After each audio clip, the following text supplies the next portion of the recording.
the war in the light of the international pressure. Now, I'd like to start by opening remarks of Mr. Mustafa Swak, the acting director of Al Jazeera Network. In the name of God, the most merciful, peace be upon you. I'd like to reiterate what my colleague said, Dr. Arafat. I'd like to welcome all of you here present with us. I'd like also to welcome those who are going to join us later. Welcome,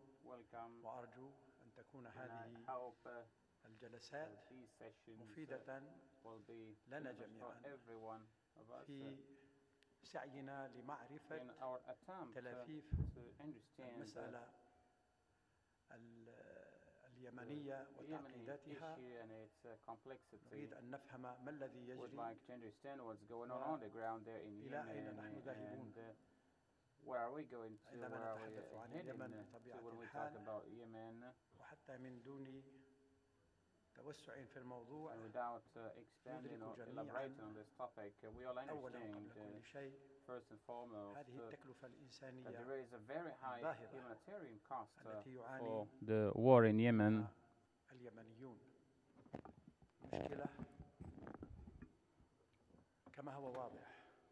So it's obvious and clear that this problem is going to go for a long time, and also the impact, the consequences, the ramifications, all this is going to go for a long time. We understand also that there is famine in the country, children suffering, women, elderly people.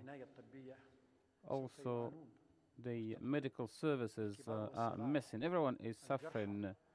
Young children, injured, orphans, everyone is suffering. This is a huge humanitarian suffering, which is unprecedented in this era, although we have a series of examples in different areas of the world. The second aspect I want to mention in this regard, and maybe we all know this, this suffering in Yemen, in this crisis, in this swamp in Yemen we're talking about, is to a certain extent a result of the counter-revolution in the region after the Arab Spring. The different parties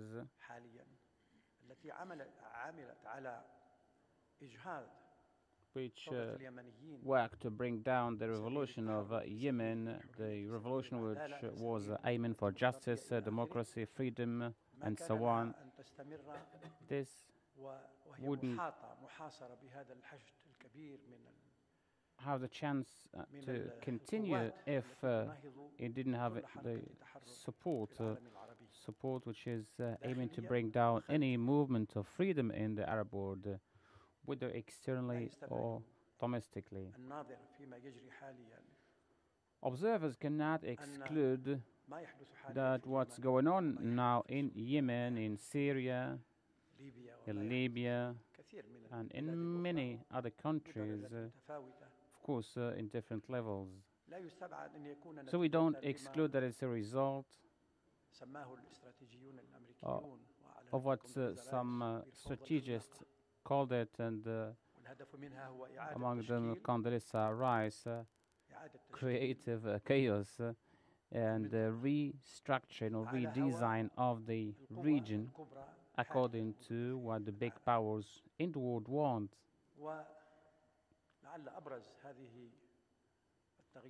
And maybe one of the most important changes expected to happen in the near future is the deal of the century, of which we don't know all details so far. And they want to put this deal forward, especially in these circumstances where no one or almost no one is talking about Palestine. So the issue is very complex, and you have much more understanding and knowledge about it, and I'm here to learn from you and to listen to you and to get much more knowledge on what's going on. So I hope that it's going to be a very successful seminary for everyone. And I wish you nice stay here in Doha for those who came from outside Doha. And thank you for you all for coming. Thank you. Thank you very much, Dr. Mustafa. We move now to an opening speech by the director of Al Jazeera Center for Studies by Dr. Muhammad Mukhtar. In the name of God, the most compassionate, the most merciful, like to welcome you within the large family of Al Jazeera.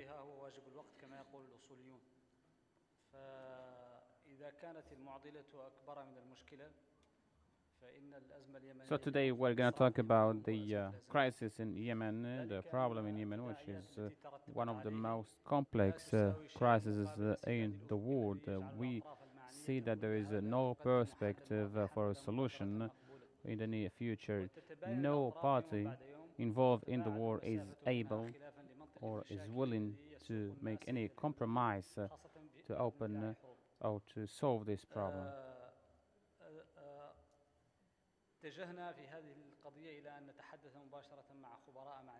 So we talked about experts, specialists. We selected them carefully, and we want everyone talks about this situation, about this problem, or want that the involved also get a clear picture in order to be able to solve this crisis. Of course, the crisis is surrounded by different ambitions, by different powers.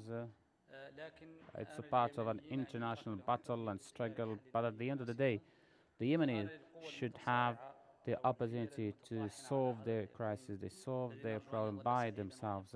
And we hope that the Yemen is going to continue to be a happy land, happy country.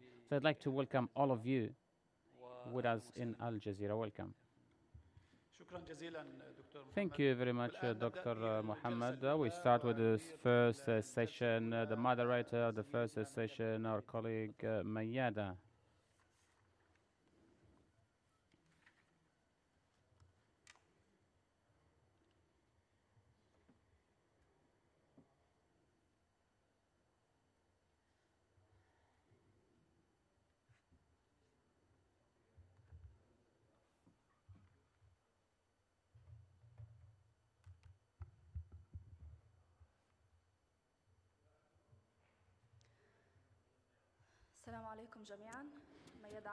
Mayada Abdu, Mayada Khalil is the same name actually. Assalamu alaikum, peace be upon you.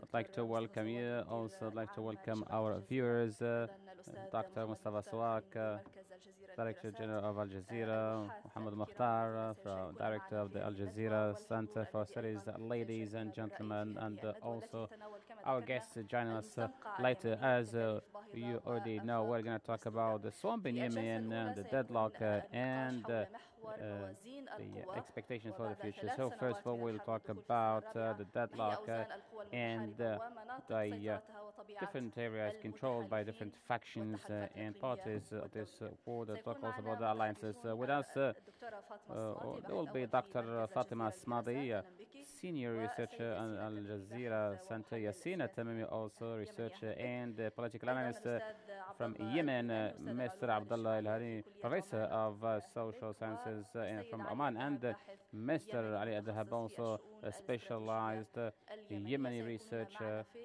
All of them are going to be with us to talk in this first session of this seminary. I'd like to start with a short introduction. Later on, I'll give 7 minutes to every speaker to talk about the main aspects of this first session.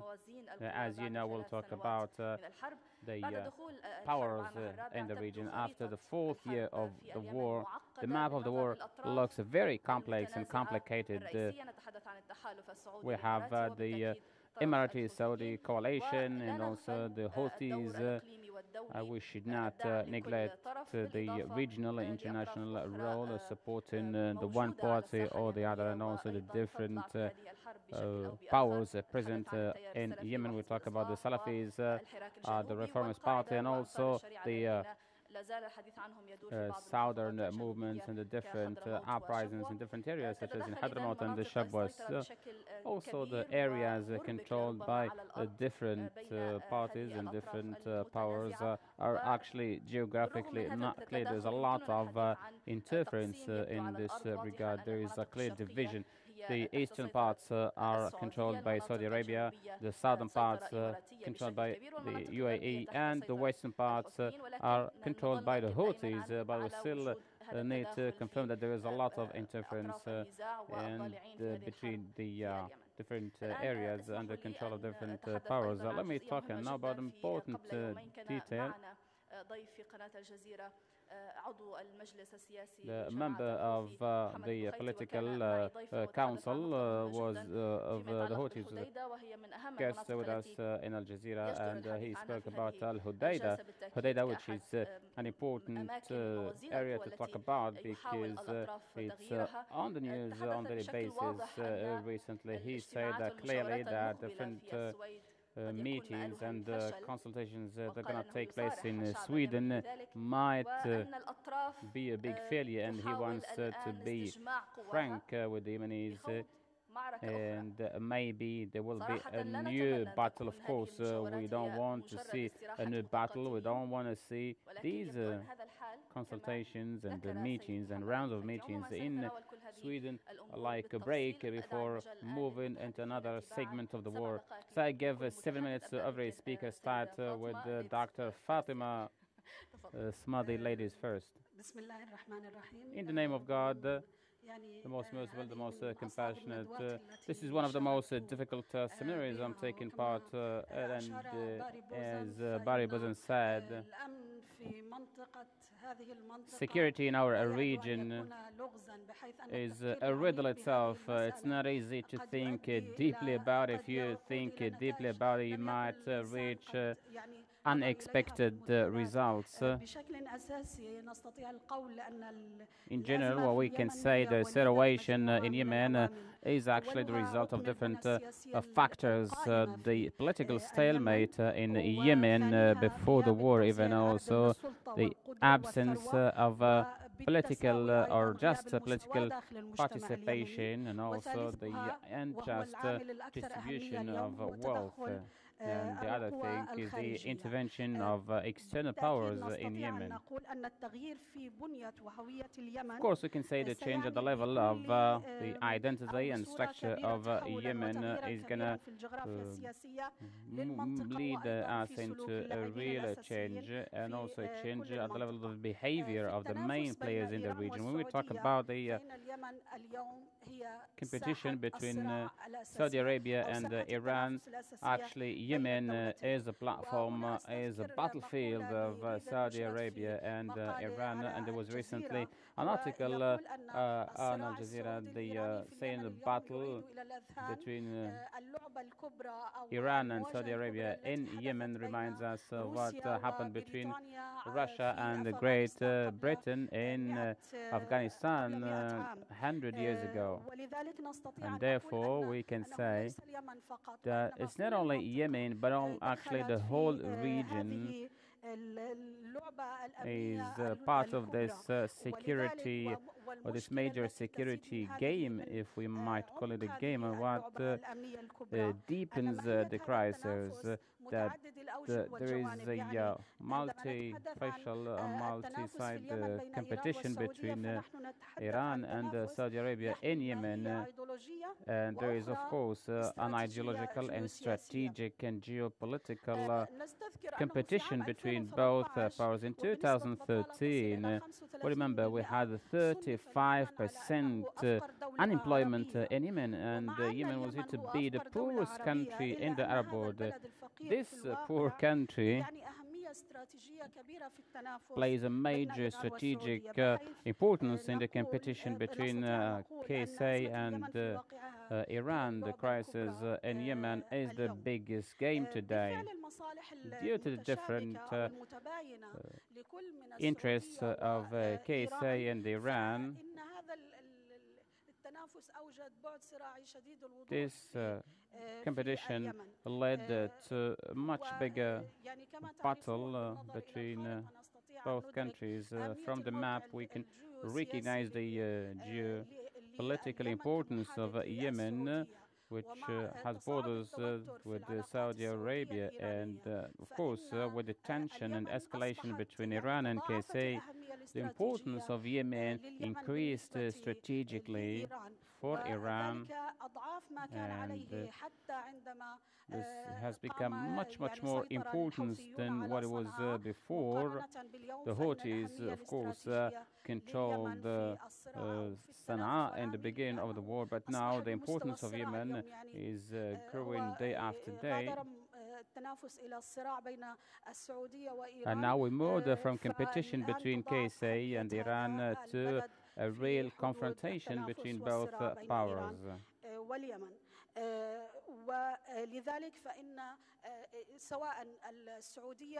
Therefore, both KSA and Iran, the way they are managing this issue, of course, goes back to the view and point of view of each of these two countries. We can also say that the way Saudi Arabia and Gulf countries in general, the way they are managing this crisis, especially after the Arab Spring, they gave Iran the opportunity to benefit in a different way from the situation in Yemen. If there was political stability and if there was a possibility also to guarantee the interests of all the parties. I'd like to also recall what Barry Bozen is talking about when he mentioned the security community in the region. So we cannot look at the interests or the concerns of one country without looking into the concerns of the other countries as a whole, as a group. But what happened in Yemen, the interests of many countries were not taken into consideration, and the regional community was not operational, and there was a lack of confidence. That's why we cannot talk about the presence of a regional cooperation community in this region. This goes back also to the 90s of last century, because KSA adopted a strategy in order to weaken Iraq and to weaken Yemen. When we say weaken Yemen, this goes back to an important issue. Yemen represents an opportunity for KSA. On the other hand, historically speaking, and also the structure, the wealth of Yemen.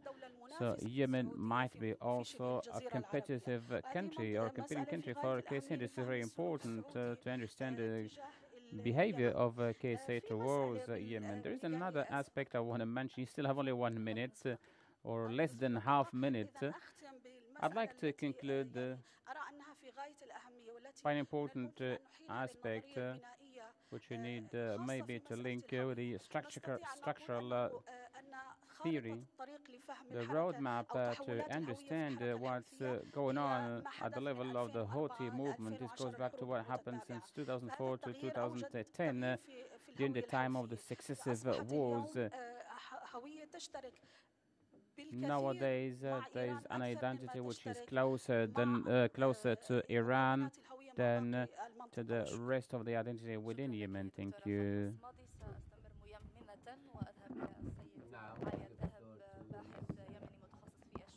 Alia Dahab, she is a Yemeni scholar, she specialized in the Yemen affairs. And in fact,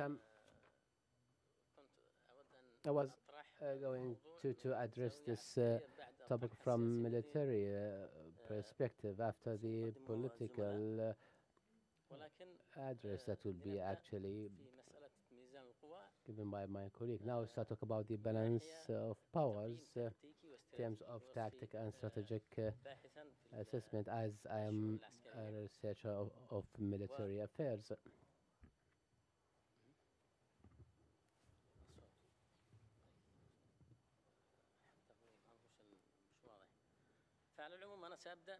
In fact, I will just I will talk about the tactic and strategic assessment of the current status of different dynamics of the conflict that I will be. The media summarizes these dynamics by Al-Houthis, backed by Iran, and the legitimate authority backed by the Arab coalition. Also, there are other dynamics that actually go under these powers, including some sectarian groups, political parties, as well as resistance formations, as well as formations created by the coalition, where the national army has been divided into small fragmented entities. These these parts of the called the security belts or security forces that emerged during December, especially the late President Ali Abdullah Saleh loyalists, that they were like a parallel to the legitimate government, which actually led to the fact that the coalition is no longer actually has been considered as a power that came to Yemen to support the legitimate government. So that's why this coalition, through those divided groups, are exploited by the Arab coalition to serve their goals. As you know, the dynamics of the conflict are known. We have Al-Houthi rebels. The Houthi took power. They came to already made structures in the army. They took over the Ministry of Defense, Chief of Staff, headquarters. When the army divided into blocks, looking for an umbrella where to defend September and October revolution and the unity of Yemen. That's why this army started to move one more step to defend the country. 3 years were not enough to restructure an army that was taken over by the Houthi. For example, there's military administration, the Minister of Defense. If you look to the right side of the screen, it was actually vacant. The president only in 2 weeks appointed Minister of Defense. It was according to this organization structure. Also, there was the Chief of Staff. He's exercising his duties. Also, he's exercising his political and military duties because the position of Minister of Defense was vacant. And lately, the decree issued by the President to appoint Minister of Defense, who was a Marine officer who is managing this organization through different assistants. He has assistant for logistics, assistant for information, assistant for... These structures are in place actually, in place. For the Houthis, they have this structure, whereas it comes to the legitimate government, we started to witness them gradually. It's been formed and developed. There's a technical problem with the laptop. I was talking about the areas of conflict. Now there are 75% of the areas of control.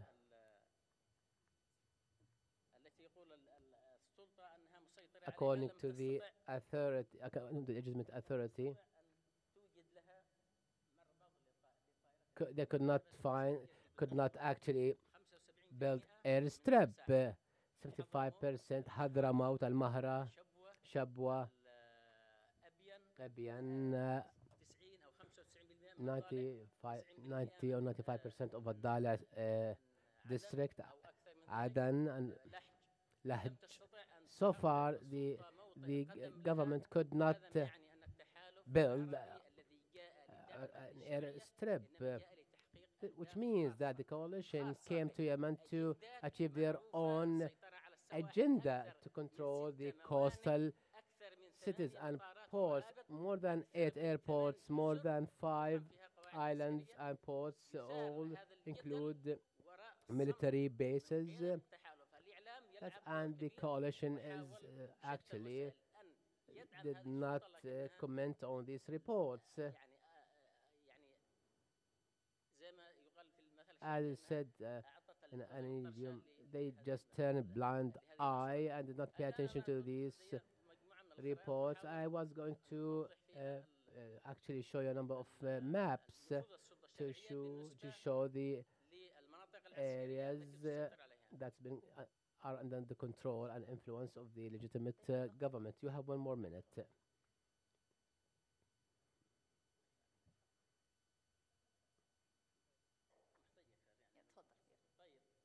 Need more time? Yes. The Houthi, when they took power, they actually took over the Ministry of Defense. That's why the legitimate government started to build its structures, and they have Houthis use innovative approaches. I'm assessing the tactical and strategic operations. They use effective models to confront and to fight the legitimate. They use, for example, the drones. They use drones and use the unmanned boats and use also landmines. They have also developed the missiles, land, air, and they bridge the gap in terms of the air bombings, and that's why this Houthis they use this land air missiles, and they develop to be used land and the missiles that's been bombarded on Riyadh, as well as the missiles that targeted the oil facilities in Jizan and Najran in Saudi Arabia. And as you see, they are ballistic 800 kilometers missiles. And the Houthis developed it's actually a Russian missiles.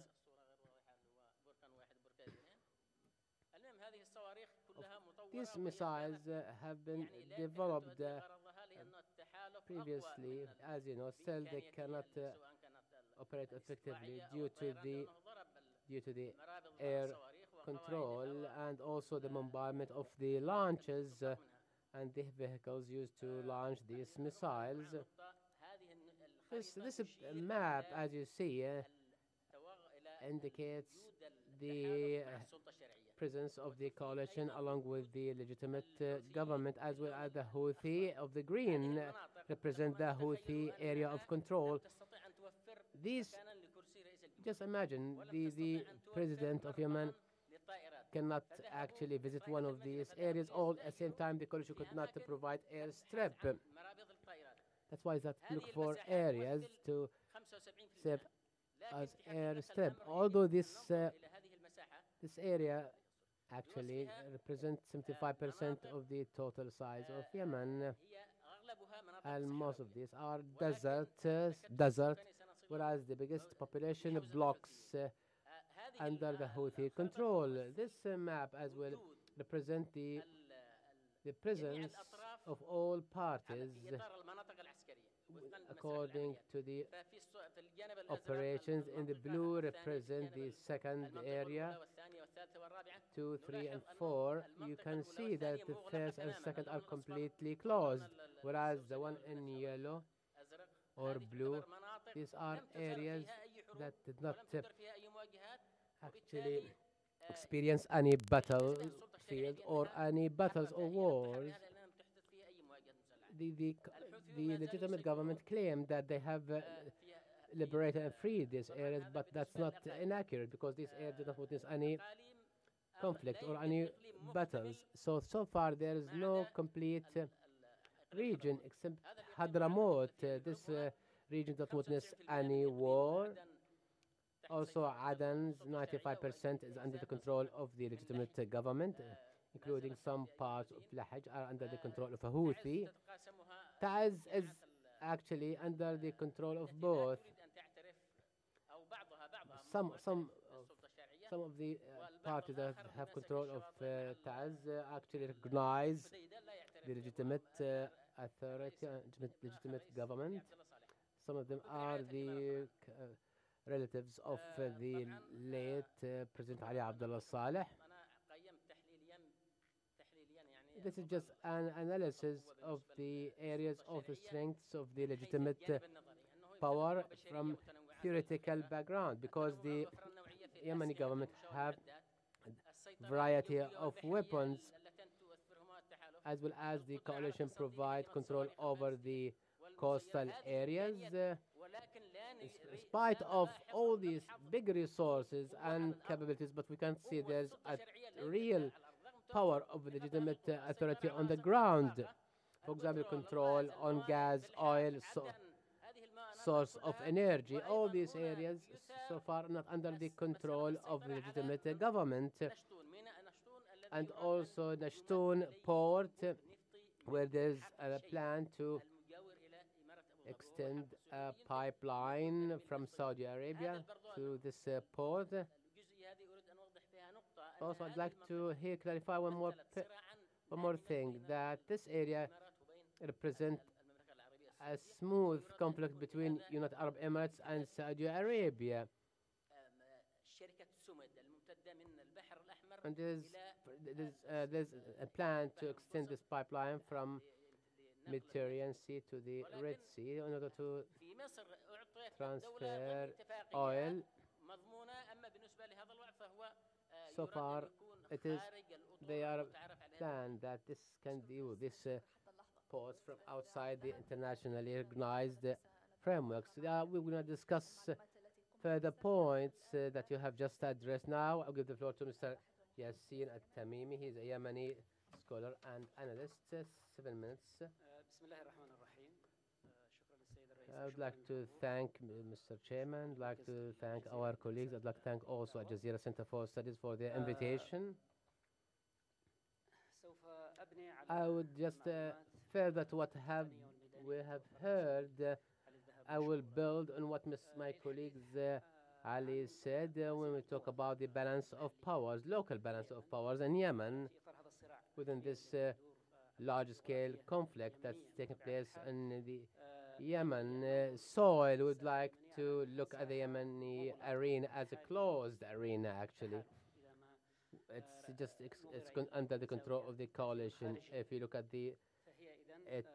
it from the external impact factor. So today the coalition over the last 3.5 years, they starting to actually playing in this in Yemen. I would like to express their strategic priorities. Although these priorities don't have any key characteristics, or where they try just to impose their military control, as we see in Al-Mahra, where we see that there's large forces of Saudi Arabia on the ground in Al-Mahra, deployment of the large forces. The Western world, international community, look at Yemen as an area of actives for Al-Qaeda organization, whereas it turned out the Al-Qaeda loyalists have been exploited by the regional powers. We would like to look at what's happening in Yemen in terms of the factors.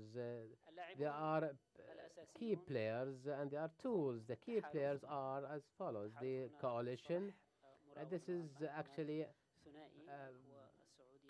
ambiguous concept. It is Saudi Emirati coalition, although they are Sudanese forces on the ground, but they don't have political agenda. They are just part of collaboration between Sudan and Saudi Arabia, as well as they play a supportive role to other Arab countries. But still, there is no Sudanese agenda in Yemen. That's why we talk about the coalition. We mean in this case Saudi Arabia, Saudi and Emirates, although there are some kind of opposing in terms of their agenda. We have moments when Emirates started to have direct control on Socotra Bay. We have seen that the government, supported by Saudi Arabia, actually managed to stop the Emirati control on Socotra. There are tools and players. The key player is the coalition support.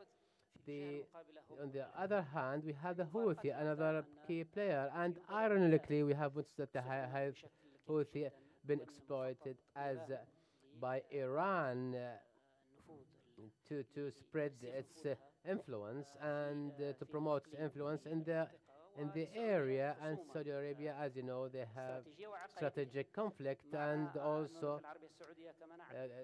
religious conflict with Iran. And ironically, this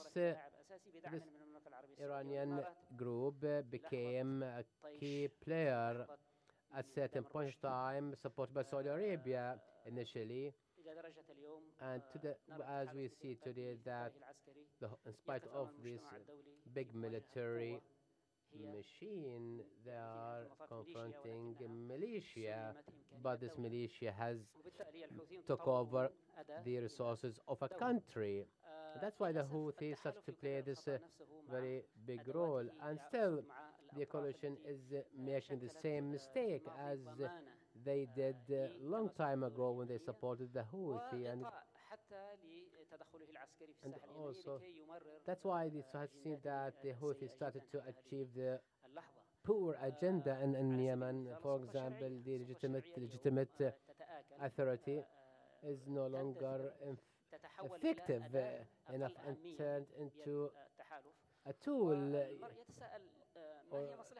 used by the coalition. Why the tahaluf? What's in it to the tahaluf to weakening the legitimate authority, where the legitimate authority could have filled the gap?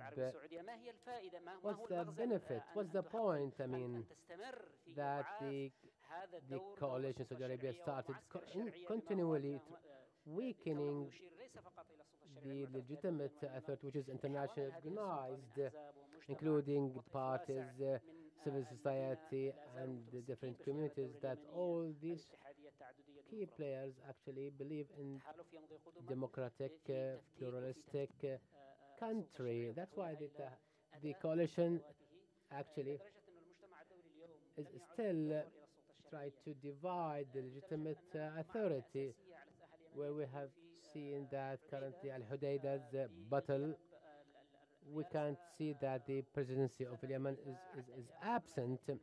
Also, the Yemeni Ministry of Defense doesn't play a significant role in Al-Hudayda fight or battle,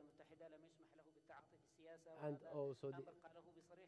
also so many Yemeni officials were not allowed to exercise their political rights, and even to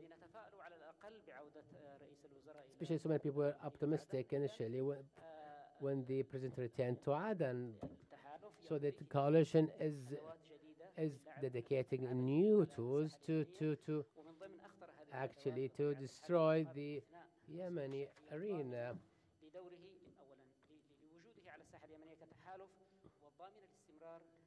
So this actually, if we have suppose that coalition have some concern that Yemen will fall into the hand of Iran, but the Yemeni political discourse and rhetoric try to represent this fight as a fight between the Persian and the Arabs, Sunni and Shia, and this is not this manifestation is not accepted. This is a political conflict.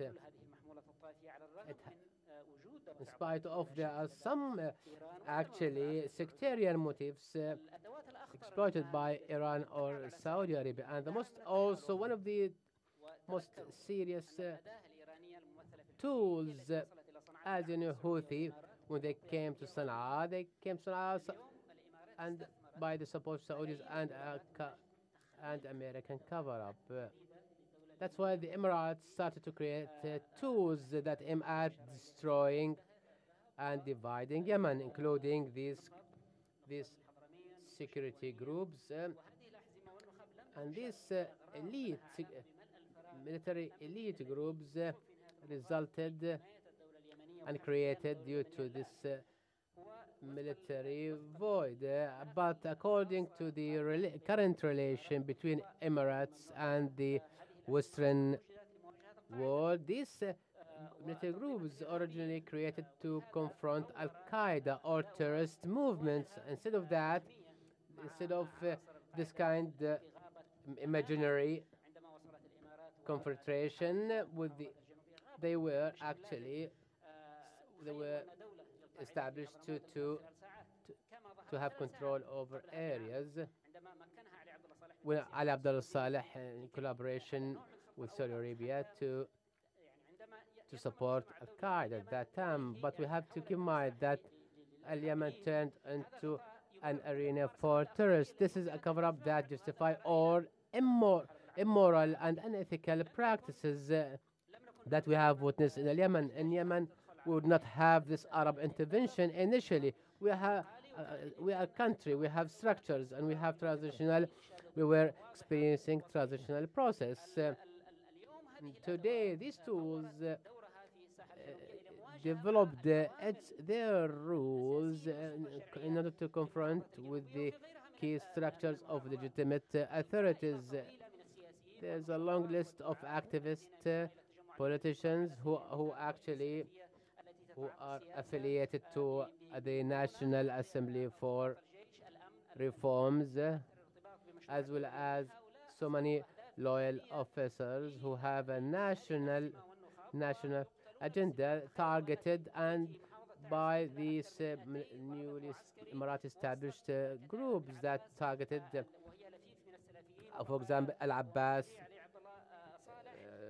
companies or Abbas forces who have actually killed so many activists in Yemen.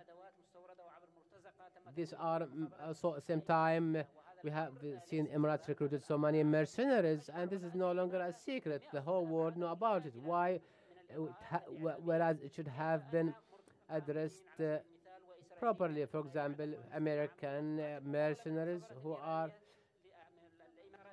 who actually perform some assassinations funded by Emirates, and this has been actually addressed by Al Jazeera in our program. Some of these mercenaries transferred their experience to the Yemeni in terms of killing and assassination. So that's why the coalition is practicing this bad mission, starting to create these destructive tools, which if we have do a kind of comparison in terms of balance of powers, we have a Houthi on the one hand, backed and supported by Iran, but the true support came from Emirates and Saudi Arabia, because they would not have reached and took Sana'a without the Saudi and Emirati support, and that's why it started to play a major role. Even Iran intervention is no longer effective; it is limited. That's why Iran now can use the Houthis as a humanitarian resource that can use for other agenda projects, whereas coalition actually use the national army as a tool by the coalition. Whereas we have seen that the national army has been treated badly by the coalition, and they push to the front lines in the battlefield. At the same time, the national army doesn't receive enough and sufficient military resources, and we have witnessed in Taz that That's why the balance of powers is related to the agenda of the coalition and has nothing to do with the Yemeni priorities and the aspiration of the Yemeni people to recover their country. That's why I tried to insult Yemen is no longer accepted. Thank you, or no longer acceptable. Now I give the floor to Mr. Abdullah Al-Ghilani, the social studies professor at Oman Medical College.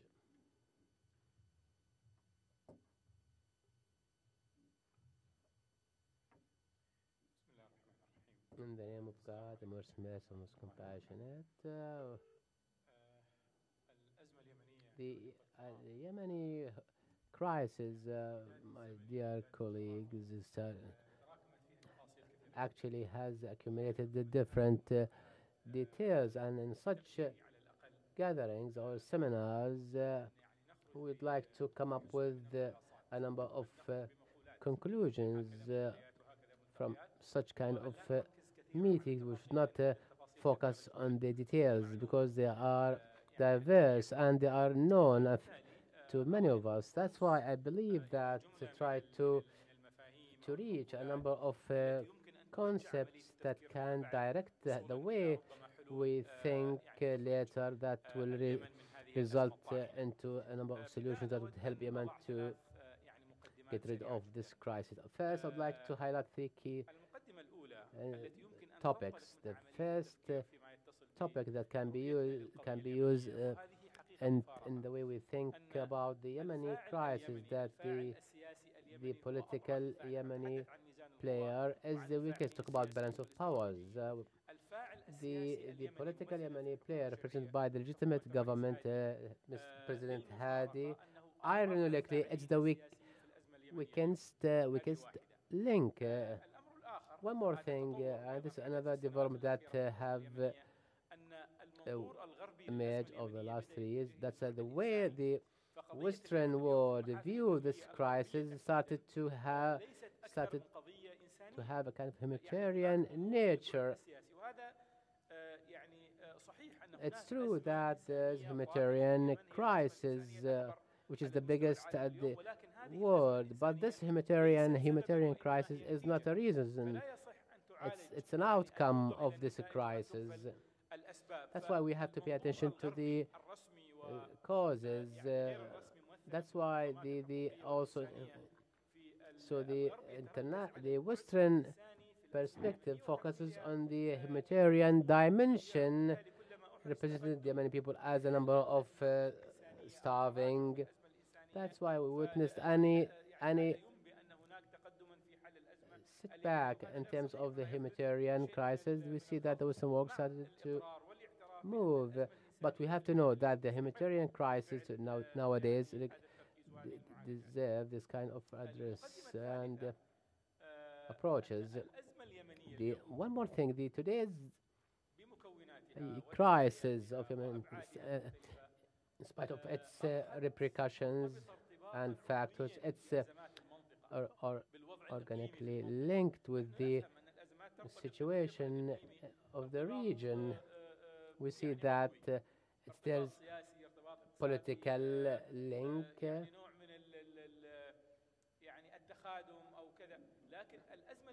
The Yemeni crisis in particular, it's linked to the regional situation, became a key part of the crisis of the region. Now let's talk about the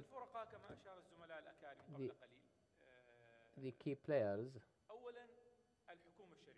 Now talk about the legitimate government. Talk about the parties. We're not just talking about the president who represent part of the ruling party. We talk about the government, including all its allies. This government has a source of powers, has constitutional legitimacy. The key weakness of the Houthi that they lack this kind of constitutional legitimacy that will enable them to move at the legal and political levels.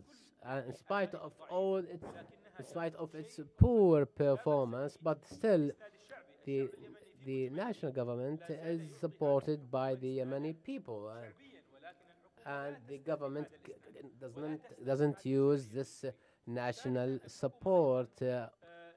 Third, the government has a solid strength, power. For example, the Yemeni army on the fronts should be actually worked according to the orders of the legitimate Yemeni government. But ironically, the Yemeni government does not use these tools effectively. At the same time that the government is not fully independent, it's actually subject to the objectives of the coalition. At the same time, the government doesn't have a vision. Usually I meet some members of the Yemeni government. All of them are complaining. But what's next now? What's next? It seems that the Yemeni government has placed all its options and alternatives in the hand of the coalition. We see even the national government doesn't show any refusal for what's happening in Yemen. Why the national government doesn't control or rule those areas that were freed by the coalition? Have to control and to build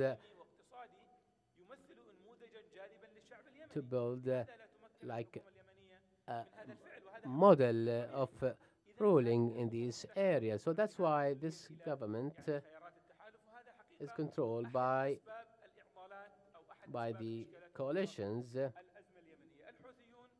agenda. We actually know that Al-Houthi is a tool, Iranian tool actually, and this project.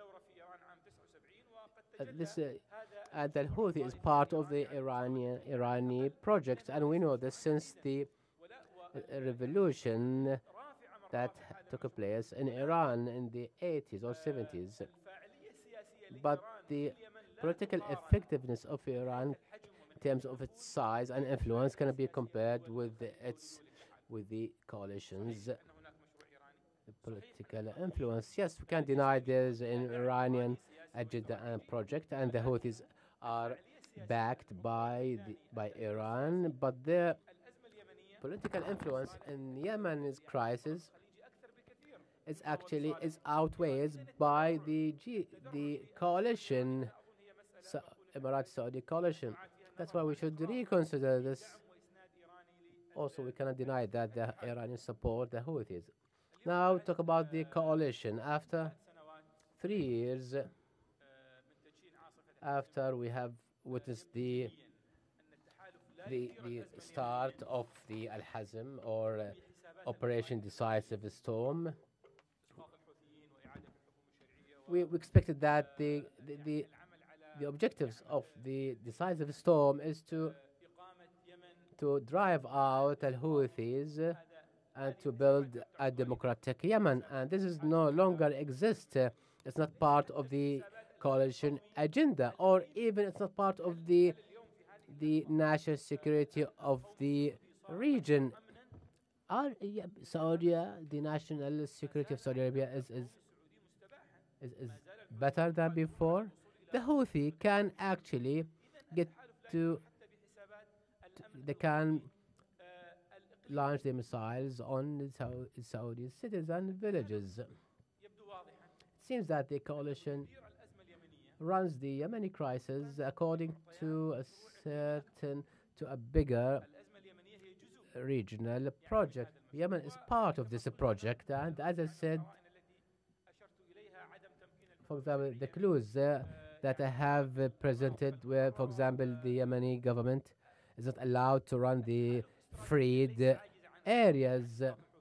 Yes, I know that I'm fairly confident that the coalition could actually defeat Al-Houthis, but they have part of their agenda part of their consideration, they do not do that. It is they aim at restructuring the area in terms at the level of politics and culture. You see, so this aims at fragmenting the political structures, and we have seen that the liberated areas are no longer under the control of the legitimate government. We have witnessed instead the establishment of a new political and military structures. That's why the coalition have different calculations, and these calculations or considerations are not linked to the Yemen national interest or even the national interests of the region. Now we come to the United States of America as international player, which actually supervise all these arrangements since they allow the Houthis to go to Sana'a, enter Sana'a, to take over Sana'a. So America has its own calculations as well. I will sum up now to where's the way out now from all this. How can we get out of this crisis? We need to ensure the fulfillment of three key conditions, otherwise things will get worse. The first requirement or condition, the GCC vision, how the GCC as a bloc, represented by Saudi Arabia as the biggest country of the GCC, as well as other GCC countries, how would they look at Yemen? Do they look at Yemen as strategic burden or source of a threat to these countries and to the threat to the ruling families, or they view it as added value at strategic level? As you know, the GCC actually used to conspire against Yemen a long time ago, and we have witnessed in 2011 how the GCC, in collaboration with Ali Abdullah Saleh, how they've managed to actually to tamper and to also to try to contain the revolution at that time. So the GCC strategic thinking, when it comes to Yemen, needs to change actually. We need to view Yemen as added value. Yemen, which is politically stable and also that enjoys social security, should add a value, whereas the current strategic vision or how they view that resulted to these strategic practices, that they will look at Yemen as strategic burden and hence dealing with Yemen crisis according to this perspective. One more thing, I say,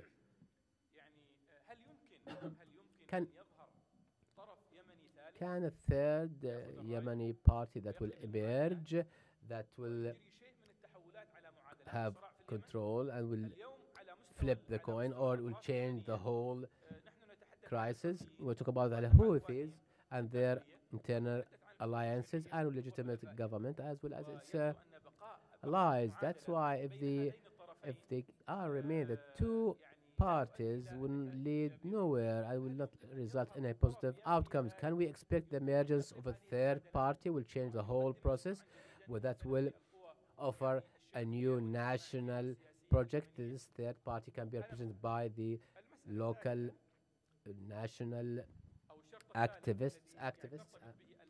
And the third requirement is the regional conflict trends. Where are they heading to? American-Iranian relations, where is it heading to? The Arab revolutions. Are we expecting another wave of revolution that will support a potential Yemeni revolution? That's why the regional conflict trends, especially GCC or the Arab one, can represent a source of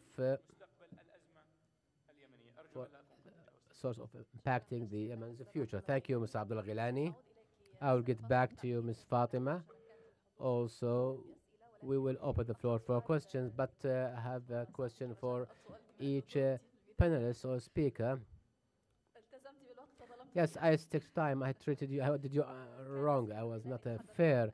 Mr. Ghilani said that the balance of powers is is outweighed by the Saudi Emirati led coalition.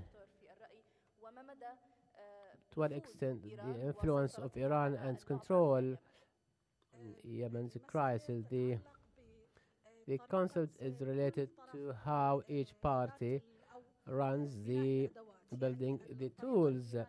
The Iranian tool in building the Iranian approach in building tools of influence is completely different from the Saudis' approach. In spite of, I agree, Dr. Abdullah, that the balance of if we look at it from traditional way, yes, the balance of powers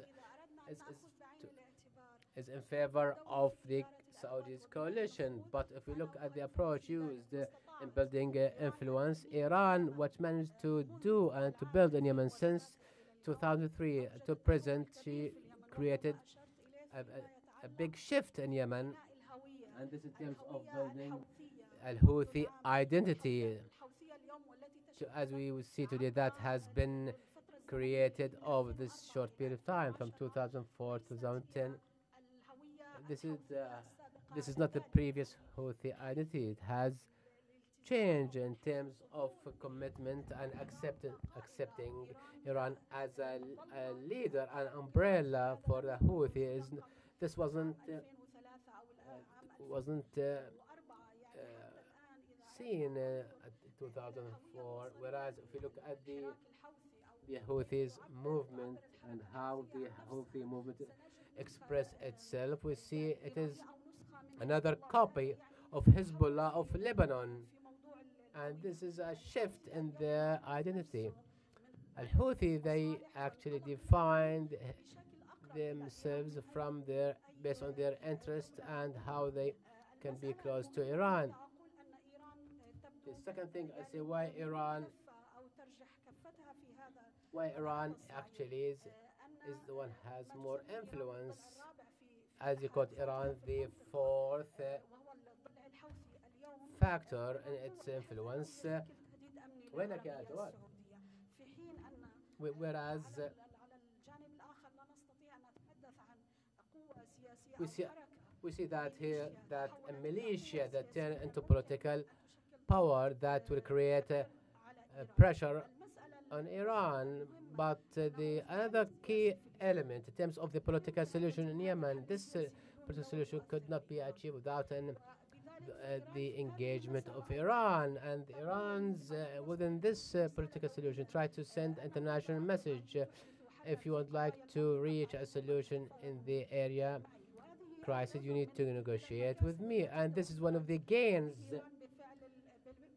made by Iran as a result of the Yemeni crisis. As I said, without the Saudi-Iranian tension, the Yemeni crisis would not be such important. The more tension we see between Iran and Saudi Arabia, the Yemen will double in terms of its importance.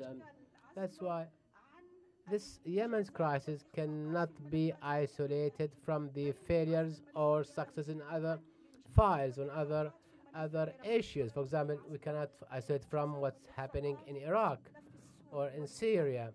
And consequently, if we want to see who is more influential, we have to go back to the other crises or other files to know the results.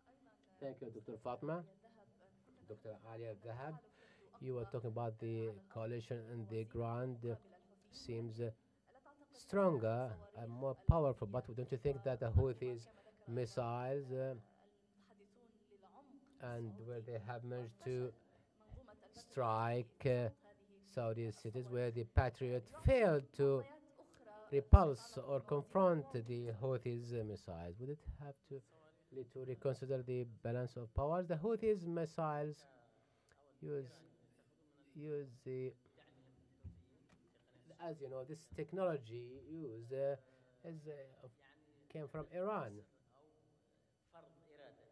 It's tried to force their will in terms of the Iranian agenda and objectives, but we have to make a distinction here.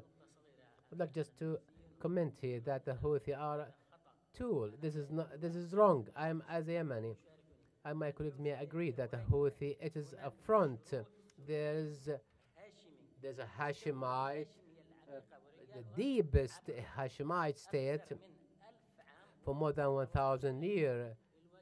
The loyalists of this Hashemite movement, they use the Houthis to achieve regional objectives, but al-Houthi is a front for Hashemite monarchy that ruled Yemen for more than 50 or 60 years. And that's why we see that the interests are intertwined.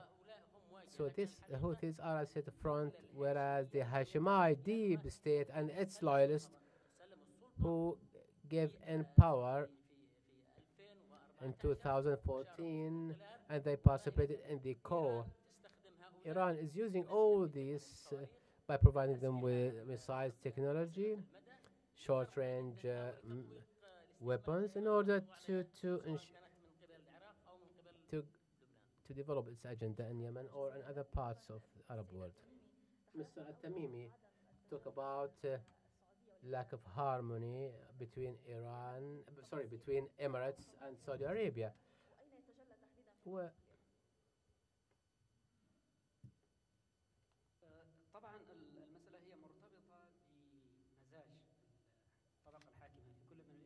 it depends on the rulers of it depends on the mood of the or temperament of the ruling of rulers in Emirates or Saudi Arabia.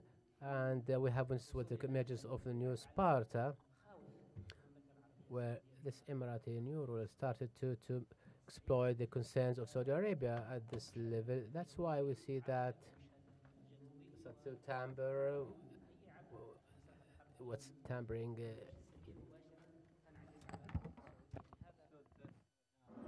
necessarily case A, but there is a meeting point of both countries. Both want to have a power and influence which is of a geopolitical nature in Yemen. Of course, case A knows that UAE is playing for its own interests and moving in different areas, which is really not representing the interests of KSA. And KSA is not having currently enough support for this intervention. And KSA itself is still trying to resort to all the practices to impose its geopolitical influence in the region. And KSA wants to reach the Arab Sea in order to transport and export its oil. Some are talking about digging a channel relating the Raba al-Khali, which is the KSA biggest desert with the Arab Sea. This KSA new hope or aspiration is clear. And we saw that UAE is being complained about in the UN. And it's not easy, to see a government complaining against an ally. This shows that there is a disagreement between UAE and KSA in the region in Yemen. Thank you very much, Mr. Tamimi. Mr. Ghelani, you spoke about three conditions which are important that might give us a help to come up with a solution. Is there any signal, any hope to reach that, especially after the murder of the Saudi journalist Khashoggi?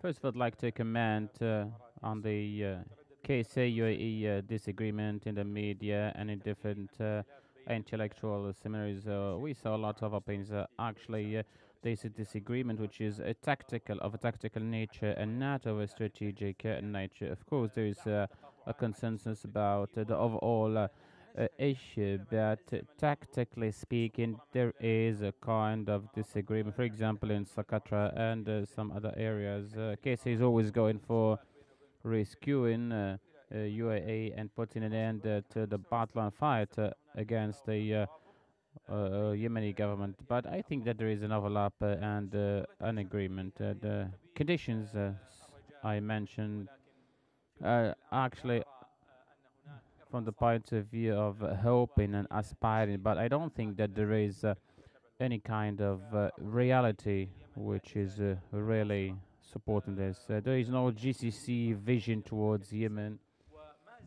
and the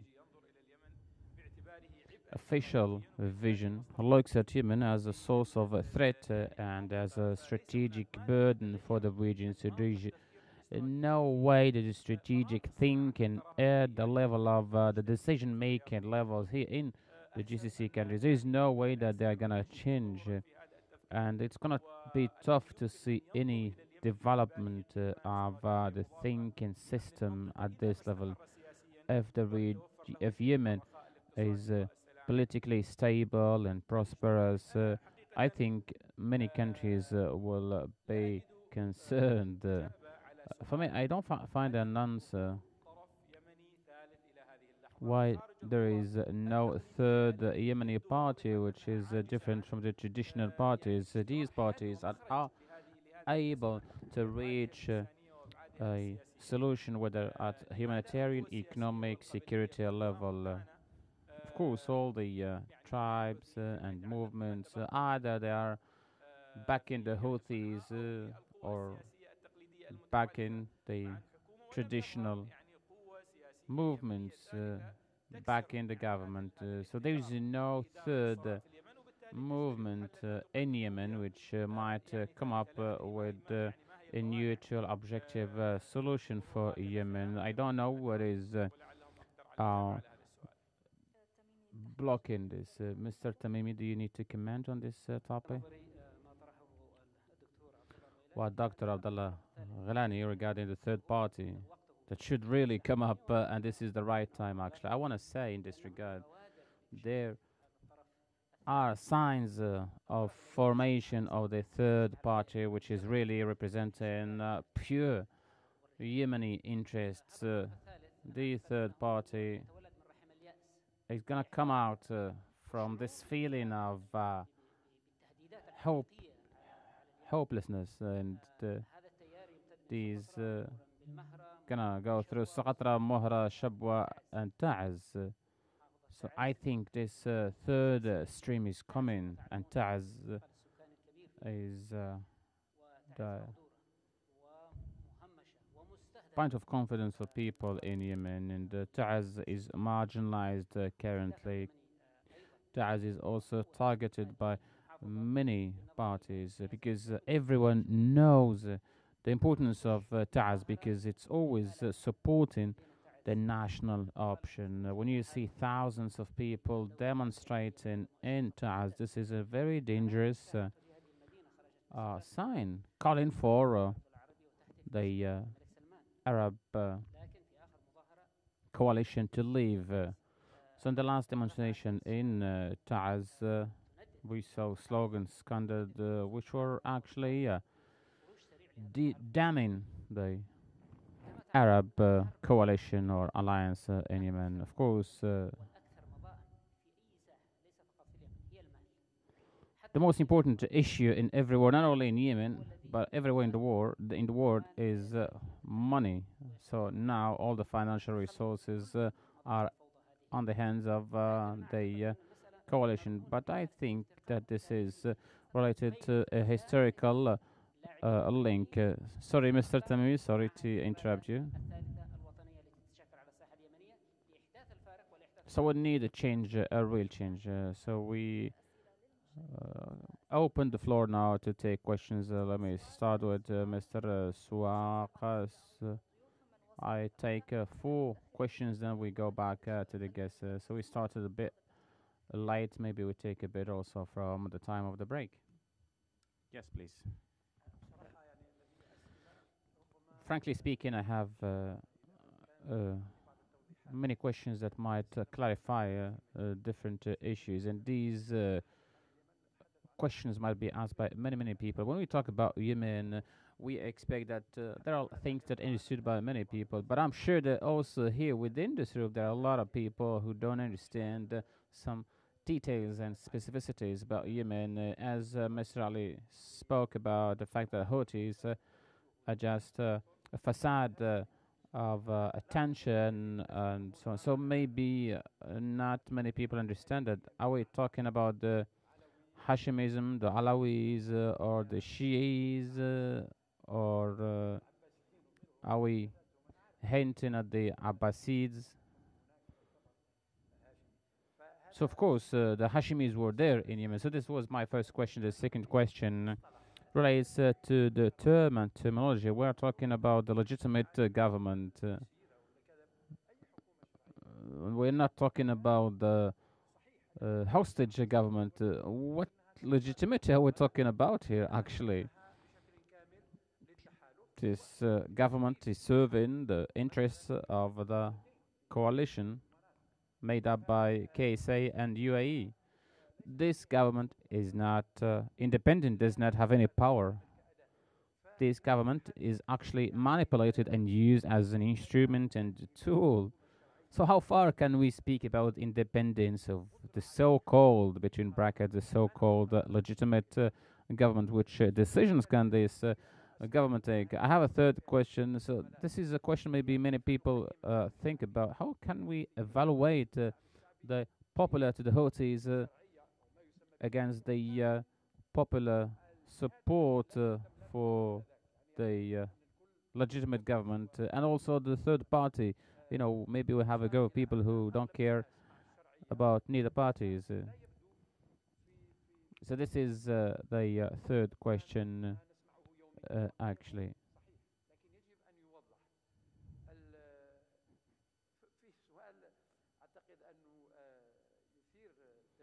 There's also a very controversial question in normal situations. The normal, you know, we buy a needle which is exported, and today we talk about locally developed or manufactured missiles. Who are these scientists who are working on missiles while Yemen cannot even manufacture a small needle? So this is something worth asking about. To conclude, what Dr. Fatima Smadi said, and also other colleagues said, we need to put this in the context of regional crises. But one,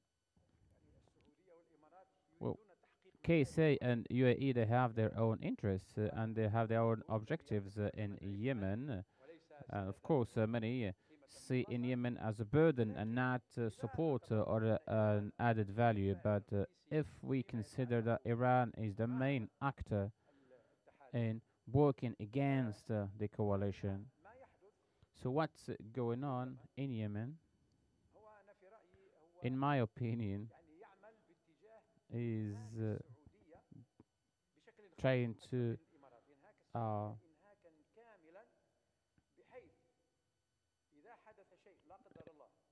it's trying actually to make the coalition, especially Saudi Arabia, I can say, very tired in this area.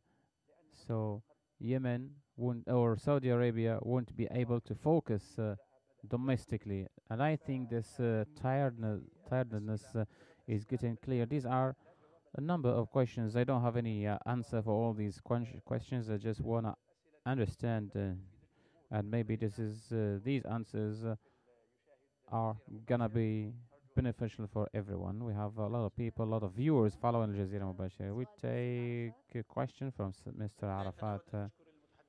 I'd like to thank the speakers for their presentations during this session. I have 2 or 3 questions very quickly. While talking about strength and also the different powers in Yemen. I saw that the Yemeni coalition for reform and their role failed actually.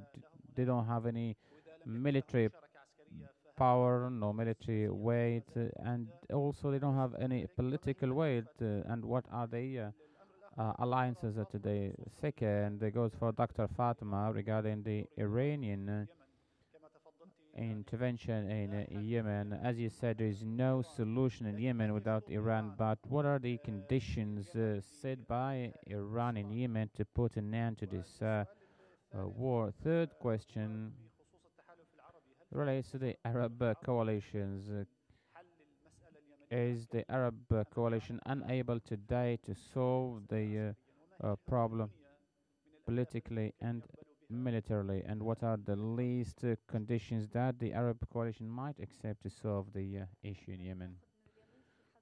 We take a question from the right side, if there is anyone.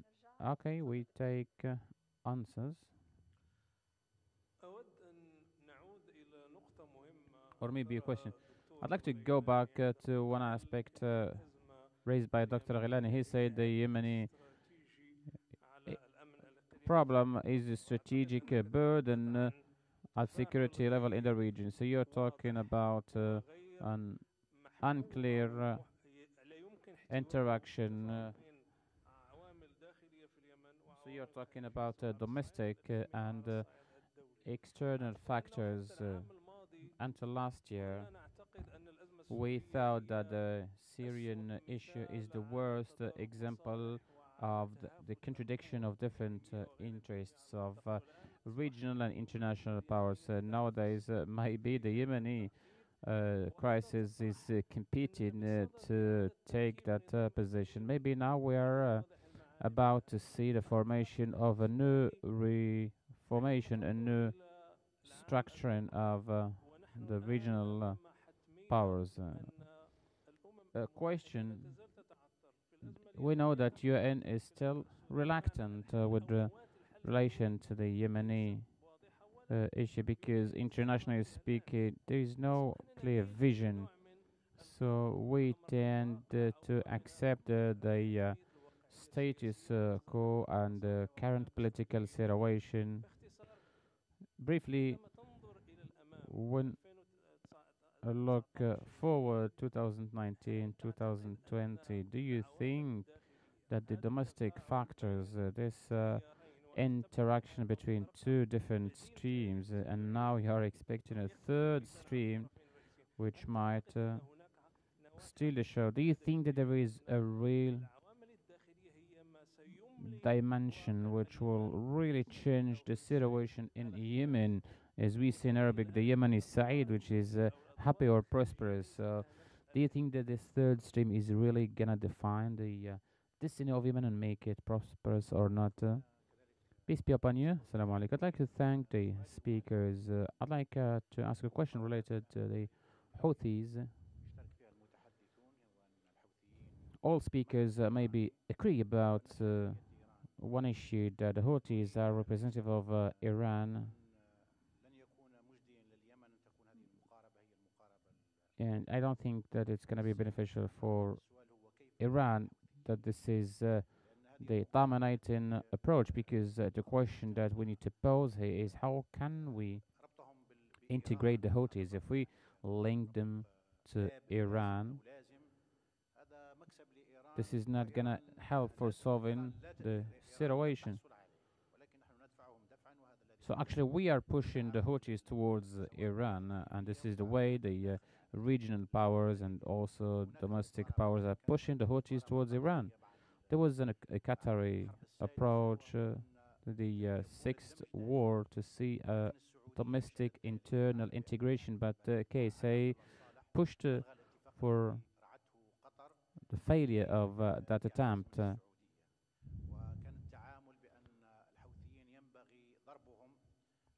And the dominating dimension was actually fighting against the Houthis and putting them out of the political scene.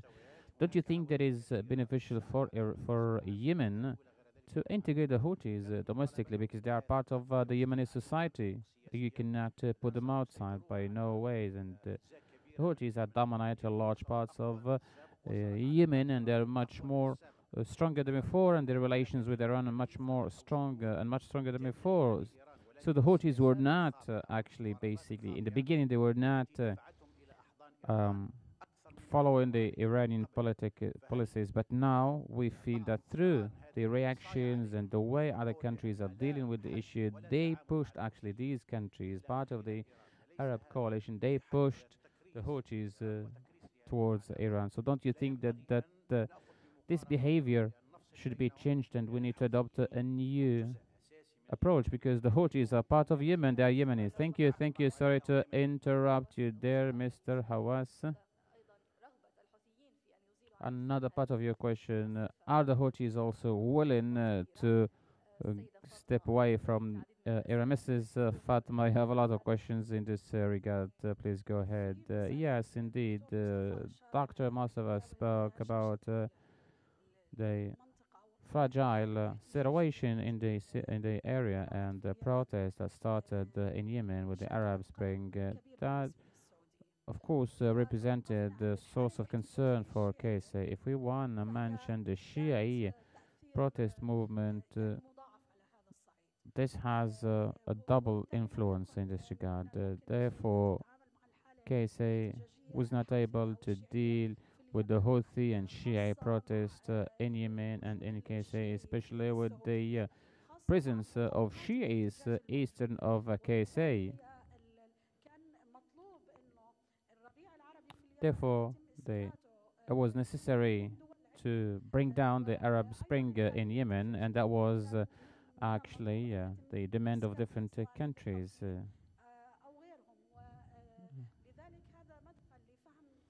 So therefore, I think this is a possibility that will help us to understand the way KSA is dealing with Yemen. The second question, what does Iran want to see a solution in Yemen? I want to clarify one thing actually.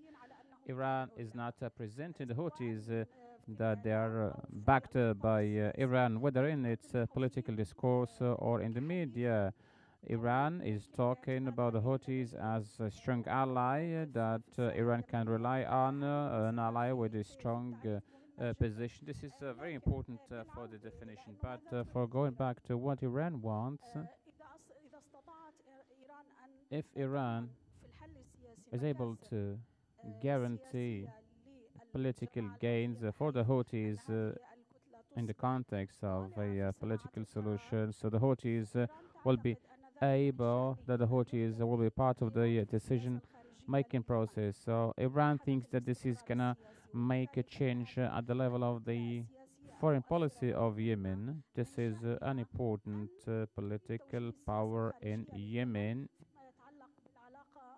and this political power can also change the foreign policy towards Iran if the political solution is not to be achieved. So for Iran, the Houthis are a tool or a mean that they can use to put pressure on KSA. Also regarding or for the Iranians, the situation in Hudaydah and on the Red Sea line, they want to have an ally which can influence also the export and import sea ways and sea connections of energy.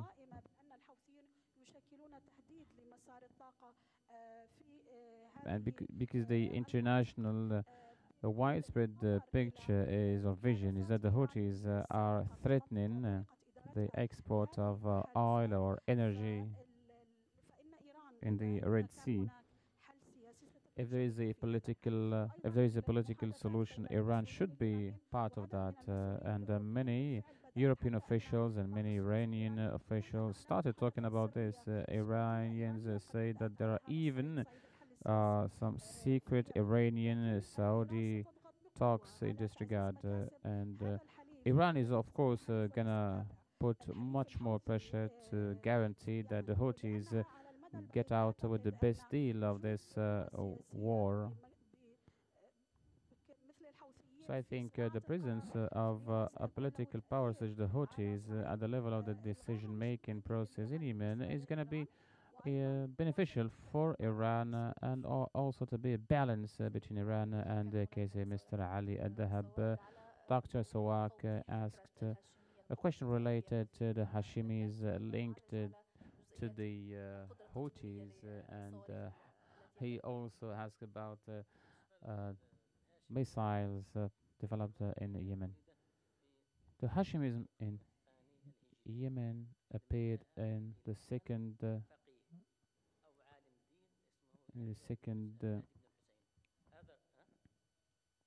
microphone.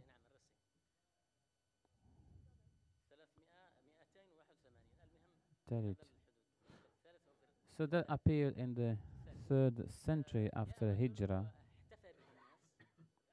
So the leader of that movement was welcomed in Iran, and everyone was happy that he's gonna solve the situation in Yemen.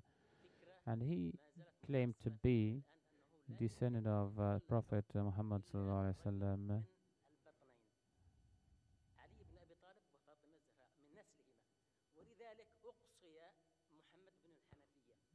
Muhammad ibn al-Hanafiya was the son of Ali ibn Abi Talib, but still he was excluded from leadership. And this is actually the idea of Shias in the region, and the rapprochement between Iran and the Houthis is not only linked to the interests, but also they have the same doctrine.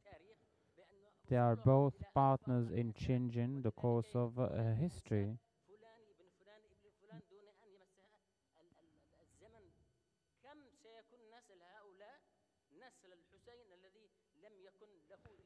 So how many of these people are descendants of Al-Hussein after so many years and after so many decades and centuries? So I think they are trying to dominate power and to say that they are actually they have the right to be in power. Related to missiles, it's about developing techniques. There are Iranian experts to actually reduce the volume of explosives and the missile, so you can increase the range of the missile. And this is something actually which has been done earlier by the Iraqis. So they reduce the weight of explosives, so they can let the missiles have a much longer range. So this, because when you say development, this is a big term, a big word. So it's all about smuggling and the presence of Iranian experts, and the reports of the UN experts spoke about this issue already. Thank you, Dr. Dahab. Mr. Tamimi, there was a question from Mr. Arafat related to the role of the Yemeni group, reformist group. Can you answer this question?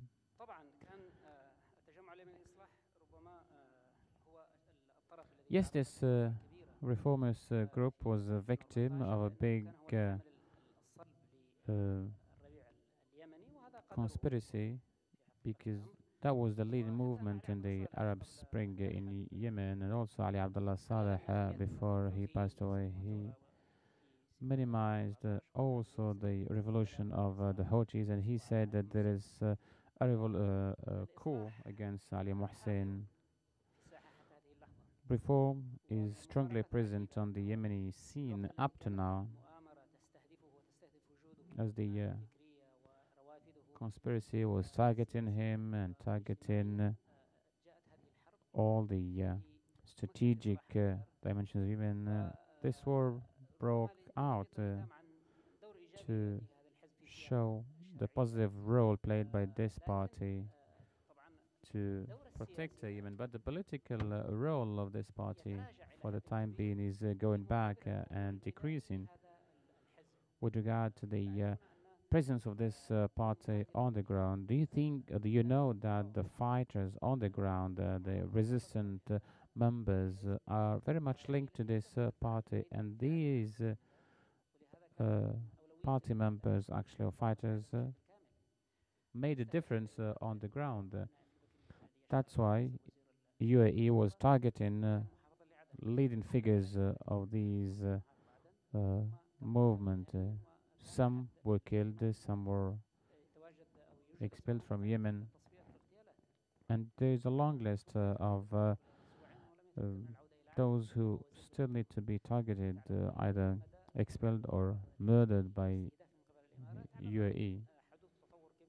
Although there is a positive development after Mohammed bin Zayed met with the leaders of this party, and I think this meeting knows how much the coalition is recognizing the role of the reformist party in Yemen, knowing also that there is a high pressure coming from the West, from Western countries against the coalition leading this war. There's a high pressure on this coalition to put an end to this war. And also the ceasefire, the unofficial ceasefire in Hodeidah was also the result of a tactic conducted by this party. So the Reformist Party is strongly present, still there, and it's one of the factors which we can count on. But maybe one thing that the coalition is also saying, that a large number of the National Army is part actually of the Reformist Party. So this is with regard to the Reformist Party. Yes, there was another question related to the fact if the Arab coalition came to the conclusion that it's not possible to solve this problem. Science on the ground says that the coalition sent more troops to different fronts. This means that the pressure coming from the West is resulting in the powers on the ground losing control, especially with the murder of Khashoggi and also the ethical problem that KSA is facing right now. And also the reports about the famine in Yemen, the humanitarian crisis in Yemen, and so on. So this is all related to the positions of Western countries, and this is pushing Yemeni parties to go for talks, to go for negotiations. Maybe this has become a source of concern for coalition members. That's why we see more troops in Hodeidah, Saada, and so on. But all this is related with the agenda of both countries, KSA and UAE. The war, which is escalating in Saada, for example, this is an attempt to push the Houthis away from the borders of KSA, and pushing them away from Saada is an attempt also to close the way for any smuggling of weapons or missiles through seaways to Yemen. The coalition wants also to achieve its objectives and aims either politically or militarily. But up to now, there is no signs for any political settlement. Going for a political settlement will mean, of course, to bolster this Houthi position on the ground in Yemen. And I think that there is a recipe for defeat of the coalition. Mr. Ghilani, there were many questions. I start with the following question. Do you think that the current situation might be a sign that we are close to a solution? And also, Dr. Swag spoke about or questioned the legitimacy of the so-called legitimate government.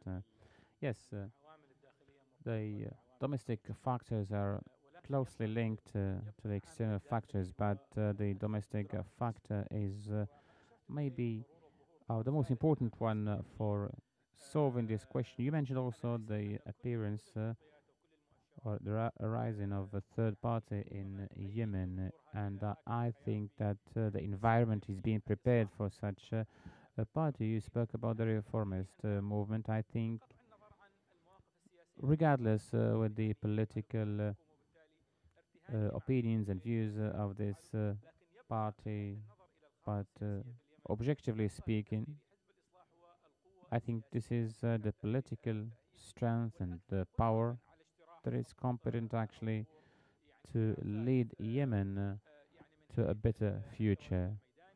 The party is present on the ground. It has also political influence. Geographically speaking, the party is also strongly present. Of course, it's not easy to see the Reformist Party break up with the government, with the so-called legitimate government. But I think that it is something which is very probable that we can go for, and this party can lead Yemen to a better future, and that this can be a third stream in Yemen, and this might represent a solution for Yemen. The military option, the coalition is not unable to settle the situation, military speaking. We remember as this military campaign started, 3 weeks after that, the spokesman of the coalition said that the military campaign started, and now they've moved to the second part of the intervention, which was named Restoring Hope.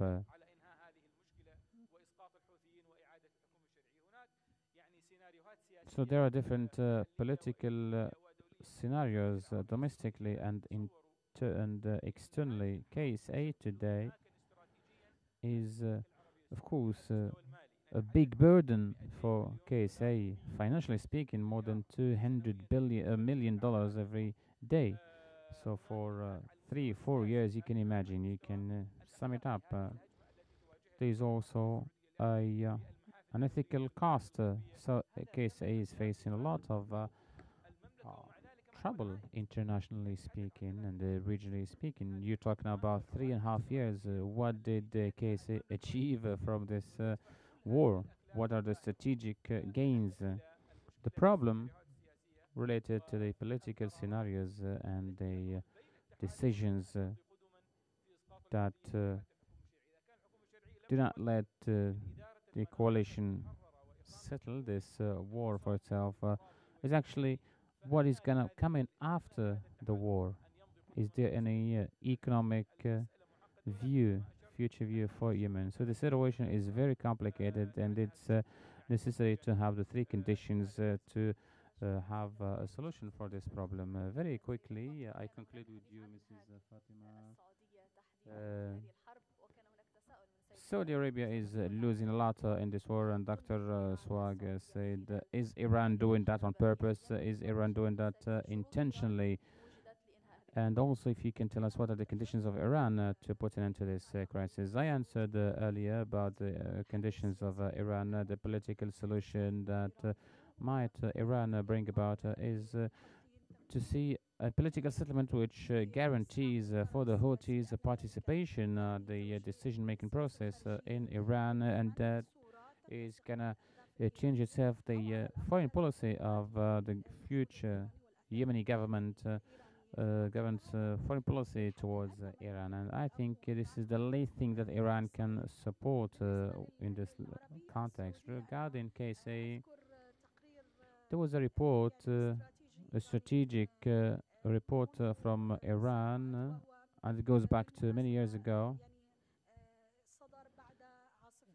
that came actually after the coalition's campaign started. This is a very important report. The Iranian strategic plan says that Iran or KSA is going to face a number of crises, and these crises will be political, economical, and also security crisis, and this might lead to the collapse of KSA. And also, I remember in that report there was a recommendation Iran should be ready to take advantage of the collapse of KSA. So, as I said, the decision maker in Iran, of course, they think about the collapse of Saudi Arabia. Thank you very much. I'd like to thank also Dr. Fatma Smadi, Senior Researcher at Al Jazeera Center for Studies. Yasin Tamimi, also thank you so much. I'd like to thank also Mr. Abdullah Al-Ghilani, Professor of Social Sciences in Oman. Thank you, Mr. Ali Al-Dahab, specialist in Yemeni affairs. We come now to the end of the first session of this first seminar. After a break, we come back to resume with the moderator, Abdul Abdel Mawla, who's going to talk about the economic and the humanitarian cost of this war. Thank you very much. I'd like to thank you for participating and contributing to this. Thank you. تبدو موازين القوى بين الأطراف المتحاربة في اليمن بعد 3 سنوات من عاصفة الحزم. هل سيضع مقتل خاشقجي حدا لهذه الحرب؟ وهل حقا ستتوقف كما طلبت واشنطن؟ كيف تبدو موازين القوى بين الأطراف المتحاربة في اليمن بعد 3 سنوات من عاصفة الحزم؟ هل سيضع مقتل خاشقجي حدا لهذه الحرب؟ وهل حقا ستتوقف كما طلبت واشنطن؟ كيف تبدو موازين القوى بين الأطراف المتحاربة في اليمن بعد 3 سنوات من عاصفة الحزم؟ هل سيضع مقتل خاشقجي حدا لهذه الحرب؟ وهل حقا ستتوقف كما طلبت واشنطن؟ كيف تبدو موازين القوى بين الأطراف المتحاربة في اليمن بعد 3 سنوات من عاصفة الحزم؟ هل سيضع مقتل خاشقجي حدا لهذه الحرب؟ وهل حقا ستتوقف كما طلبت واشنطن؟ كيف تبدو موازين القوى بين الأطراف المتحاربة في اليمن بعد 3 سنوات من عاصفة الحزم؟ هل سيضع مقتل خاشقجي حدا لهذه الحرب؟ وهل حقا ستتوقف كما طلبت واشنطن؟ كيف تبدو موازين القوى بين الأطراف المتحاربة في اليمن بعد 3 سنوات من عاصفة الحزم؟ هل سيضع مقتل خاشقجي حدا لهذه الحرب؟ وهل حقا ستتوقف كما طلبت واشنطن؟ كيف تبدو موازين القوى بين الأطراف المتحاربة في اليمن بعد 3 سنوات من عاصفة الحزم؟ هل سيضع مقتل خاشقجي حدا لهذه الحرب؟ وهل حقا ستتوقف كما طلبت واشنطن؟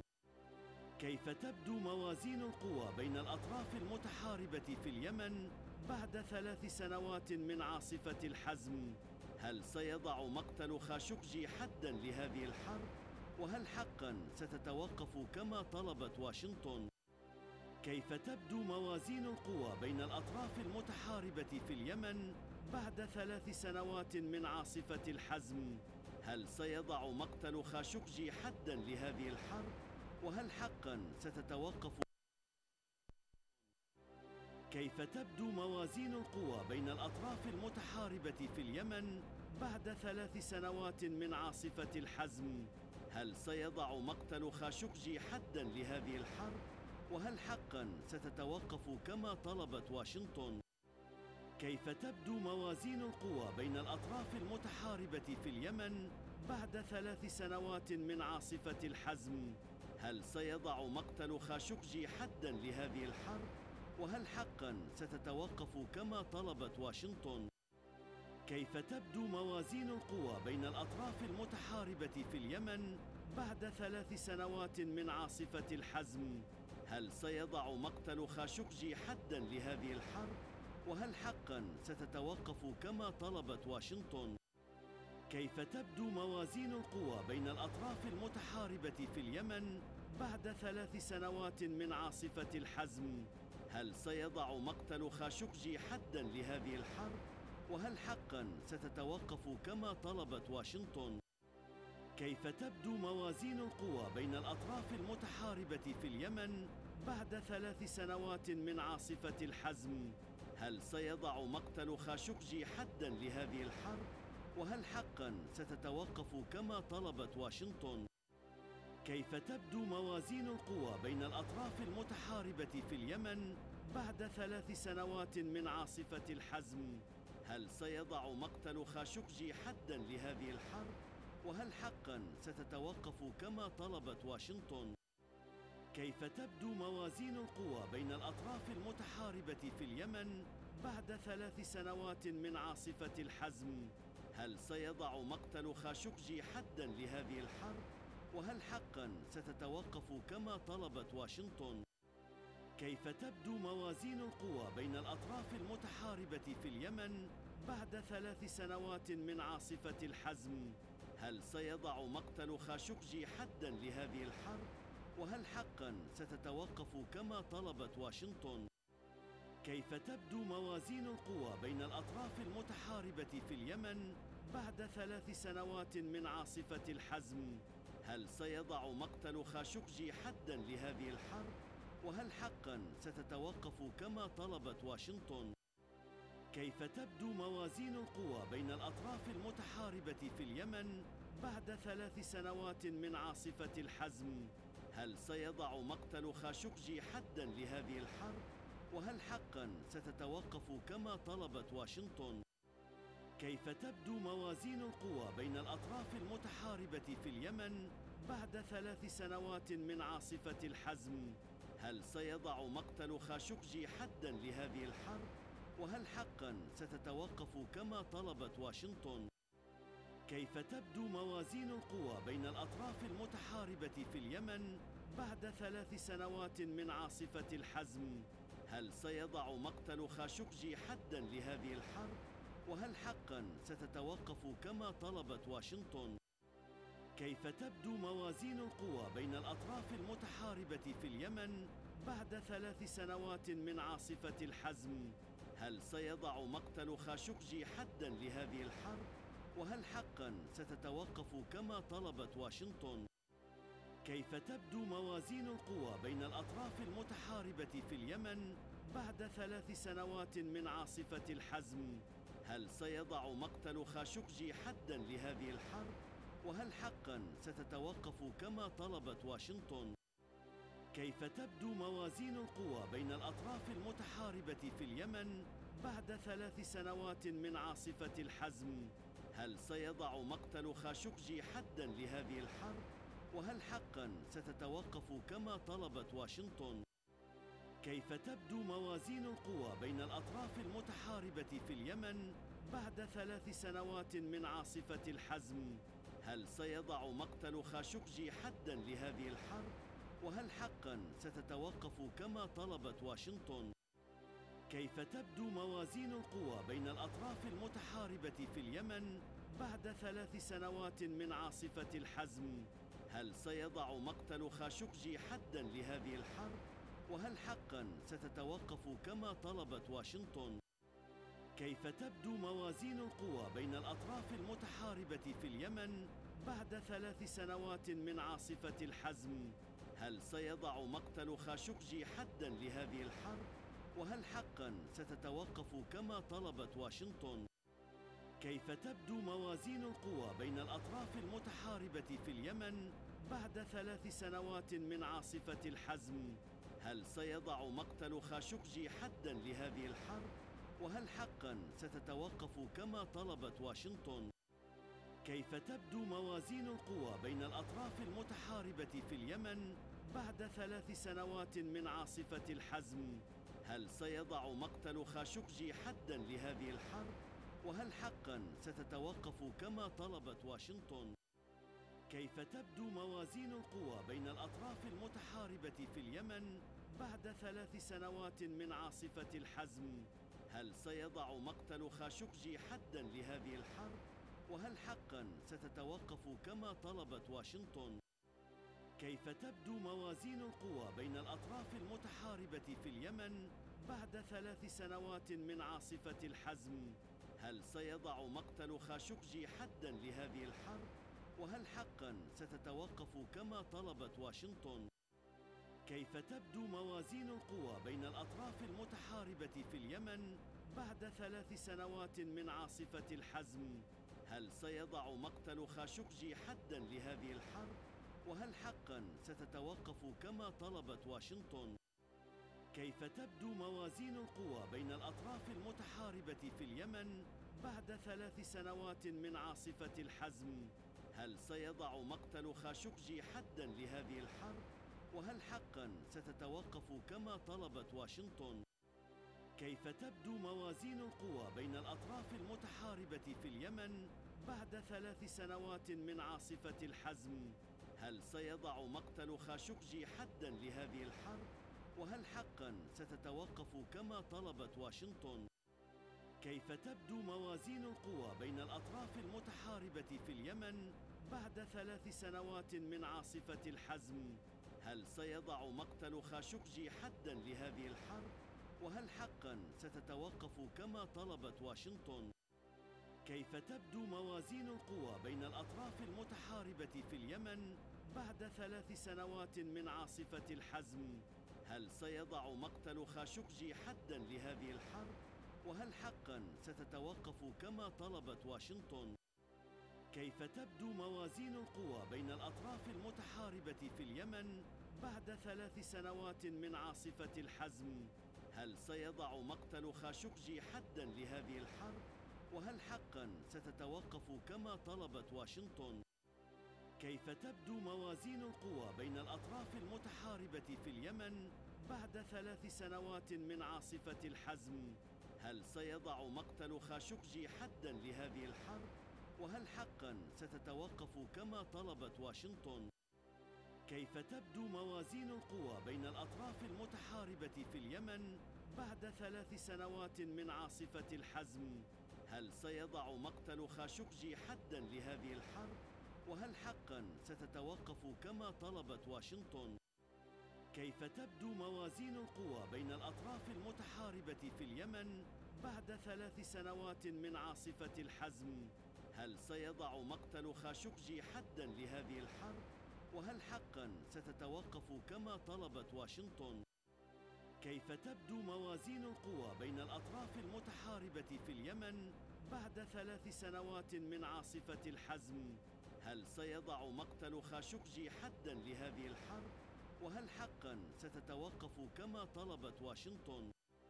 كيف تبدو موازين القوى بين الأطراف المتحاربة في اليمن بعد 3 سنوات من عاصفة الحزم؟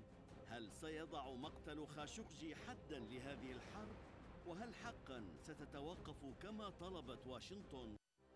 كيف تبدو موازين القوى بين الأطراف المتحاربة في اليمن بعد 3 سنوات من عاصفة الحزم؟ هل سيضع مقتل خاشقجي حداً لهذه الحرب؟ وهل حقاً ستتوقف كما طلبت واشنطن؟ كيف تبدو موازين القوى بين الأطراف المتحاربة في اليمن بعد 3 سنوات من عاصفة الحزم؟ هل سيضع مقتل خاشقجي حداً لهذه الحرب؟ وهل حقاً ستتوقف كما طلبت واشنطن؟ كيف تبدو موازين القوى بين الأطراف المتحاربة في اليمن بعد 3 سنوات من عاصفة الحزم؟ هل سيضع مقتل خاشقجي حداً لهذه الحرب؟ وهل حقاً ستتوقف كما طلبت واشنطن؟ كيف تبدو موازين القوى بين الأطراف المتحاربة في اليمن بعد 3 سنوات من عاصفة الحزم؟ هل سيضع مقتل خاشقجي حداً لهذه الحرب؟ وهل حقاً ستتوقف كما طلبت واشنطن؟ كيف تبدو موازين القوى بين الأطراف المتحاربة في اليمن بعد 3 سنوات من عاصفة الحزم؟ هل سيضع مقتل خاشقجي حداً لهذه الحرب؟ وهل حقاً كيف تبدو موازين القوى بين الأطراف بعد 3 سنوات من عاصفة الحزم؟ هل سيضع مقتل خاشقجي حداً لهذه الحرب؟ وهل حقاً ستتوقف موازين القوى بين الأطراف المتحاربة في اليمن الحزم؟ هل سيضع مقتل خاشقجي ستتوقف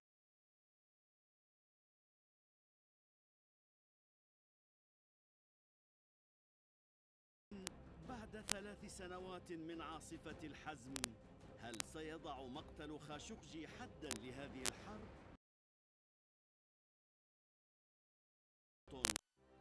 كيف تبدو موازين القوى بين الأطراف المتحاربة في اليمن بعد 3 سنوات من عاصفة الحزم؟ هل سيضع مقتل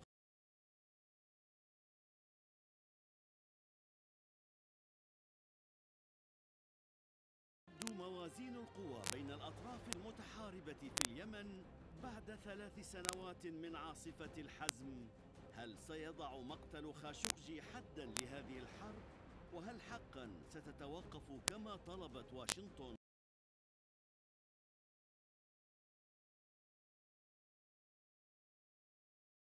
سنوات من عاصفة الحزم؟ هل سيضع مقتل خاشقجي حداً لهذه طلبت واشنطن؟ كيف تبدو موازين القوى بين الأطراف المتحاربة في اليمن بعد 3 سنوات من عاصفة الحزم؟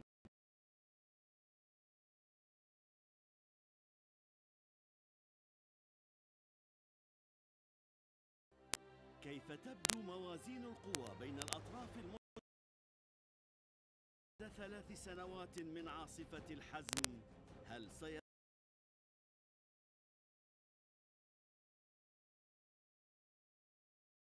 واشنطن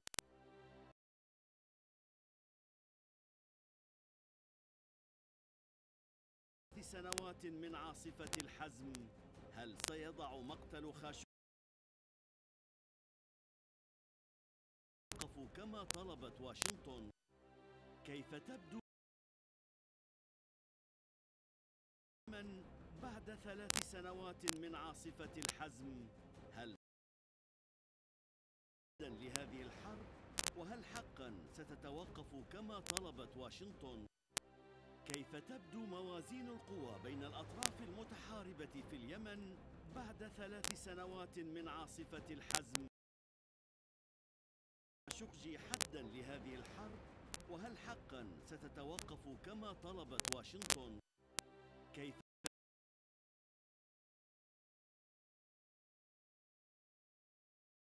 من عاصفة الحزم؟ هل سيضع مقتل خاشقجي حداً لهذه الحرب؟ وهل حقا كيف تبدو موازين القوى بين الأطراف المتحاربة في اليمن بعد 3 سنوات من عاصفة الحزم؟ هل سيضع مقتل خاشقجي حداً لهذه الحرب؟ وهل حقاً ستتوقف كما طلبت واشنطن؟ كيف تبدو موازين القوى بين الأطراف المتحاربة في اليمن بعد 3 سنوات من عاصفة الحزم؟ هل سيضع مقتل خاشقجي حداً ستتوقف كما طلبت واشنطن؟ الأطراف المتحاربة في اليمن بعد 3 سنوات من عاصفة مقتل خاشقجي حداً لهذه الحرب؟ وهل حقاً ستتوقف كما طلبت واشنطن؟ كيف تبدو موازين القوى بين الأطراف المتحاربة في اليمن بعد 3 سنوات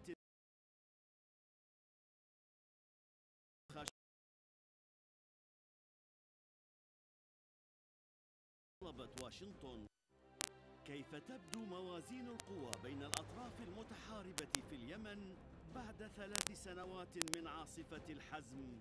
هل سيضع مقتل خاشقجي حداً لهذه الحرب؟ وهل حقاً ستتوقف كما طلبت واشنطن؟ كيف تبدو موازين القوى بين الأطراف المتحاربة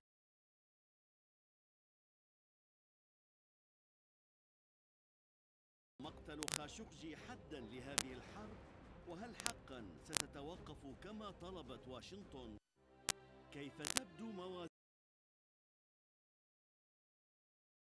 بعد 3 سنوات من عاصفة الحزم؟ هل سيضع مقتل خاشقجي حداً لهذه الحرب؟ وهل حقاً ستتوقف كما طلبت واشنطن؟ كيف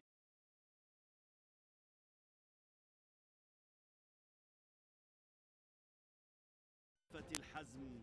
هل سيضع مقتل؟ وهل حقا ستتوقف كما طلبت واشنطن؟ كيف تبدو موازين القوى بين الأطراف المتحاربة في اليمن بعد 3 سنوات من عاصفة الحزم؟ هل سيضع مقتل خاشقجي حدا لهذه الحرب؟ وهل حقا ستتوقف كما طلب؟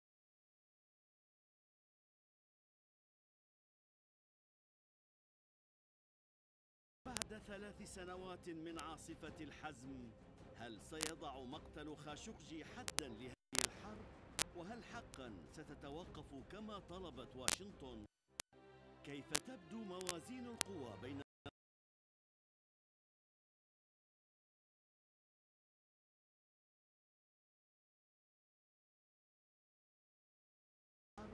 وهل حقا ستتوقف كما طلبت واشنطن؟ كيف تبدو موازين القوى بين الأطراف المتحاربة في اليمن بعد 3 سنوات من عاصفة الحزم؟ هل سيضع مقتل خاشقجي حدا؟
هل سيضع مقتل خاشقجي حدا لهذه الحرب؟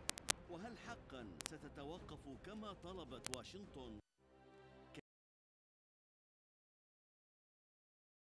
في اليمن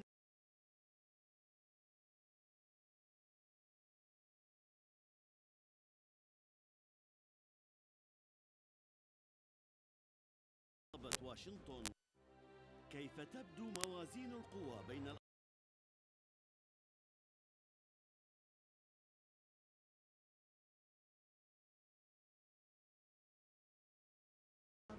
وهل حقا ستتوقف كما طلبت واشنطن؟ كيف تبدو موازين بعد 3 سنوات من عاصفة الحزم؟ هل سيضع مقتل خاشقجي حدا لهذه الحرب؟ وهل حقا ستتوقف كما طلبت واشنطن؟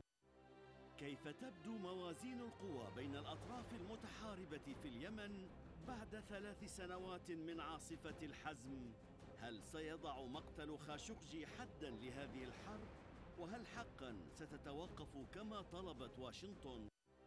كيف تبدو موازين القوى بين الأطراف المتحاربة في اليمن بعد 3 سنوات من عاصفة الحزم؟ هل سيضع مقتل خاشقجي حدا لهذه الحرب؟ وهل حقا ستتوقف كما طلبت واشنطن؟ كيف تبدو موازين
Peace be upon you. We resume the discussion of this seminar in the second, actually, session or session two, which will be under the title The War's Economic and Humanitarian Cost and its Social and Legal Impact on the Allied countries and Yemen's after 3 years. The previous session talked about the warring parties in Yemen and their power and their area of control and their regional alliances and their different opposing agenda. Now we talk about the impact of war on Yemen, the impact of this quagmire or swamp where everybody is drowning, where few think they are making gains or achieving goals, but they are all failed to achieve their goals due to the cost that is rising in terms of humanitarian cost or legal and social one. We will discuss these key points.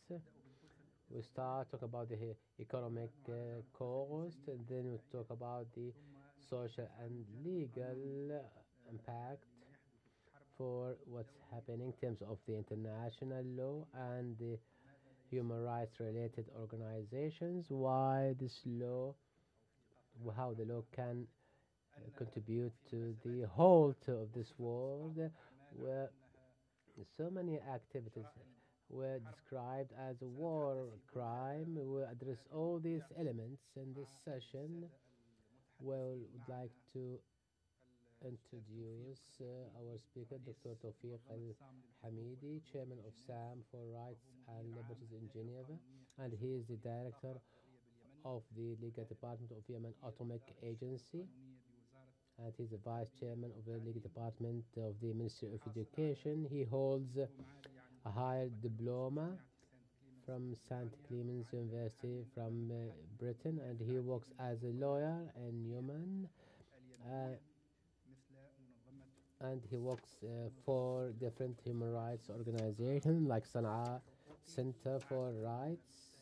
And also would like to welcome Dr. Hawas Taqiyya. He's a researcher at the Jazeera Center for Studies. He's responsible for Al-Khalij Studies unit.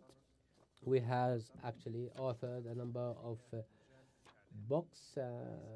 One of them is about the blockade on Qatar, and he was working as a journalist in Algeria. Our third speaker is Saeed Thabit, Chief of Al Jazeera Bureau in Yemen.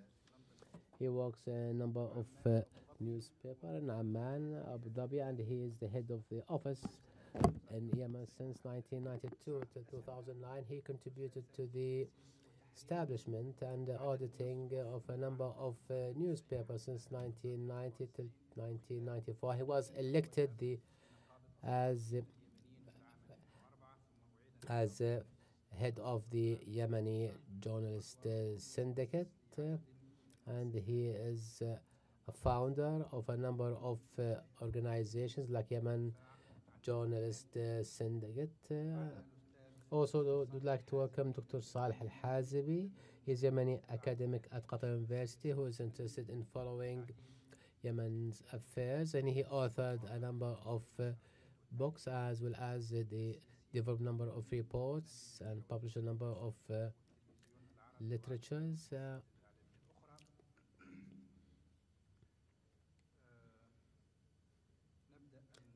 We start this session with each speaker has 10 minutes, then we will open the floor for questions for the department. Start with Dr. Al-Hawas, where he will address the economic impact of the war on Yemen. The floor is yours, please.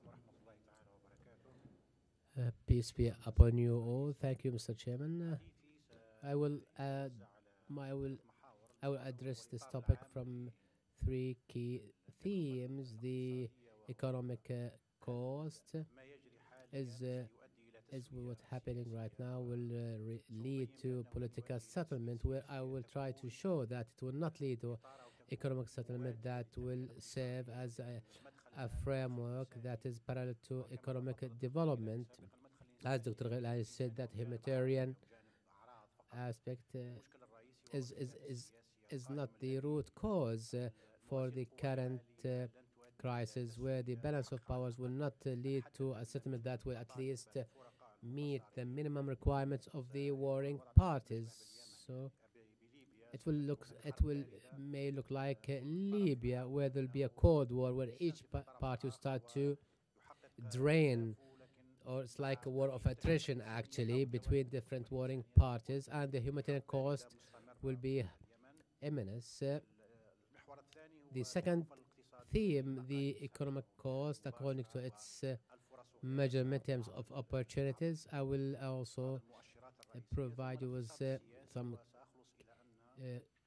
key indicators, as well as the current economic of Yemen and the future.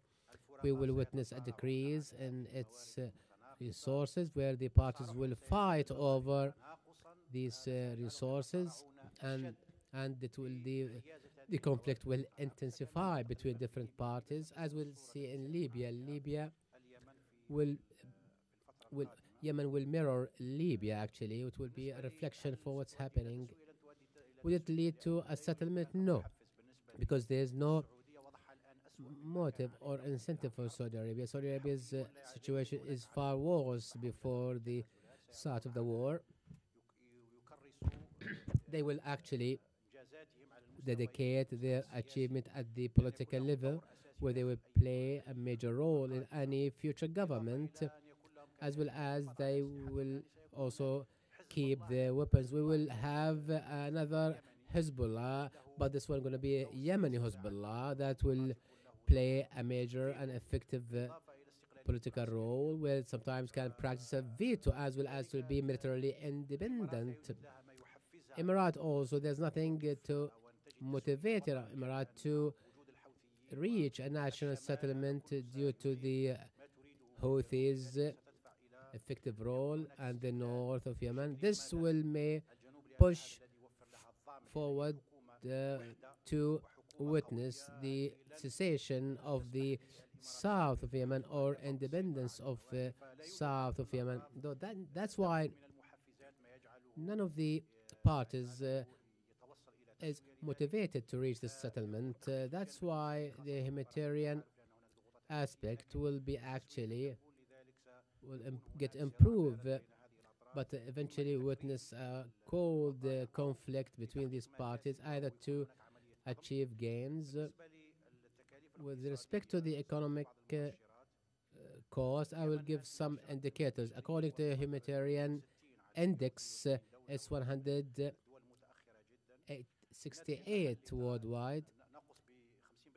Also 50% of the social fiber. Also there's a drop of the national reserve. The cost of war reached more than $100 billion, which is very big cost. With respect to the United Arab Emirates, Emirates spend on a monthly basis $1.6 billion. So far they have spent $50 billion, and Emirates budget experienced a deficit, and Bloomberg published that Emirates they're selling their bonds in America to fill this shortfall in the deficit or in their expenditures. So that's why the Emirates witnessed a drop in their bonds in order to cover this deficit. Saudi Arabia, their monthly expenditure more than $5 billion. The deficit of the Saudi budget is in their budget, I said, and we have seen how the Crown Prince did to collect $100 billion, and he was supposed to sell 10% of Aramco in order to collect some money for his reform program. And he has also placed members of the royal family in the Ritz-Carlton to push them to hand over part of their wealth. This is with respect to the indicators of the economic cost. Now talk about within this context, we have at the Jazeera Center, we have published a comprehensive study in this regard about the economic, social aspect, either for impact for Yemen or the coalition. I'd suggest that you review this study in terms of the richness and information. We don't want just to actually waste our time talk about details. You can refer back to the study conducted by the Al Jazeera Center regarding the structural aspect that the Yemeni economic will face within this conflict. The reconstruction will come as a reward. Saudi will reward the Houthis that would support the reconstruction of the northern areas of Yemen? No. Also, the Emiratis will not also contribute to the reconstruction of the north. No, I think the Emiratis will support the south, especially those parties that call for cessation or the independence of the south of Yemen. So the rewards will strengthen division within the Yemen. It will not result in any further unity or create united Yemen. No, the support of the coalition will result in further division. This is one of the key issues that the reconstruction of Yemen will face, especially as you know, this will result also in the emergence of differences between the coalition states. Also, there will be conditions and requirements for the reconstruction of Yemen because the coalition want to ensure that they will gain some benefits before they contribute to the reconstruction of Yemen. And they believe that the coalition is entitled to get these gains as they pay the high cost for this Yemen in order to bring back the legitimate authority. Another obstacle is the difficulties in establishing institutions. And currently, Asim Gomlo published Asim Gomlo Daron said when he said that the institutions do determine the development in any country. Whereas we see, for example, in Yemen, there are two central banks, one in Sana'a, one in Aden, and there are two governments. One is the legitimate government, the other one is a parallel government. So how, in this case, how can we ensure the establishment of institutions that are legitimate and have vision and power where can actually ensure the recovery of Yemeni economy? This is one of the key challenges that any future development process will face. And also regarding the social aspect, Fukuyama authored a book about the trust and how trust contribute to the development and advancement of any economy. And as I know that all the countries are doing in the economic and financial are one of the manifestations of trust. If the bank loses trust that the bank will get back the loans, then the bank will stop giving loans or borrowing. So the trust we have witnessed, there's a lack of trust between the Yemenis, even between the tribes that contribute to the unity of Yemen. We see Hashid tribe actually support and back the legitimate government, whereas Bakir is second biggest tribe, support the Houthi, even at the tribal level, as well as there's also regional and tribal conflicts. This is also led to the tearing apart the unity and the social fiber of Yemen. Also, as another obstacle is the war economic. We have what's the militias. So Yemen's model, where we witness that each militia believe that the war economy will save them. That's why how can we convince those who have arms to put down their arms instead of and provide them with another economic alternative in exchange of handing over their arms, as we have seen this in Libya or Lebanon with Hezbollah. That's why many militias that were formed have power in Yemen, and these militias actually benefit from their military power. That's why it will be difficult to convince them to to give away this war crime and to engage in a real developmental economy. Second thing is the petrol. Petrol constitutes 70% of the country's revenue. This is another serious problem. The oil exists in the south, whereas the majority of the population live in the north.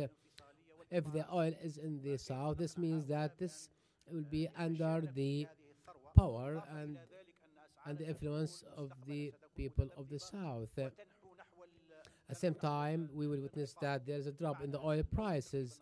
So that's why the key source of revenue for Yemen will play a major role and will be witnessing some concessions. Another thing is the GAT.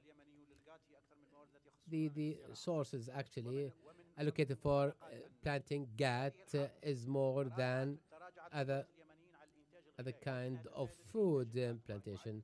We see there's increase of al-GAT.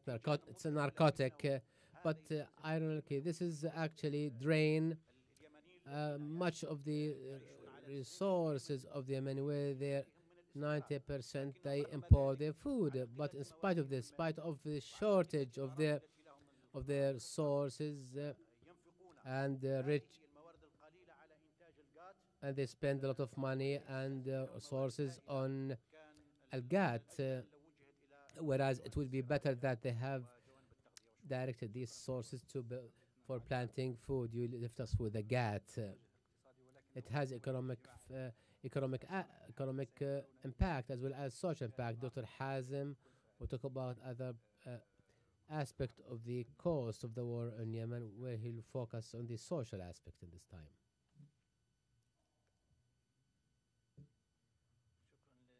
Thank you. I'd like to thank Al Jazeera Center for Studies for organizing this important seminar to discuss the Yemeni situation. Undoubtedly, that the war anywhere has direct and indirect impact at different levels, either economic or social or humanitarian. And for sure, what's happening in Yemen now has current impact as well as a long-term impact. Regarding the social impact, there are so many impacts as a result of the war, as well as other forms of impacts practiced by Houthi rebels in attempts to create changes as a result of the war and the catastrophic economic situation. As you know, Yemenis do not receive their salary. We talk about more than 1 million, almost 2 million employees. They don't have any livelihood or source of living to provide for their families, and this has impact on the families. Other catastrophe. Talk about education sector is completely in halt. Talk about million of students are no longer in schools. They are out of schools. We talk about the whole generation is no longer receive any kind of formal or informal education where they can complete their higher education. Talk about a future generation where it will be difficult to actually ramificate or to address such a problem. That's why we have noticed that education process is no longer undergoing.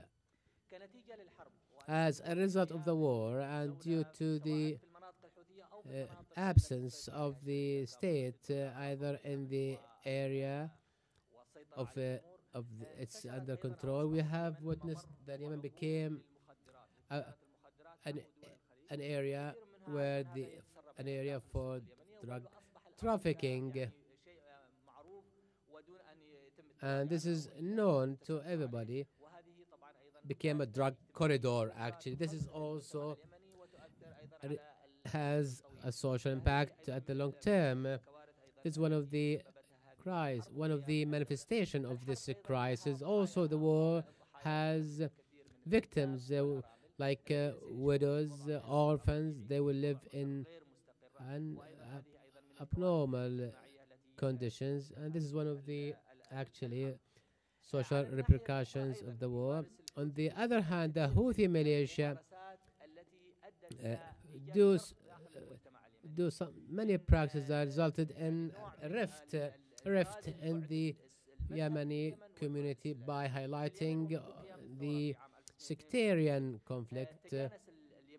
And since 1996, at that time, the Yemenis lived in harmony, although there's a Zaydi, a Shafi'i also, whereas those who lived during revolution, we don't even know that there are such differences. We all lived in harmony.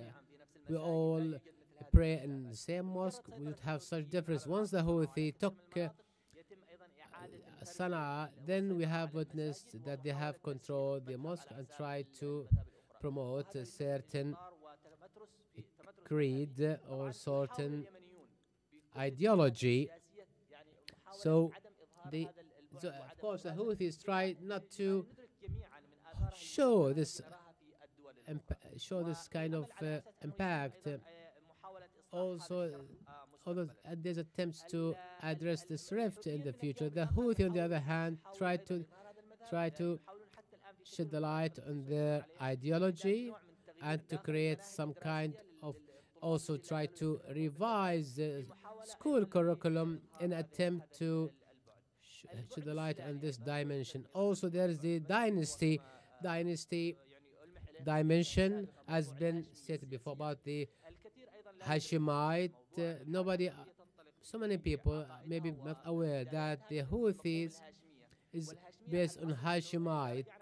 And if you go to Yemen before 1962, in the northern Yemen, it was ruled by Al-Mutawakkiliya kingdom. At that time, it is not a king, it was Imam, because it king follow Az-Zaydi,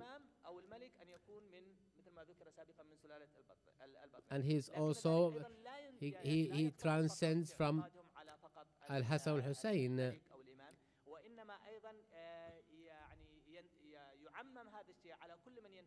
Of course, so it's usually those who actually affiliated to this family would be treated in favorism, and also we have witnessed Al-Qahtaniya, which is against Al-Hashemiyya, Hashemite. For example, someone from Al-Qahtani tribe cannot marry one of ladies from Hashemite, Qahtaniya. One of the two got married, one from Qahtaniya, one from Hashemite. They married outside Yemen and this resulted in some conflict and tension inside their two families in Yemen. It happened that Yemen used to live together, and suddenly we have with the support to these families, they start to start to claim that they are the one should rule these cities, and this will result a kind of also about the taking revenge and avenge. This will take time to eliminate such a phenomenon. And also, Houthis, they exploit this kind of ideology where they also try to get rid of those who work in the public service to be replaced with those who are loyalists. For example, in Sana'a University, more than 800 of the employees, staff, and administrators were fired and replaced by those who have loyalty to Houthi militia. And also another manifestation is the emergence of a radical party called Al-Qahtani Party, which is Qahtan, names after Qahtan. They are against Hashemite, and that's why it starts to question the origin of Al-Qahtani members. This kind of two radical extremes resulted in a rift in the Yemeni community. Even after the war, such divisions will require a long time in order to ensure the creation of a generation that adopts nationalism in their approach, not tribal approaches. I believe that there's so many, and there's also revenge, And about the division, not due to tribal, we have seen that some tribes fight with the Houthis, other fight with the legitimate government. On the other hand, the Yemeni try as much as they can not to shed the light on such division or divide. On the other hand, the Houthis try to exploit and benefit from such division in order to extend their influence in different parts of Yemen. Well, even sometimes Houthis go beyond the sectarian dimension. They use dynasties where they use some families of Hashemite origin to act as their allies in some regions, and this is create so many issues and problems in different regions and result in taking revenge. Of course, there are further social impact that requires further time to be addressed. Thank you, Mr. Saleh, for this comprehensive and detailed presentation. The other part of this crisis will be addressed by Dr. Saeed Thabit. As you know, Yemen was described by UN Secretary General as the worst humanitarian crisis that we have witnessed in the modern times or worldwide. If you talk us about the humanitarian cost of this crisis as another manifestation of this crisis, thank you so much. Undoubtedly, that Yemen has not witnessed stability for a long time during the last 7 decades since the witnessed the shifts and changes in the north or the south. Yemeni was witnessed political deadlocks. One of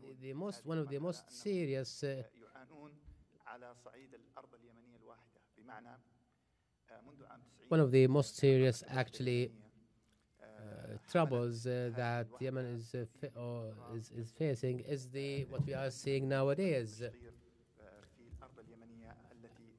As you notice that Yemen has the witness association divided over centuries between south and north. The humanitarian aspect is a reflection of the political situation of the country. When we see there's no longer a government is in control, we witness such a crisis. Yemen is a poor country, as you know, and there are some poor cities or districts, and the famine or starvation that we have seen in news reports, that even before the war they suffer, and the war actually doubled this kind of catastrophe, especially in Hajjah, some part of Hajjah, Al-Hudaydah, Tuhama. They are originally poor and neglected and marginalized areas, and there are some specific parts of these countries.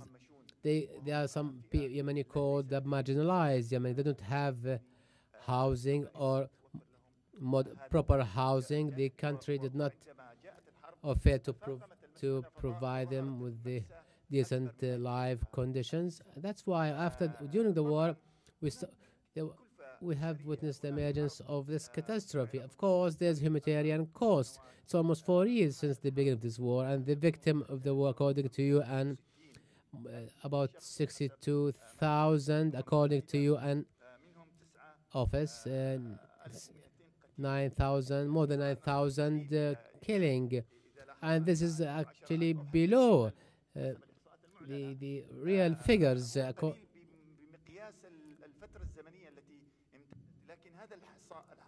These figures or statistics started since a coalition actually launched the war on Yemen, but Yemen is paying the price since the co and especially after the invasion, or actually invasion once on the agreement reached between the Yemeni parties, and the result on the divide of the country, which resulted in social division, political division, economic division, and tribal. All these actually impacted human.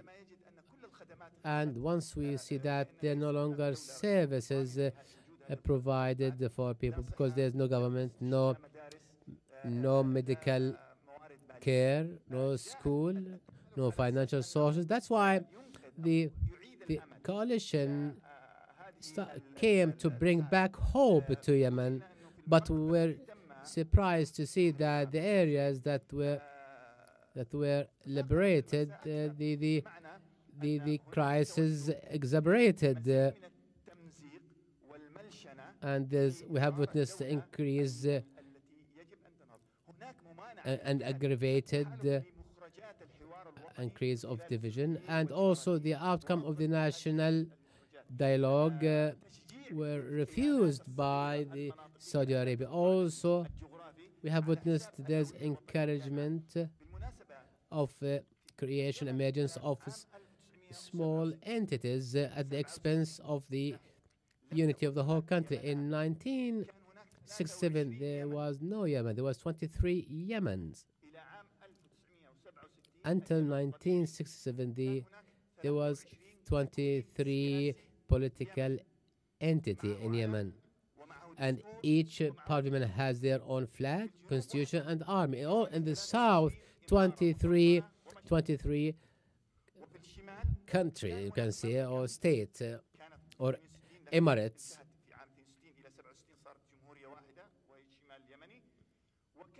And with this, it was 24 countries when witnessed the emergence of the national liberation movement led by the Arab nationalists, liberated the south from the British colony, which also they witnessed the unification of these different entities within one entity. And by the way, the Emirates right now is trying to reproduce the cessation of the south of Yemen, and Yemen was called this South Yemen is no longer one entity under one entity called Yemen. That one Sultanate, there was Sultanate and Mashayikha, Sheikh Al-Kathiri.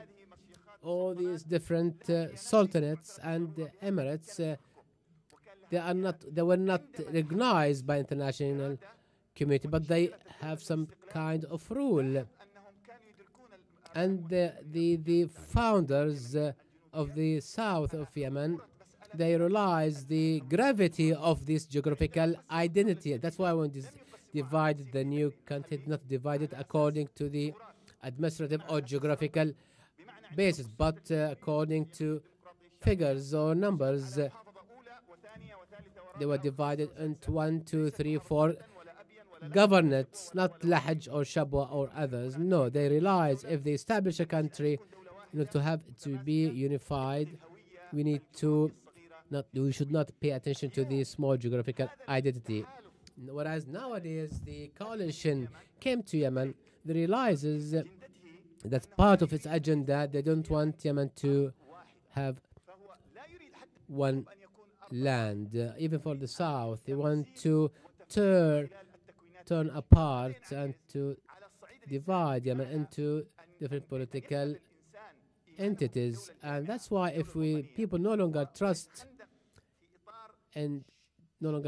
the what's called the unified, comprehensive, inclusive country, this will result on joining different entities. We have what's called Abiyan Army, Shabwa Army, Taiz Army.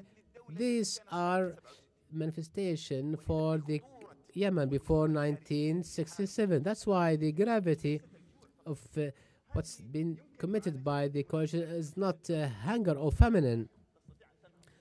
All this can be addressed, but the gravity is the cessation, division of the country. So people don't look at this matter carefully. For the Houthis, on the other hand, they have the same vision, but it's a bit different.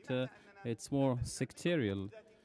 We can give them a autonomy on a sectarial basis or a regional basis.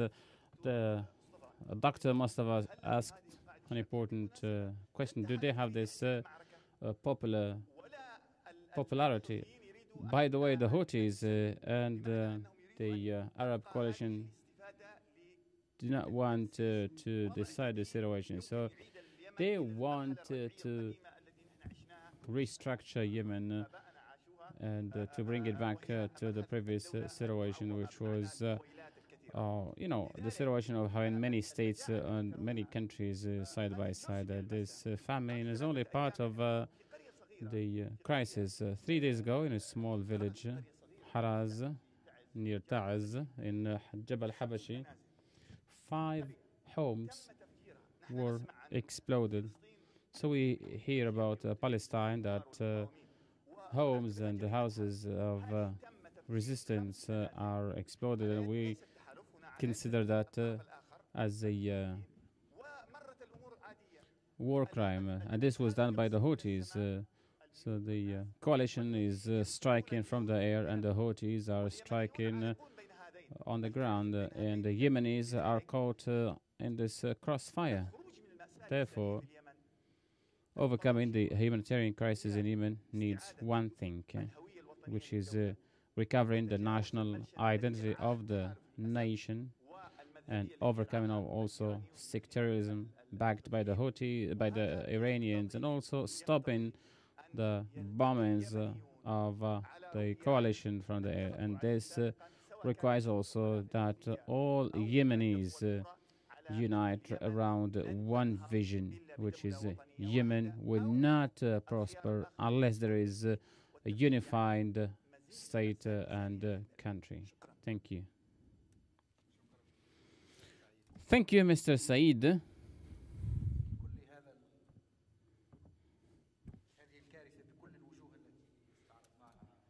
In the light of this crisis we talked about from social, humanitarian point of view, what is the role of international law? What are the international governmental and non-governmental organizations to stop this war?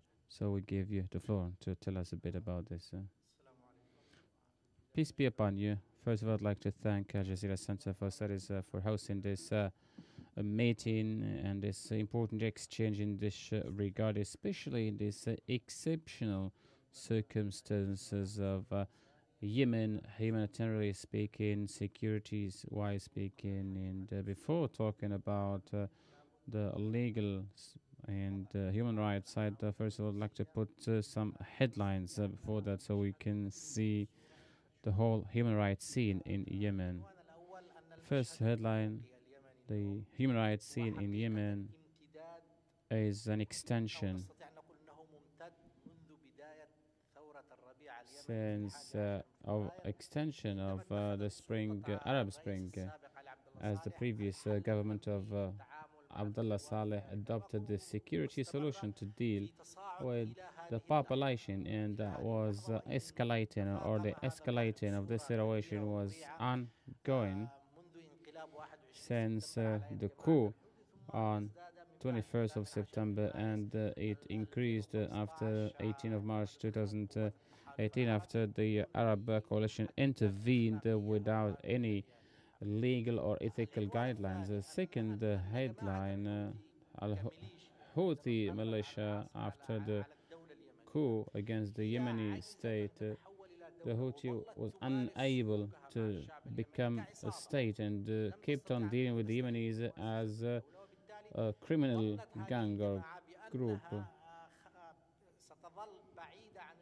Therefore, this militia thought that it's going to remain away from any prosecution or justice, and the Houthis did every possible breach or violation of law, what the international domestic you might think about. The third thing, the Arab coalition is states and governments, among them also the legitimate government. It was supposed that these countries, after the intervention, should safeguard the institutions of the state, among them justice and all institutions. So, as I said, the Houthi militia was unable to turn itself into a state, and also all institutions, whether in Aden, Aden, in Ta'az, and all other cities, the state institutions collapsed.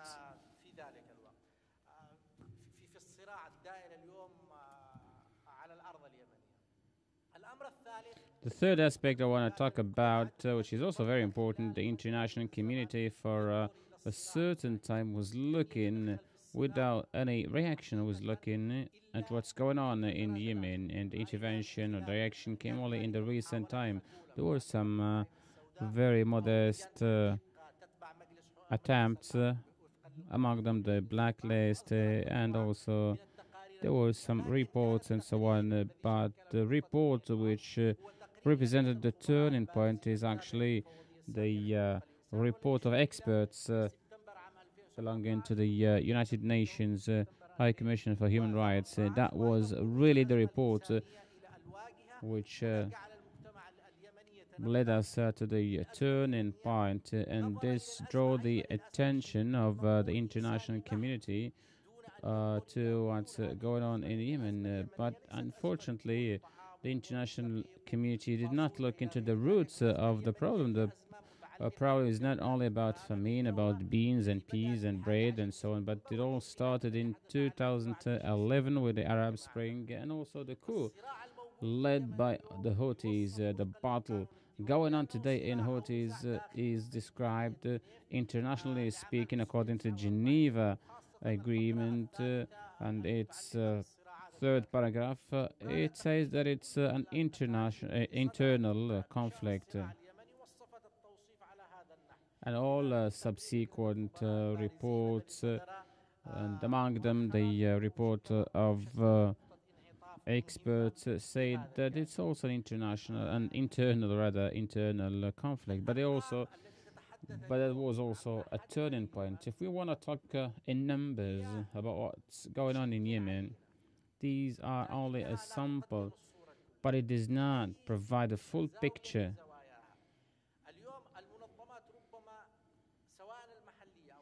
Domestic or international organizations, when they are looking into human rights issues, they focus on cities. But actually, we have no more cities in Yemen. The war is conducted outside the cities. If we take Ta'az, the war is in every village, in every home. Therefore, the international organizations, when they try to read the humanitarian scene in Yemen, maybe they focus on one angle. We in the organization of SAM, we issued a report and we had more than 68,000 cases of breach of education, among them 5,000 cases of murder. This is only what we were able to document.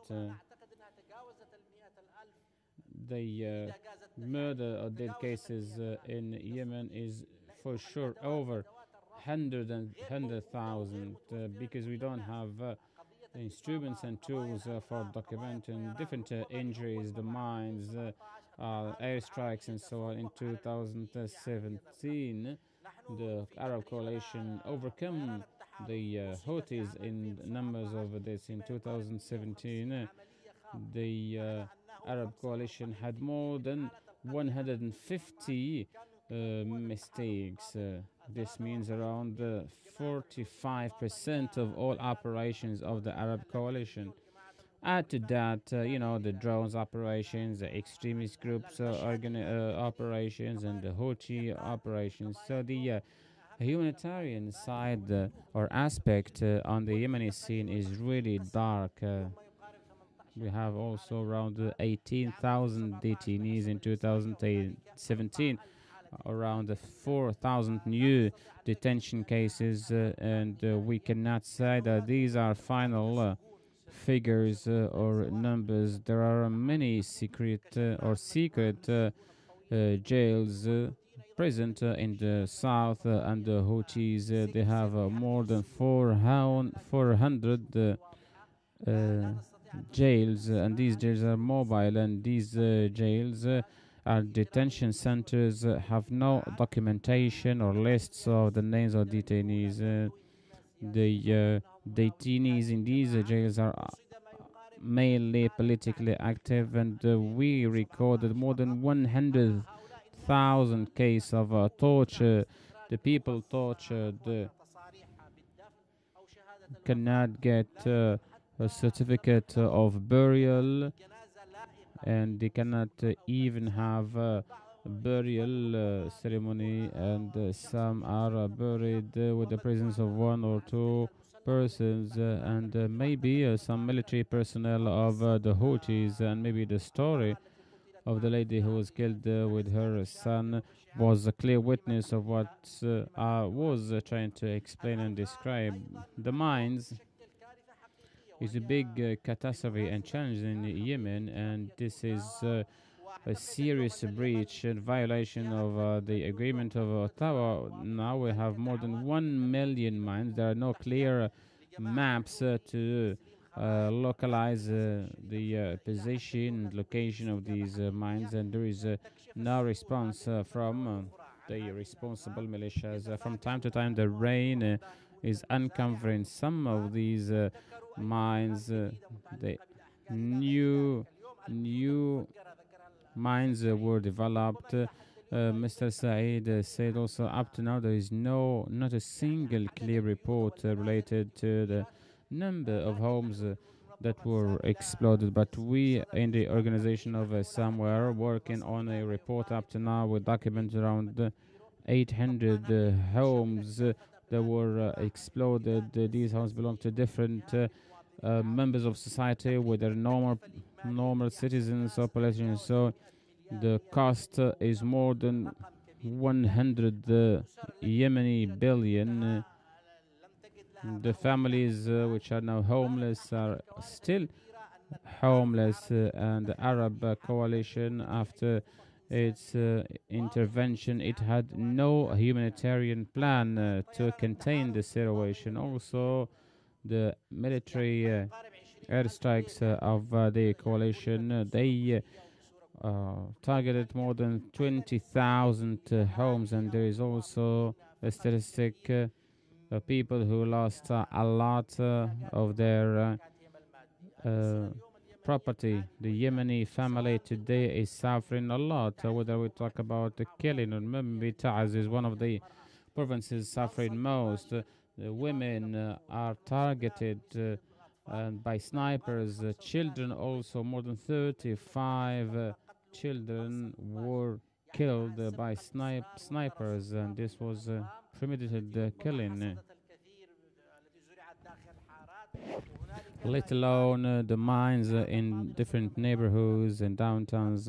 Last year, more than 300 children were injured by mines. There were more than 2,600 cases of recruiting children or youth. As I said, it's it's impossible for us to document all cases. The schools, play yards, everywhere has become a center for training and recruitment. If you look into these stories, you'll find out that there is a cruel criminality behind all this. What we can say at the end of the day, local or international organizations deployed a huge effort, but at the end of the day, these organizations don't have a political decision, they don't have a power, but still, unless these organizations, Human Rights Watch, Amnesty International, without the role of these organizations in uncovering and unveiling the situation, the fact about the secret jails today, any international investigation commission cannot go inside, and the unique source, the only source, are people on the ground, the local organizations. Let me say also that many of our colleagues are inside or are jailed. Last year we had around 300 cases of activists arrested, and also maybe the similar number of journalists arrested. And to conclude, the report, the recent report of the Commission of Experts represents an important foundation for seeking justice, and that's why it was on the media everywhere, and that's why many of the criminals think that their names might be on the attached secret list. So I think that the International Court, Criminal Court, is or has the direction to look into these cases. Thank you, Mr. Tawfiq, for your contribution. You mentioned, of course, shocking numbers, and as I said, it's only a small percentage of the reality. We still have some time to take some questions, and then we go back to the speakers to take their comments, and we might take more or go into more detail. Thank you. Please go ahead. Thank you so much. My question goes to Mr. Saeed Thabit, and the same was mentioned by Abdullah Ghilani. There is an interest for all conflict parties with the Houthis, the Arab coalition, to let the war go longer. Can you explain this a bit more?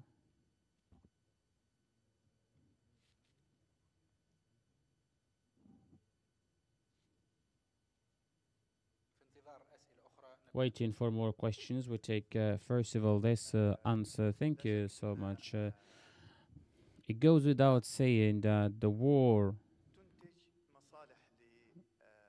results in reaching the interests of the different conflict parties, whether these are of military or economic nature. So, case A, Saudi Arabia.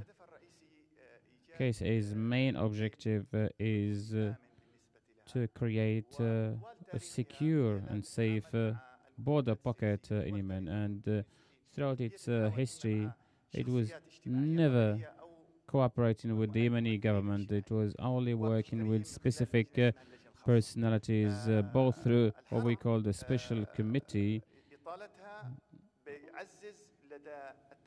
extending the war is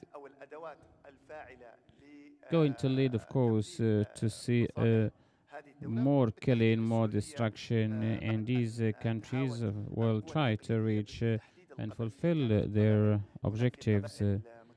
There are many tribes in Yemen, and since Yemen's case A was working with them through different methods and tools, the situation changed. Now we have the Houthi movement. The Houthis rooted out the partners of case A in Yemen, and UAE was unable to implement its project, especially with regard to Aden and strengthening its presence in the ports. And there's a delay also in Hadramaut, and also a tactical disagreement between KSA and UAE in Socotra and Mahran. Therefore, UAE is trying to strengthen its position in the south and also in Aden. And this is, by the way, an old dream. If the war is to be stopped now, I think this project will stop. For the Houthis, extending the war, it's gonna impact their presence positively. Maybe they was gonna give them more legitimacy, and they might also wait for any mistake related to the legitimate or so-called legitimate government, so they can take advantage of that. Whether any, change regarding the health of the president or change of the leadership and so on. So the Houthis will keep ambushing and try to take over in case of necessity, in case there is any change. Inside Sana'a, the biggest businessmen of Sana'a were trading in oil and gas and so on. The oil coming from Maghreb, which is actually controlled by the legitimate government. This oil has been, or the prices are decided by these businessmen, and the Houthis got richer and richer. They have villas in Beirut, especially in the southern part of Beirut. They have houses, villas, and restaurants. So this war, actually, for those who originate from the mountains, the war for them has become a source of income, and they are increasing their wealth.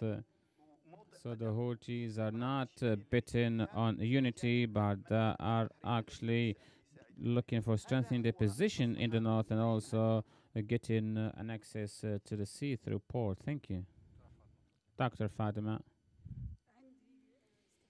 I have a question for Mr. Tawfiq.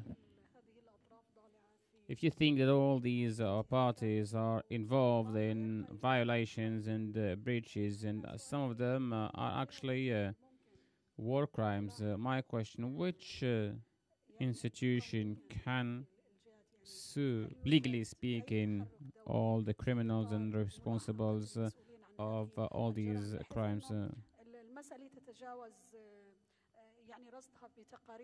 And as you said, it's not possible to document all cases through reports. Question, is there any institution that can really take over this responsibility, or do you think that for the conflict factions have or are looking to protect each other? I think the first responsibility, the ethical responsibility, is of the Human Rights Council, because there are clear formalities and measures that can be taken by this council. And also, if the prosecutor of the International Criminal Court receives enough evidence, I think he can move a criminal case against all conflict parties. And here comes the role of individuals, even of international and domestic organizations. They can resort to the International Criminal Court, ICC, and file a case.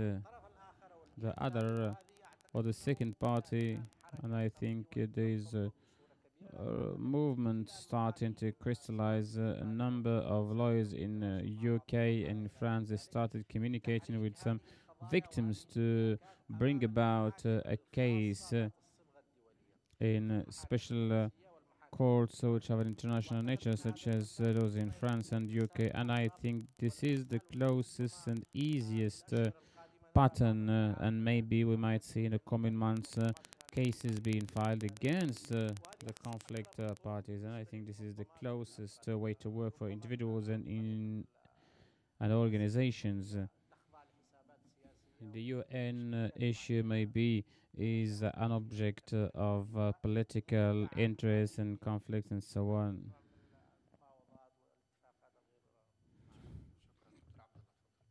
Dr. Abdallah will give you the floor. There is an important issue which is because it has a lot of consequences and results. What about if President Hadi disappears from the scene for any reason, whether for health reasons or whether he passes away and so on? Is there any mechanism to choose and select an alternative? And do you think that this alternative is going to enjoy domestic and international legitimacy? Dr. Mustafa.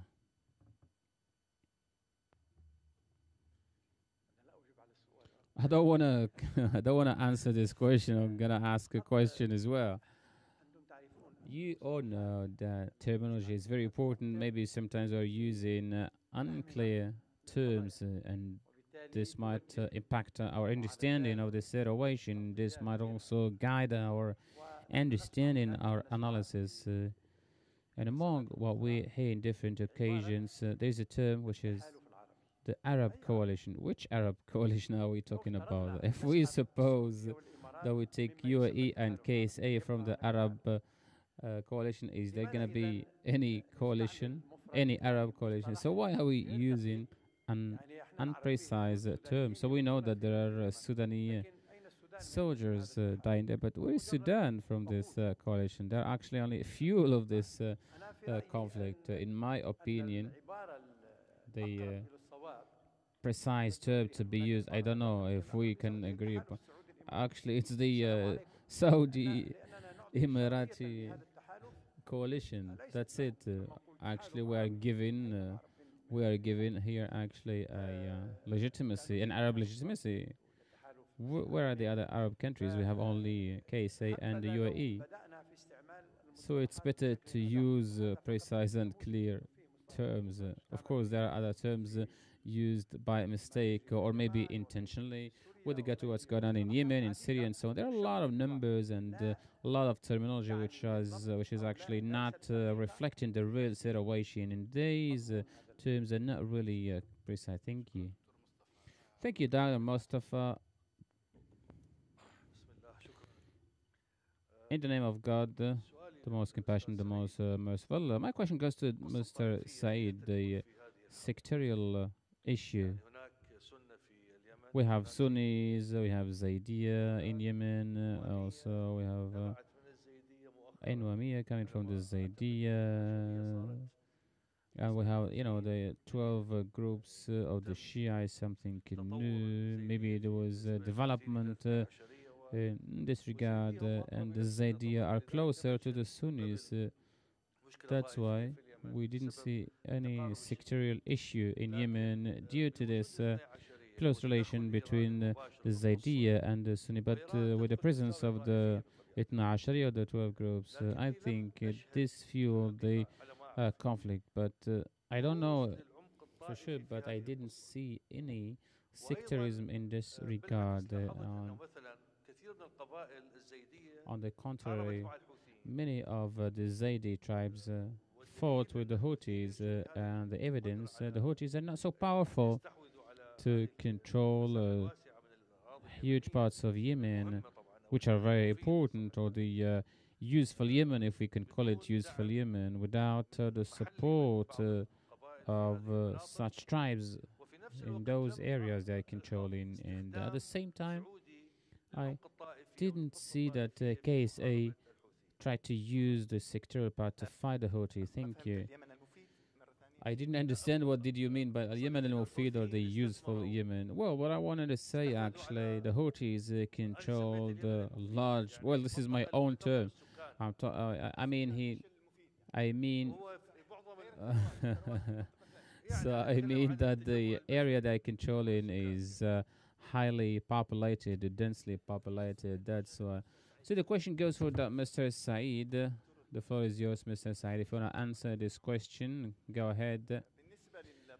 Regarding sectarianism in Yemen, there is a saying in this regard, and many mention that the Zaydiyya is close to the Sunnis, and this is a general, actually, thought. It's not realistic. The Zaydiyya, if you want to go deeper, is nothing called Zaydiyya. Imam Zayd created his own path and so on. Well, actually, he was a politician and he conducted a revolution. He did not leave publications like Ja'far al-Sadiq, al-Shafi, and so on. But, it was a political movement. After that, his followers, such as Imam al-Hadi, added some new aspects. That's why we came to what we have in Yemen, al-Hadawiyya, from Imam al-Hadi, al-Jarudiyya, al-Salihiyya, and so on. So these are actually colors which are very close to the Itna Ashariya, or the 12 Shia groups. And what we call al-Jarudiyya was deeply rooted in Yemen before the revolution. They were brought down by the Republicans in 1962. But this remained deeply rooted in their awareness, in their books. One of the achievements of the Republican system, especially in the north, I'm talking about 62 before the unity, they achieved a big thing, which is to unify the Yemeni mentality, especially in education. So they overcame actually Shafi'iyya, Zaydiyya, and so on.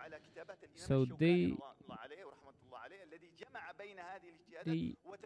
took the system of Imam al-Manhaji, and I think the first person who took over the Ministry of Education is Abu al-Ahrar al-Zubaydi, because he understood the sensitivity of the issue in Yemen.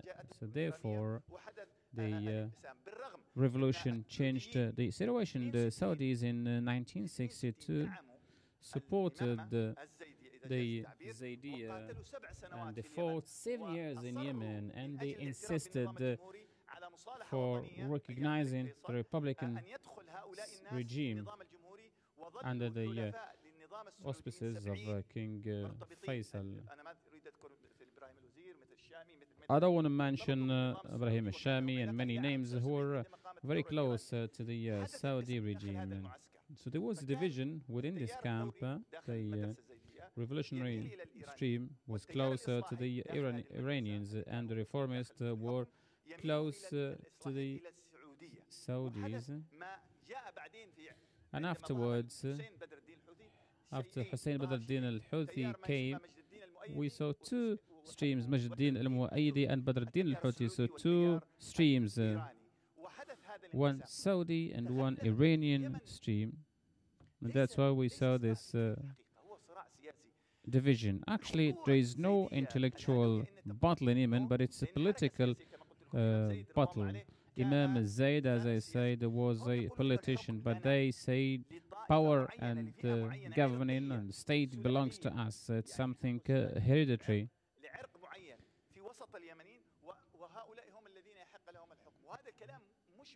And this is something that Badr al-Din al-Houthi said in one of the famous articles in 2004, 2005. And Hussein, his son, said it's our right to govern, it's our right to be in power. So this is their doctrine, actually. The battle in Yemen, for the moment, people try to go back to the spirit, to the soul of the Republican regime. Now, I think that there is a retroactive situation going back to the previous situation. Thank you. Thank you very much, Ustad, Mr. Salah. If you might answer the question of Mr. Ghilani.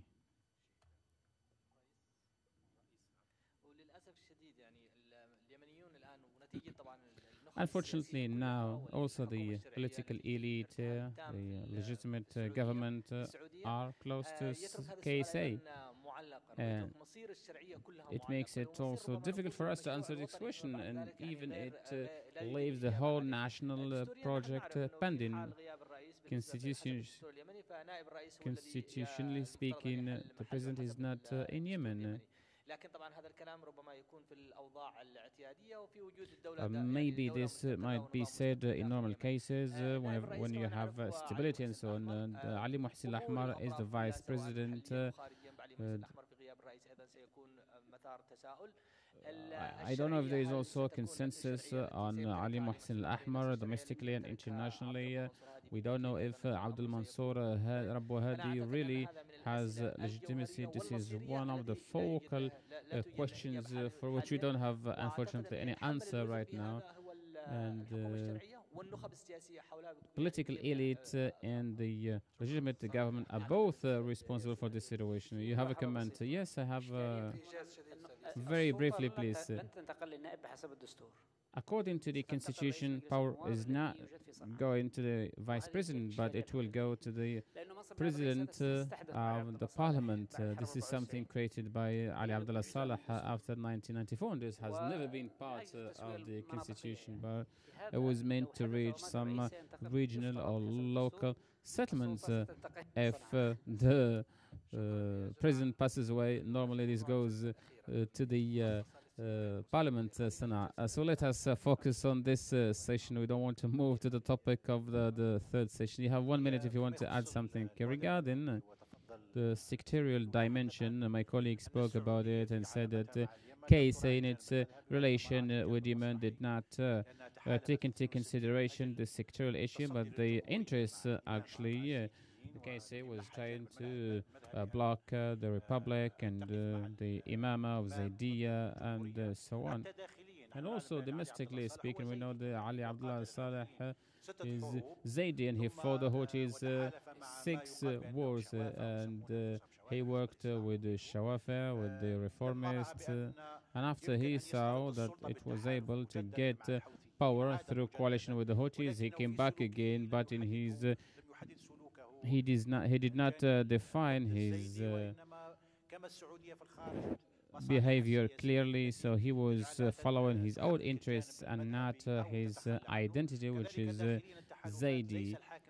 And the coalitions, domestically speaking, are defined by power actually, and not by identity. If he was able to work with the Houthis to achieve his goals, so he will work with the Houthis and so on. So this is what happens nowadays in Yemen. The sectarial aspect is a tool, instrument used and is not a compass. Actually, the political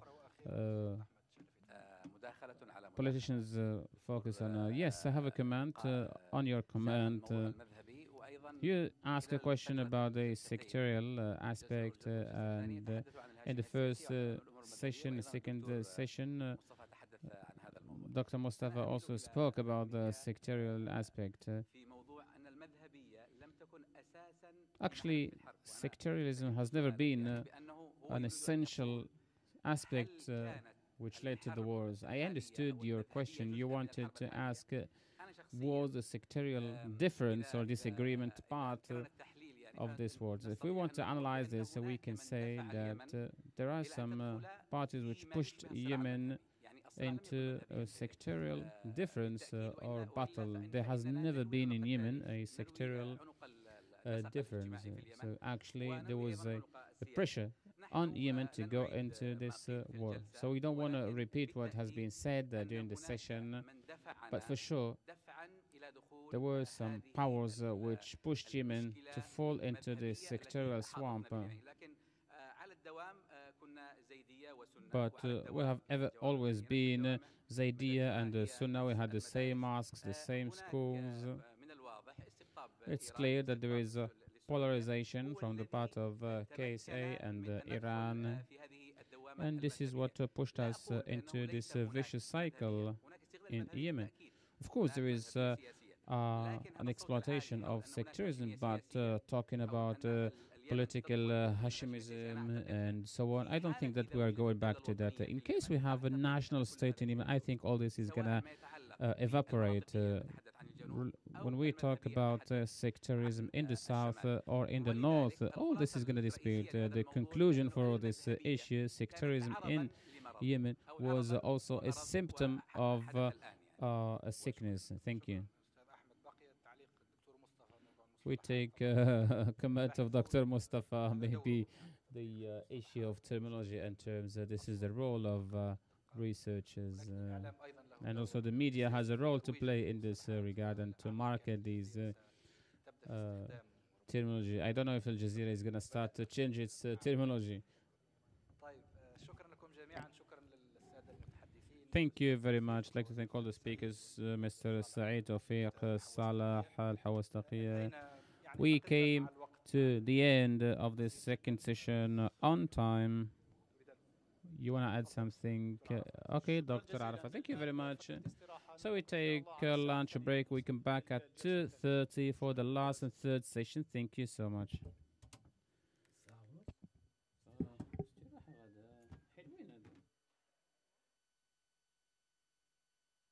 بعد 3 سنوات من عاصفة الحزم، هل سيضع مقتل خاشقجي حداً لهذه الحرب؟ وهل حقاً ستتوقف كما طلبت واشنطن؟ كيف تبدو موازين القوى بين الأطراف المتحاربة في اليمن بعد 3 سنوات من عاصفة الحزم؟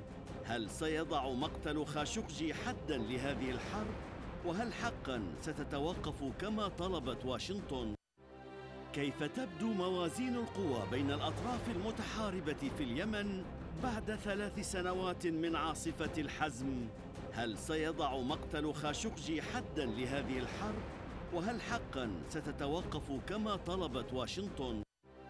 كيف تبدو موازين القوى بين الأطراف المتحاربة في اليمن بعد 3 سنوات من عاصفة الحزم؟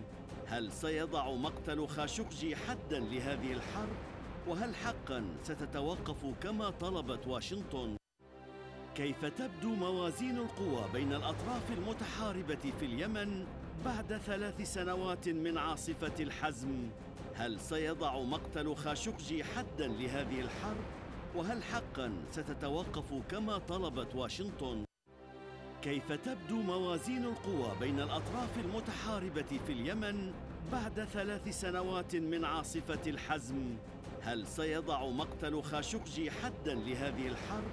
وهل حقاً ستتوقف كما طلبت واشنطن؟ كيف تبدو موازين القوى بين الأطراف المتحاربة في اليمن بعد 3 سنوات من عاصفة الحزم؟ هل سيضع مقتل خاشقجي حداً لهذه الحرب؟ وهل حقاً ستتوقف كما طلبت واشنطن؟ كيف تبدو موازين القوى بين الأطراف المتحاربة في اليمن بعد 3 سنوات من عاصفة الحزم؟ هل سيضع مقتل خاشقجي حداً لهذه الحرب؟ وهل حقاً ستتوقف كما طلبت واشنطن؟ كيف تبدو موازين القوى بين الأطراف المتحاربة في اليمن بعد 3 سنوات من عاصفة الحزم؟ هل سيضع مقتل خاشقجي حداً لهذه الحرب؟ وهل حقاً ستتوقف كما طلبت واشنطن؟ كيف تبدو موازين القوى بين الأطراف المتحاربة في اليمن بعد 3 سنوات من عاصفة الحزم؟ هل سيضع مقتل خاشقجي حداً لهذه الحرب؟ وهل حقاً ستتوقف كما طلبت واشنطن؟ كيف تبدو موازين القوى بين الأطراف المتحاربة في اليمن بعد 3 سنوات من عاصفة الحزم؟ هل سيضع مقتل خاشقجي حداً لهذه الحرب؟ وهل حقاً ستتوقف كما طلبت واشنطن؟ كيف تبدو موازين القوى بين الأطراف المتحاربة في اليمن بعد 3 سنوات من عاصفة الحزم؟ هل سيضع مقتل خاشقجي حداً لهذه الحرب؟ وهل حقاً ستتوقف كما طلبت واشنطن؟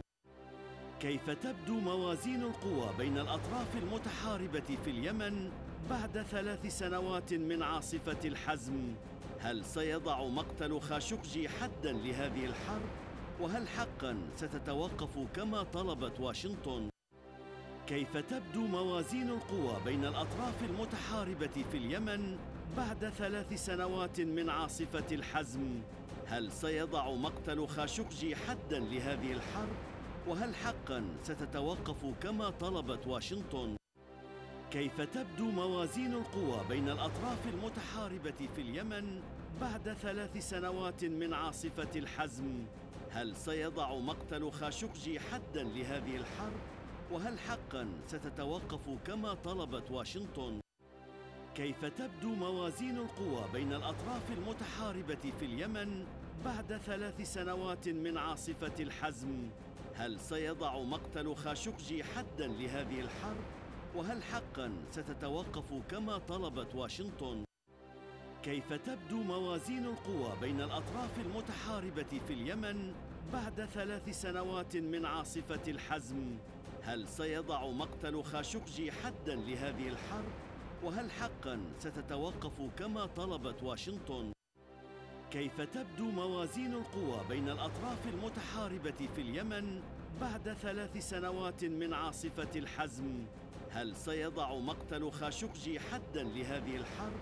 وهل حقاً ستتوقف كما طلبت واشنطن؟ كيف تبدو موازين القوى بين الأطراف المتحاربة في اليمن بعد 3 سنوات من عاصفة الحزم؟ هل سيضع مقتل خاشقجي حداً لهذه الحرب؟ وهل حقاً ستتوقف كما طلبت واشنطن؟ كيف تبدو موازين القوى بين الأطراف المتحاربة في اليمن بعد 3 سنوات من عاصفة الحزم، هل سيضع مقتل خاشقجي حداً لهذه الحرب؟ وهل حقاً ستتوقف كما طلبت واشنطن؟ كيف تبدو موازين القوى بين الأطراف المتحاربة في اليمن بعد 3 سنوات من عاصفة الحزم؟ هل سيضع مقتل خاشقجي حداً لهذه الحرب؟ وهل حقاً ستتوقف كما طلبت واشنطن؟ كيف تبدو موازين القوى بين الأطراف المتحاربة في اليمن بعد 3 سنوات من عاصفة الحزم؟ هل سيضع مقتل خاشقجي حداً لهذه الحرب؟ وهل حقاً ستتوقف كما طلبت واشنطن؟ كيف تبدو موازين القوى بين الأطراف المتحاربة في اليمن بعد 3 سنوات من عاصفة الحزم؟ هل سيضع مقتل خاشقجي حداً لهذه الحرب؟ وهل حقاً ستتوقف كما طلبت واشنطن؟ كيف تبدو موازين القوى بين الأطراف المتحاربة في اليمن بعد 3 سنوات من عاصفة الحزم؟ هل سيضع مقتل خاشقجي حداً لهذه الحرب؟ وهل حقاً ستتوقف كما طلبت واشنطن؟ كيف تبدو موازين القوى بين الأطراف المتحاربة في اليمن بعد 3 سنوات من عاصفة الحزم؟ هل سيضع مقتل خاشقجي حداً لهذه الحرب؟ وهل حقاً ستتوقف كما طلبت واشنطن؟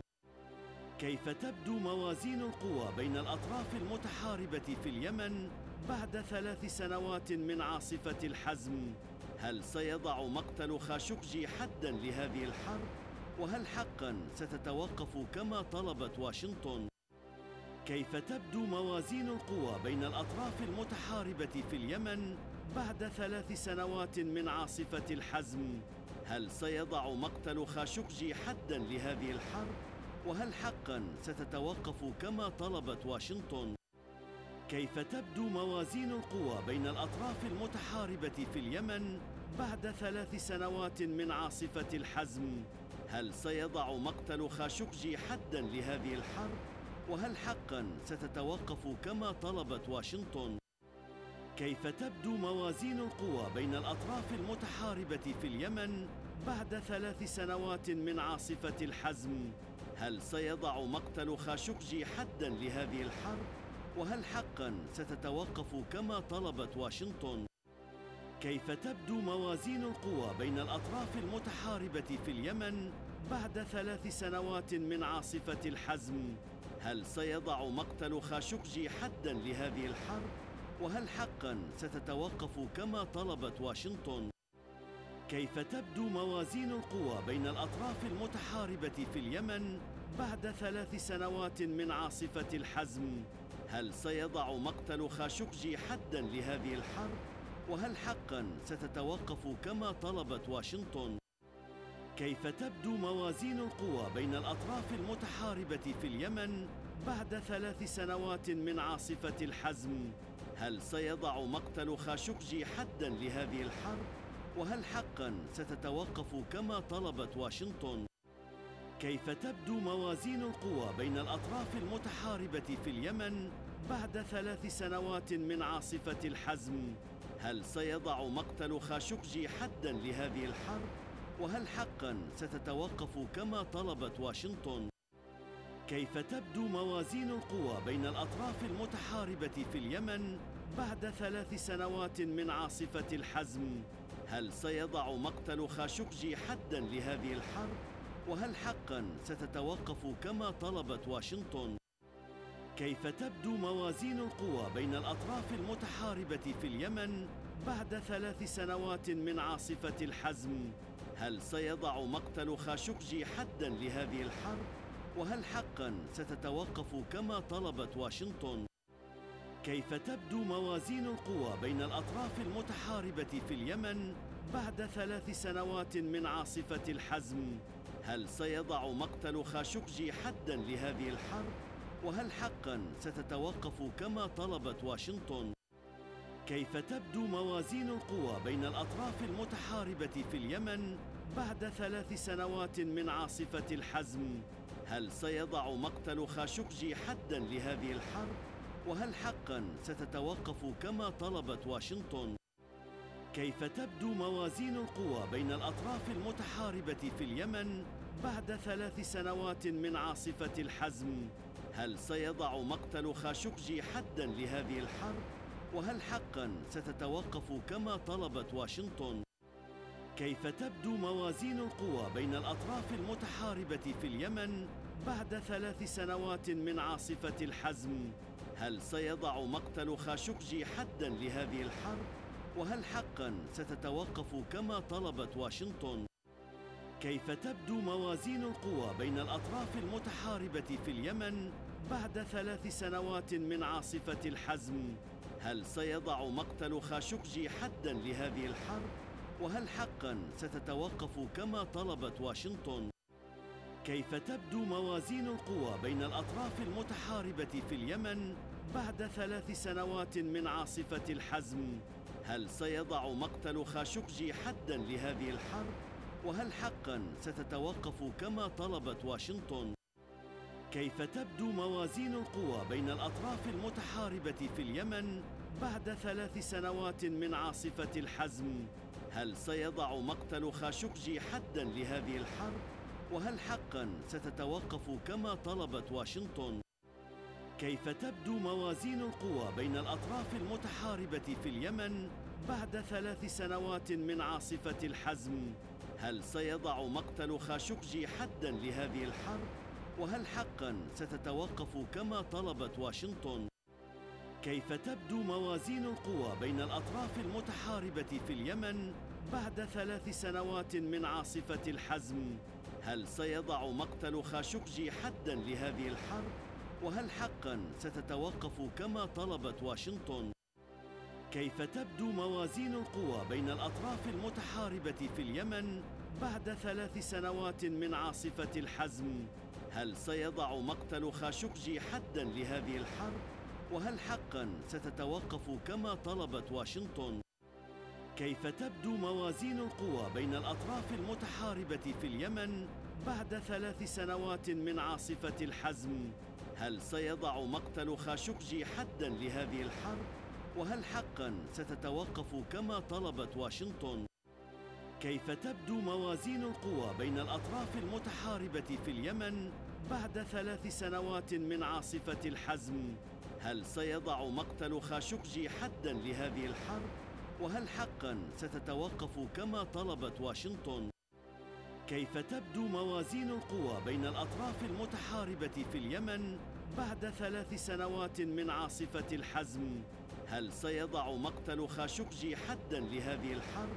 وهل حقاً ستتوقف كما طلبت واشنطن؟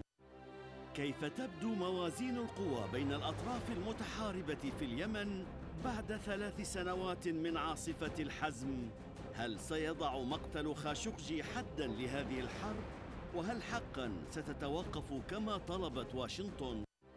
كيف تبدو موازين القوى بين الأطراف المتحاربة في اليمن بعد 3 سنوات من عاصفة الحزم؟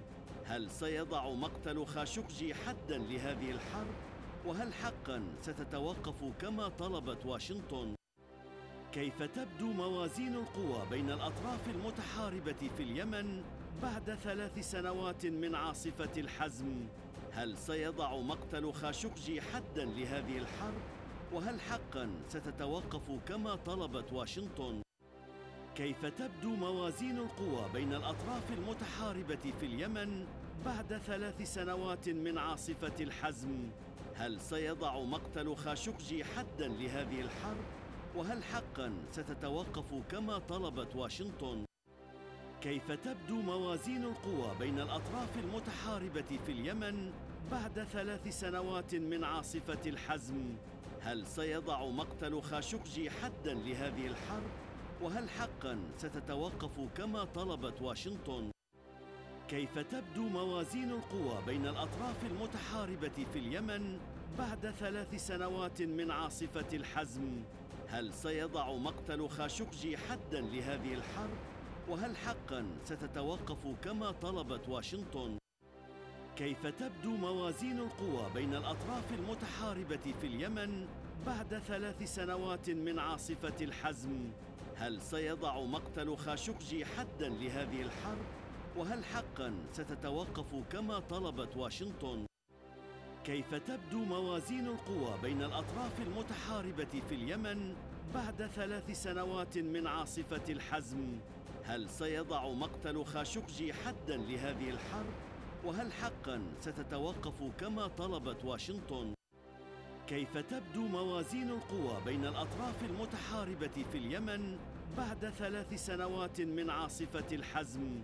هل سيضع مقتل خاشقجي حدا لهذه الحرب؟ وهل حقا ستتوقف كما طلبت واشنطن؟ كيف تبدو موازين القوى بين الأطراف المتحاربة في اليمن بعد 3 سنوات من عاصفة الحزم؟ هل سيضع مقتل خاشقجي حدا لهذه الحرب؟ وهل حقا ستتوقف كما طلبت واشنطن؟ كيف تبدو موازين القوى بين الأطراف المتحاربة في اليمن بعد 3 سنوات من عاصفة الحزم؟ هل سيضع مقتل خاشقجي حدا لهذه الحرب؟ وهل حقا ستتوقف كما طلبت واشنطن؟ كيف تبدو موازين القوى بين الأطراف المتحاربة في اليمن بعد 3 سنوات من عاصفة الحزم؟ هل سيضع مقتل خاشقجي حدا لهذه الحرب؟ وهل حقا ستتوقف كما طلبت واشنطن؟ كيف تبدو موازين القوى بين الأطراف المتحاربة في اليمن بعد 3 سنوات من عاصفة الحزم؟ هل سيضع مقتل خاشقجي حدا لهذه الحرب؟ وهل حقا ستتوقف كما طلبت واشنطن؟ كيف تبدو موازين القوى بين الأطراف المتحاربة في اليمن بعد 3 سنوات من عاصفة الحزم؟ هل سيضع مقتل خاشقجي حدا لهذه الحرب؟ وهل حقا ستتوقف كما طلبت واشنطن؟ كيف تبدو موازين القوى بين الأطراف المتحاربة في اليمن بعد 3 سنوات من عاصفة الحزم؟ هل سيضع مقتل خاشقجي حدا لهذه الحرب؟ وهل حقا ستتوقف كما طلبت واشنطن؟ كيف تبدو موازين القوى بين الأطراف المتحاربة في اليمن بعد 3 سنوات من عاصفة الحزم؟ هل سيضع مقتل خاشقجي حدا لهذه الحرب؟ وهل حقا ستتوقف كما طلبت واشنطن؟ كيف تبدو موازين القوى بين الأطراف المتحاربة في اليمن بعد 3 سنوات من عاصفة الحزم؟ هل سيضع مقتل خاشقجي حدا لهذه الحرب؟ وهل حقا ستتوقف كما طلبت واشنطن؟ كيف تبدو موازين القوى بين الأطراف المتحاربة في اليمن بعد 3 سنوات من عاصفة الحزم؟ هل سيضع مقتل خاشقجي حدا لهذه الحرب؟ وهل حقا ستتوقف كما طلبت واشنطن؟ كيف تبدو موازين القوى بين الأطراف المتحاربة في اليمن بعد 3 سنوات من عاصفة الحزم؟ هل سيضع مقتل خاشقجي حدا لهذه الحرب؟ وهل حقا ستتوقف كما طلبت واشنطن؟ كيف تبدو موازين القوى بين الأطراف المتحاربة في اليمن بعد 3 سنوات من عاصفة الحزم؟ هل سيضع مقتل خاشقجي حدا لهذه الحرب؟ وهل حقا ستتوقف كما طلبت واشنطن؟ كيف تبدو موازين القوى بين الأطراف المتحاربة في اليمن بعد 3 سنوات من عاصفة الحزم؟ هل سيضع مقتل خاشقجي حدا لهذه الحرب؟ وهل حقا ستتوقف كما طلبت واشنطن؟ كيف تبدو موازين القوى بين الأطراف المتحاربة في اليمن بعد 3 سنوات من عاصفة الحزم؟ هل سيضع مقتل خاشقجي حدا لهذه الحرب؟ وهل حقا ستتوقف كما طلبت واشنطن؟ كيف تبدو موازين القوى بين الأطراف المتحاربة في اليمن بعد 3 سنوات من عاصفة الحزم؟ هل سيضع مقتل خاشقجي حدا لهذه الحرب؟ وهل حقا ستتوقف كما طلبت واشنطن؟ كيف تبدو موازين القوى بين الأطراف المتحاربة في اليمن بعد 3 سنوات من عاصفة الحزم؟ هل سيضع مقتل خاشقجي حدا لهذه الحرب؟ وهل حقا ستتوقف كما طلبت واشنطن؟ كيف تبدو موازين القوى بين الأطراف المتحاربة في اليمن بعد 3 سنوات من عاصفة الحزم؟ هل سيضع مقتل خاشقجي حداً لهذه الحرب؟ وهل حقاً ستتوقف كما طلبت واشنطن؟ كيف تبدو موازين القوى بين الأطراف المتحاربة في اليمن بعد 3 سنوات من عاصفة الحزم؟ هل سيضع مقتل خاشقجي حداً لهذه الحرب؟ وهل حقاً ستتوقف كما طلبت واشنطن؟ كيف تبدو موازين القوى بين الأطراف المتحاربة في اليمن بعد 3 سنوات من عاصفة الحزم؟ هل سيضع مقتل خاشقجي حداً لهذه الحرب؟ وهل حقاً ستتوقف كما طلبت واشنطن؟ كيف تبدو موازين القوى بين الأطراف المتحاربة في اليمن بعد 3 سنوات من عاصفة الحزم؟ هل سيضع مقتل خاشقجي حداً لهذه الحرب؟ وهل حقاً ستتوقف كما طلبت واشنطن؟ كيف تبدو موازين القوى بين الأطراف المتحاربة في اليمن بعد 3 سنوات من عاصفة الحزم؟ هل سيضع مقتل خاشقجي حداً لهذه الحرب؟ وهل حقاً ستتوقف كما طلبت واشنطن؟ كيف تبدو موازين القوى بين الأطراف المتحاربة في اليمن بعد 3 سنوات من عاصفة الحزم؟ هل سيضع مقتل خاشقجي حداً لهذه الحرب؟ وهل حقاً ستتوقف كما طلبت واشنطن؟ كيف تبدو موازين القوى بين الأطراف المتحاربة في اليمن بعد 3 سنوات من عاصفة الحزم؟ هل سيضع مقتل خاشقجي حداً لهذه الحرب؟ وهل حقاً ستتوقف كما طلبت واشنطن؟ كيف تبدو موازين القوى بين الأطراف المتحاربة في اليمن بعد 3 سنوات من عاصفة الحزم؟ هل سيضع مقتل خاشقجي حداً لهذه الحرب؟ وهل حقاً ستتوقف كما طلبت واشنطن؟ كيف تبدو موازين القوى بين الأطراف المتحاربة في اليمن بعد 3 سنوات من عاصفة الحزم؟ هل سيضع مقتل خاشقجي حداً لهذه الحرب؟ وهل حقاً ستتوقف كما طلبت واشنطن؟ كيف تبدو موازين القوى بين الأطراف المتحاربة في اليمن بعد 3 سنوات من عاصفة الحزم؟ هل سيضع مقتل خاشقجي حداً لهذه الحرب؟ وهل حقاً ستتوقف كما طلبت واشنطن؟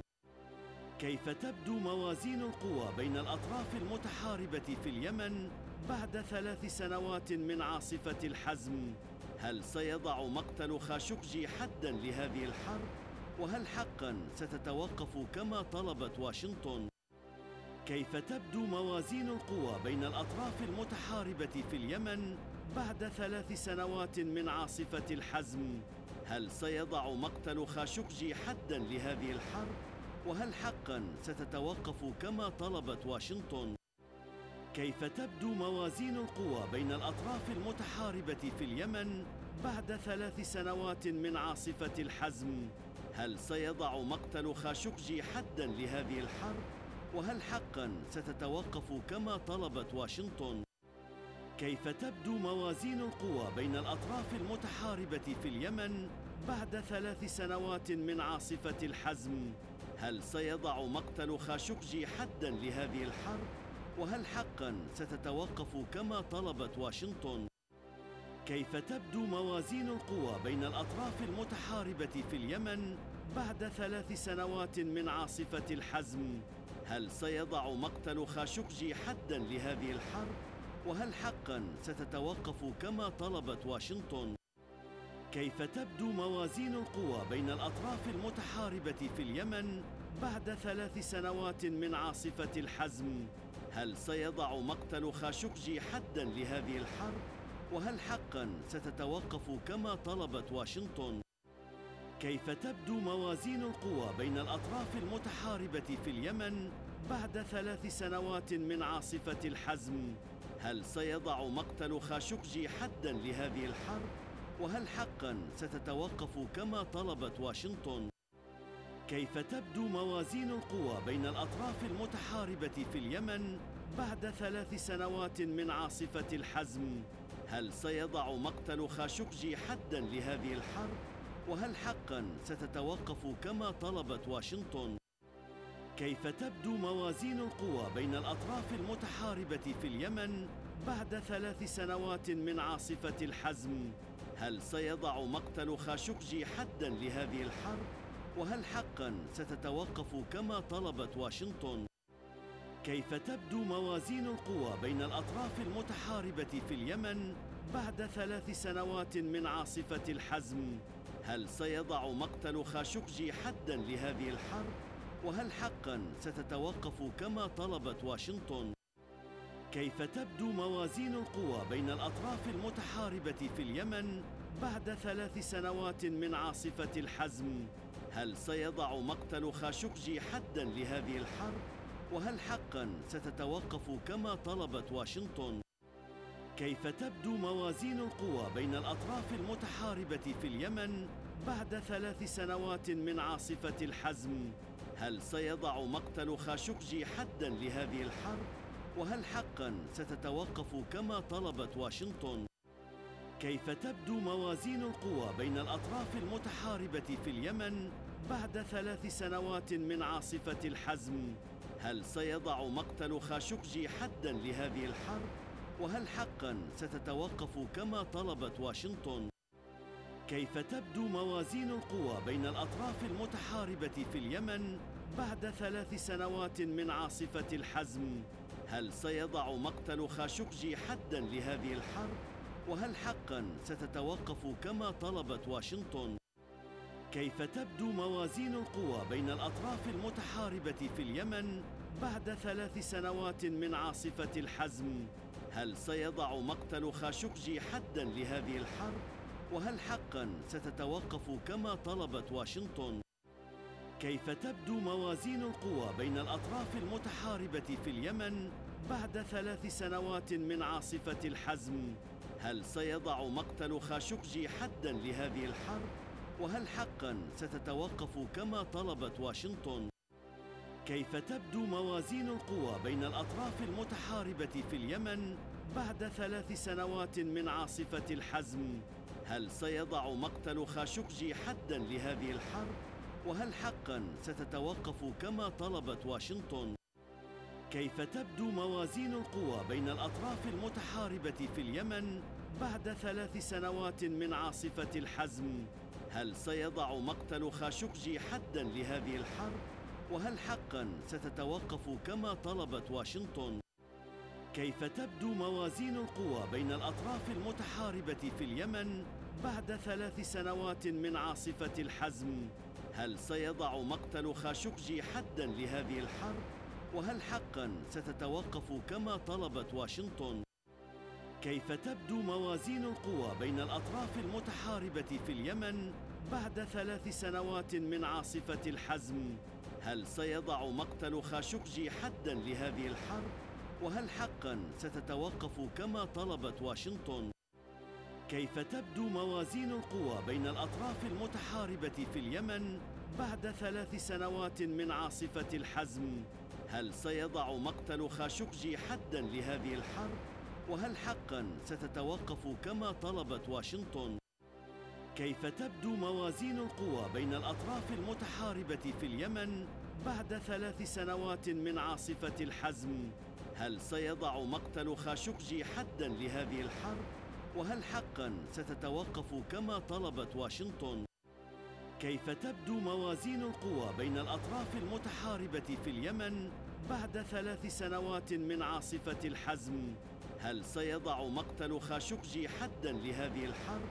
وهل حقاً ستتوقف كما طلبت واشنطن؟ كيف تبدو موازين القوى بين الأطراف المتحاربة في اليمن بعد 3 سنوات من عاصفة الحزم؟ هل سيضع مقتل خاشقجي حداً لهذه الحرب؟ وهل حقاً ستتوقف كما طلبت واشنطن؟ كيف تبدو موازين القوى بين الأطراف المتحاربة في اليمن بعد 3 سنوات من عاصفة الحزم؟ هل سيضع مقتل خاشقجي حداً لهذه الحرب؟ وهل حقاً ستتوقف كما طلبت واشنطن؟ كيف تبدو موازين القوى بين الأطراف المتحاربة في اليمن بعد 3 سنوات من عاصفة الحزم؟ هل سيضع مقتل خاشقجي حداً لهذه الحرب؟ وهل حقا ستتوقف كما طلبت واشنطن؟ كيف تبدو موازين القوى بين الأطراف المتحاربة في اليمن بعد 3 سنوات من عاصفة الحزم؟ هل سيضع مقتل خاشقجي حدا لهذه الحرب؟ وهل حقا ستتوقف كما طلبت واشنطن؟ كيف تبدو موازين القوى بين الأطراف المتحاربة في اليمن بعد 3 سنوات من عاصفة الحزم؟ هل سيضع مقتل خاشقجي حدا لهذه الحرب؟ وهل حقا ستتوقف كما طلبت واشنطن؟ كيف تبدو موازين القوى بين الأطراف المتحاربة في اليمن بعد 3 سنوات من عاصفة الحزم؟ هل سيضع مقتل خاشقجي حدا لهذه الحرب؟ وهل حقا ستتوقف كما طلبت واشنطن؟ كيف تبدو موازين القوى بين الأطراف المتحاربة في اليمن بعد 3 سنوات من عاصفة الحزم؟ هل سيضع مقتل خاشقجي حدا لهذه الحرب؟ وهل حقا ستتوقف كما طلبت واشنطن؟ كيف تبدو موازين القوى بين الأطراف المتحاربة في اليمن بعد 3 سنوات من عاصفة الحزم؟ هل سيضع مقتل خاشقجي حدا لهذه الحرب؟ وهل حقا ستتوقف كما طلبت واشنطن؟ كيف تبدو موازين القوى بين الأطراف المتحاربة في اليمن بعد 3 سنوات من عاصفة الحزم؟ هل سيضع مقتل خاشقجي حدا لهذه الحرب؟ وهل حقا ستتوقف كما طلبت واشنطن؟ كيف تبدو موازين القوى بين الأطراف المتحاربة في اليمن بعد 3 سنوات من عاصفة الحزم؟ هل سيضع مقتل خاشقجي حدا لهذه الحرب؟ وهل حقا ستتوقف كما طلبت واشنطن؟ كيف تبدو موازين القوى بين الأطراف المتحاربة في اليمن بعد 3 سنوات من عاصفة الحزم؟ هل سيضع مقتل خاشقجي حدا لهذه الحرب؟ وهل حقا ستتوقف كما طلبت واشنطن؟ كيف تبدو موازين القوى بين الأطراف المتحاربة في اليمن بعد 3 سنوات من عاصفة الحزم؟ هل سيضع مقتل خاشقجي حدا لهذه الحرب؟ وهل حقا ستتوقف كما طلبت واشنطن؟ كيف تبدو موازين القوى بين الأطراف المتحاربة في اليمن بعد 3 سنوات من عاصفة الحزم؟ هل سيضع مقتل خاشقجي حدا لهذه الحرب؟ وهل حقا ستتوقف كما طلبت واشنطن؟ كيف تبدو موازين القوى بين الأطراف المتحاربة في اليمن بعد 3 سنوات من عاصفة الحزم؟ هل سيضع مقتل خاشقجي حدا لهذه الحرب؟ وهل حقا ستتوقف كما طلبت واشنطن؟ كيف تبدو موازين القوى بين الأطراف المتحاربة في اليمن بعد 3 سنوات من عاصفة الحزم؟ هل سيضع مقتل خاشقجي حدا لهذه الحرب؟ وهل حقا ستتوقف كما طلبت واشنطن؟ كيف تبدو موازين القوى بين الأطراف المتحاربة في اليمن بعد 3 سنوات من عاصفة الحزم؟ هل سيضع مقتل خاشقجي حدا لهذه الحرب؟ وهل حقا ستتوقف كما طلبت واشنطن؟ كيف تبدو موازين القوى بين الأطراف المتحاربة في اليمن بعد 3 سنوات من عاصفة الحزم؟ هل سيضع مقتل خاشقجي حدا لهذه الحرب؟ وهل حقا ستتوقف كما طلبت واشنطن؟ كيف تبدو موازين القوى بين الأطراف المتحاربة في اليمن بعد 3 سنوات من عاصفة الحزم؟ هل سيضع مقتل خاشقجي حدا لهذه الحرب؟ وهل حقا ستتوقف كما طلبت واشنطن؟ كيف تبدو موازين القوى بين الأطراف المتحاربة في اليمن بعد 3 سنوات من عاصفة الحزم؟ هل سيضع مقتل خاشقجي حدا لهذه الحرب؟ وهل حقا ستتوقف كما طلبت واشنطن؟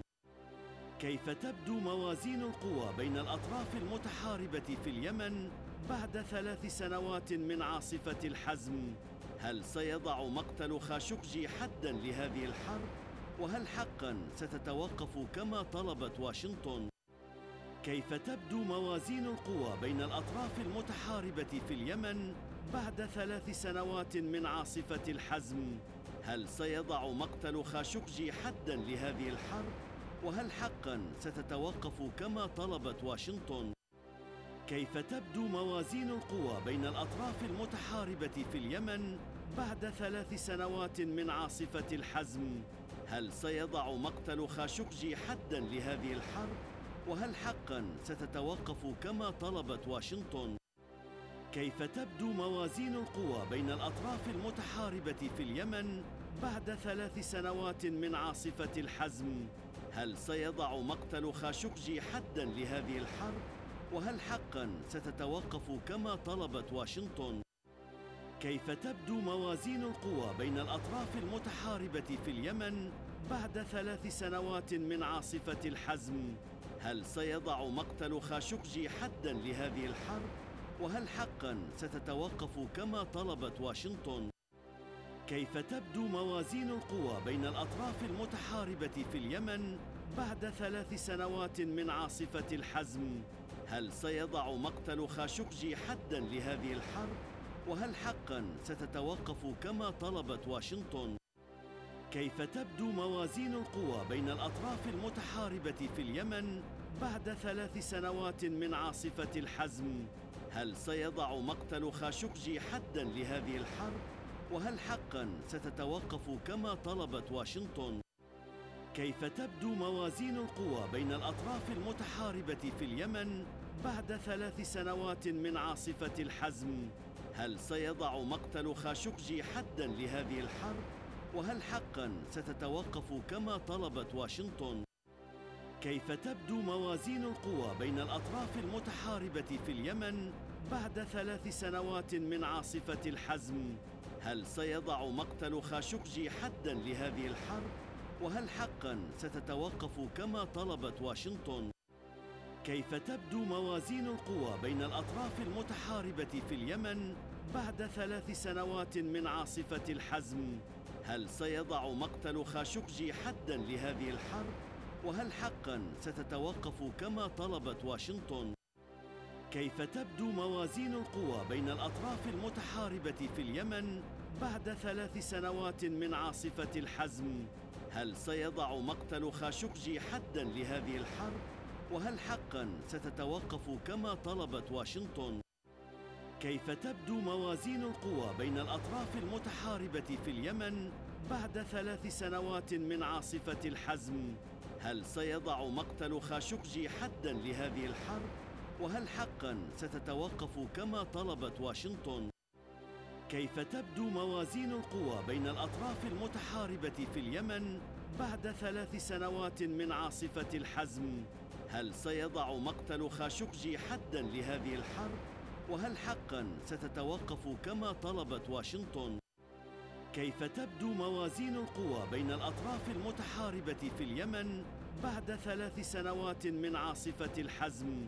هل سيضع مقتل خاشقجي حداً لهذه الحرب؟ وهل حقاً ستتوقف كما طلبت واشنطن؟ كيف تبدو موازين القوى بين الأطراف المتحاربة في اليمن بعد 3 سنوات من عاصفة الحزم؟ هل سيضع مقتل خاشقجي حداً لهذه الحرب؟ وهل حقاً ستتوقف كما طلبت واشنطن؟ كيف تبدو موازين القوى بين الأطراف المتحاربة في اليمن بعد 3 سنوات من عاصفة الحزم؟ هل سيضع مقتل خاشقجي حداً لهذه الحرب؟ وهل حقاً ستتوقف كما طلبت واشنطن؟ كيف تبدو موازين القوى بين الأطراف المتحاربة في اليمن بعد 3 سنوات من عاصفة الحزم؟ هل سيضع مقتل خاشقجي حداً لهذه الحرب؟ وهل حقاً ستتوقف كما طلبت واشنطن؟ كيف تبدو موازين القوى بين الأطراف المتحاربة في اليمن بعد 3 سنوات من عاصفة الحزم؟ هل سيضع مقتل خاشقجي حداً لهذه الحرب؟ وهل حقاً ستتوقف كما طلبت واشنطن؟ كيف تبدو موازين القوى بين الأطراف المتحاربة في اليمن بعد 3 سنوات من عاصفة الحزم؟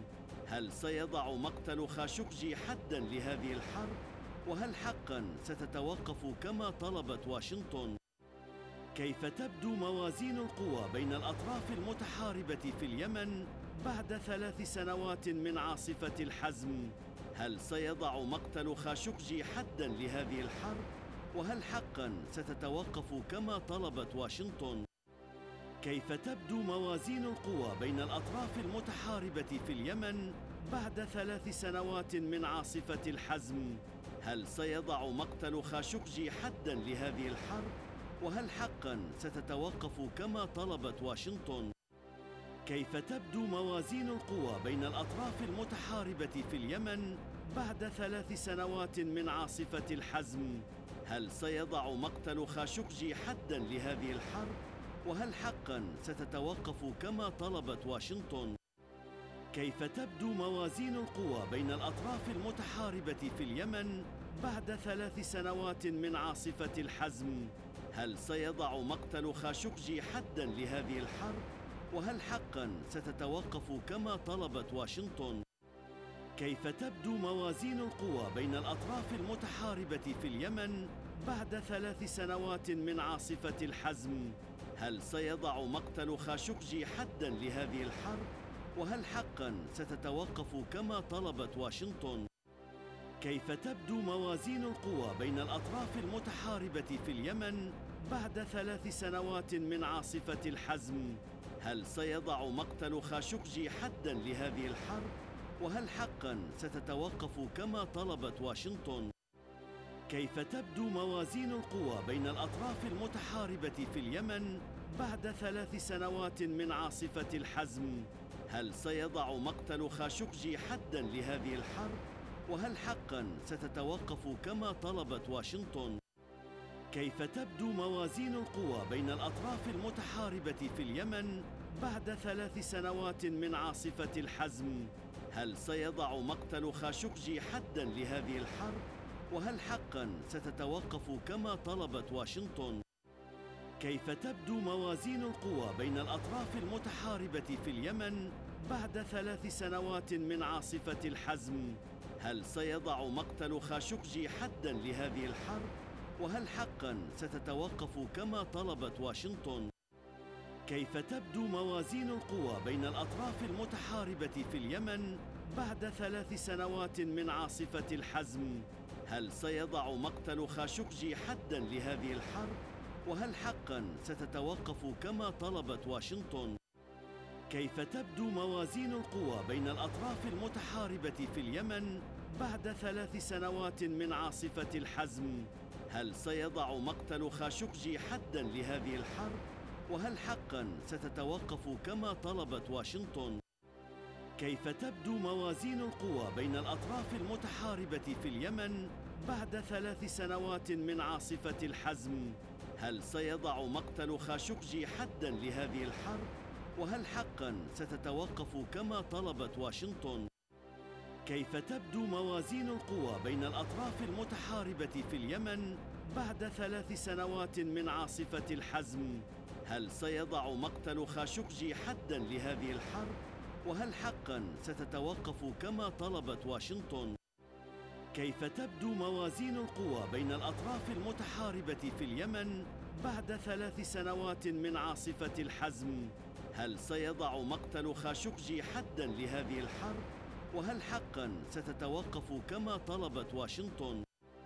كيف تبدو موازين القوى بين الأطراف المتحاربة في اليمن بعد 3 سنوات من عاصفة الحزم؟ هل سيضع مقتل خاشقجي حداً لهذه الحرب؟ وهل حقاً ستتوقف كما طلبت واشنطن؟ كيف تبدو موازين القوى بين الأطراف المتحاربة في اليمن بعد 3 سنوات من عاصفة الحزم؟ هل سيضع مقتل خاشقجي حداً لهذه الحرب؟ وهل حقاً ستتوقف كما طلبت واشنطن؟ كيف تبدو موازين القوى بين الأطراف المتحاربة في اليمن بعد 3 سنوات من عاصفة الحزم؟ هل سيضع مقتل خاشقجي حداً لهذه الحرب؟ وهل حقاً ستتوقف كما طلبت واشنطن؟ كيف تبدو موازين القوى بين الأطراف المتحاربة في اليمن بعد 3 سنوات من عاصفة الحزم؟ هل سيضع مقتل خاشقجي حداً لهذه الحرب؟ وهل حقاً ستتوقف كما طلبت واشنطن؟ كيف تبدو موازين القوى بين الأطراف المتحاربة في اليمن بعد 3 سنوات من عاصفة الحزم؟ هل سيضع مقتل خاشقجي حداً لهذه الحرب؟ وهل حقاً ستتوقف كما طلبت واشنطن؟ كيف تبدو موازين القوى بين الأطراف المتحاربة في اليمن بعد 3 سنوات من عاصفة الحزم؟ هل سيضع مقتل خاشقجي حداً لهذه الحرب؟ وهل حقاً ستتوقف كما طلبت واشنطن؟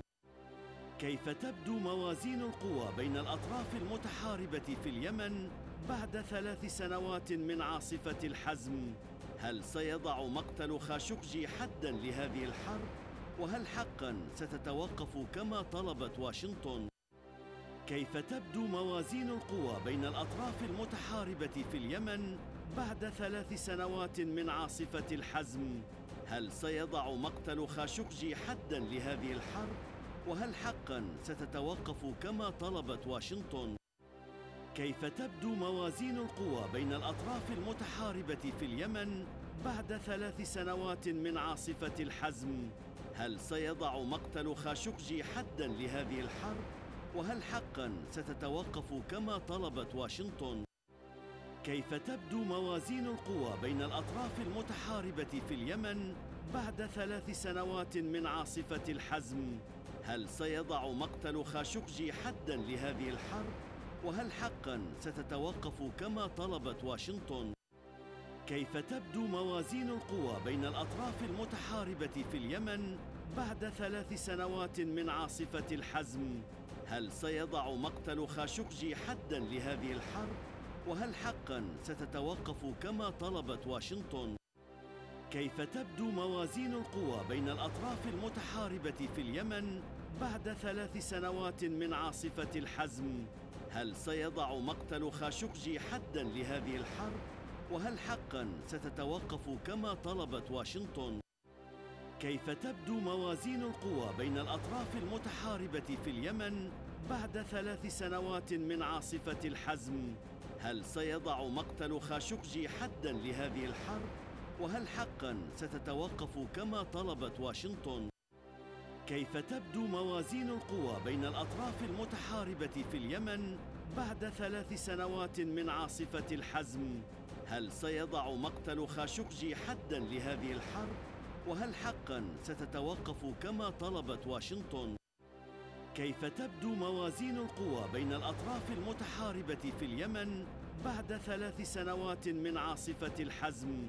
هل سيضع مقتل خاشقجي حداً لهذه الحرب؟ وهل حقاً ستتوقف كما طلبت واشنطن؟ كيف تبدو موازين القوى بين الأطراف المتحاربة في اليمن بعد 3 سنوات من عاصفة الحزم؟ هل سيضع مقتل خاشقجي حداً لهذه الحرب؟ وهل حقاً ستتوقف كما طلبت واشنطن؟ كيف تبدو موازين القوى بين الأطراف المتحاربة في اليمن بعد 3 سنوات من عاصفة الحزم؟ هل سيضع مقتل خاشقجي حداً لهذه الحرب؟ وهل حقاً ستتوقف كما طلبت واشنطن؟ كيف تبدو موازين القوى بين الأطراف المتحاربة في اليمن بعد 3 سنوات من عاصفة الحزم؟ هل سيضع مقتل خاشقجي حداً لهذه الحرب؟ وهل حقاً ستتوقف كما طلبت واشنطن؟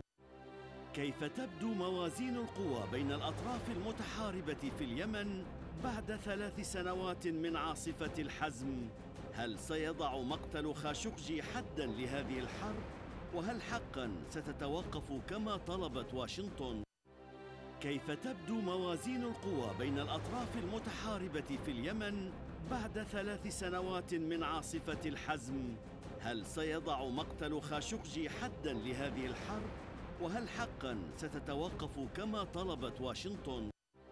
كيف تبدو موازين القوى بين الأطراف المتحاربة في اليمن بعد 3 سنوات من عاصفة الحزم؟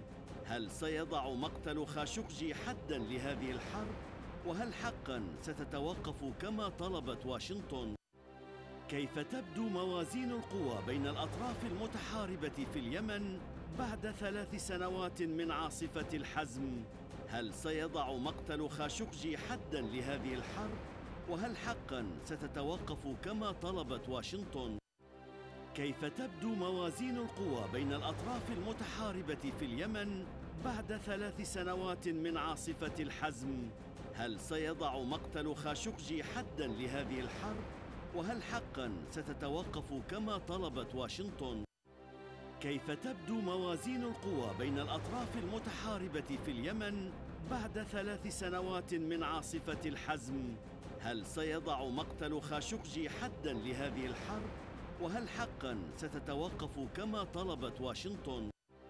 كيف تبدو موازين القوى بين الأطراف المتحاربة في اليمن بعد 3 سنوات من عاصفة الحزم؟ هل سيضع مقتل خاشقجي حداً لهذه الحرب؟ وهل حقاً ستتوقف كما طلبت واشنطن؟ كيف تبدو موازين القوى بين الأطراف المتحاربة في اليمن بعد 3 سنوات من عاصفة الحزم؟ هل سيضع مقتل خاشقجي حداً لهذه الحرب؟ وهل حقاً ستتوقف كما طلبت واشنطن؟ كيف تبدو موازين القوى بين الأطراف المتحاربة في اليمن بعد 3 سنوات من عاصفة الحزم؟ هل سيضع مقتل خاشقجي حداً لهذه الحرب؟ وهل حقاً ستتوقف كما طلبت واشنطن؟ كيف تبدو موازين القوى بين الأطراف المتحاربة في اليمن بعد 3 سنوات من عاصفة الحزم؟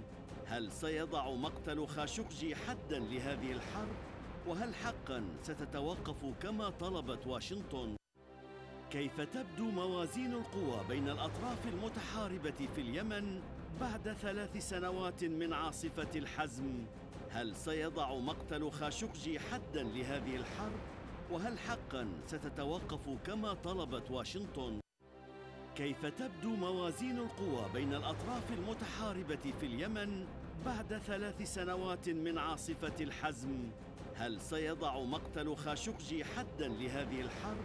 وهل حقاً ستتوقف كما طلبت واشنطن؟ كيف تبدو موازين القوى بين الأطراف المتحاربة في اليمن بعد 3 سنوات من عاصفة الحزم؟ هل سيضع مقتل خاشقجي حداً لهذه الحرب؟ وهل حقاً ستتوقف كما طلبت واشنطن؟ كيف تبدو موازين القوى بين الأطراف المتحاربة في اليمن بعد 3 سنوات من عاصفة الحزم؟ هل سيضع مقتل خاشقجي حداً لهذه الحرب؟ وهل حقاً ستتوقف كما طلبت واشنطن؟ كيف تبدو موازين القوى بين الأطراف المتحاربة في اليمن بعد 3 سنوات من عاصفة الحزم؟ هل سيضع مقتل خاشقجي حداً لهذه الحرب؟ وهل حقاً ستتوقف كما طلبت واشنطن؟ كيف تبدو موازين القوى بين الأطراف المتحاربة في اليمن بعد 3 سنوات من عاصفة الحزم؟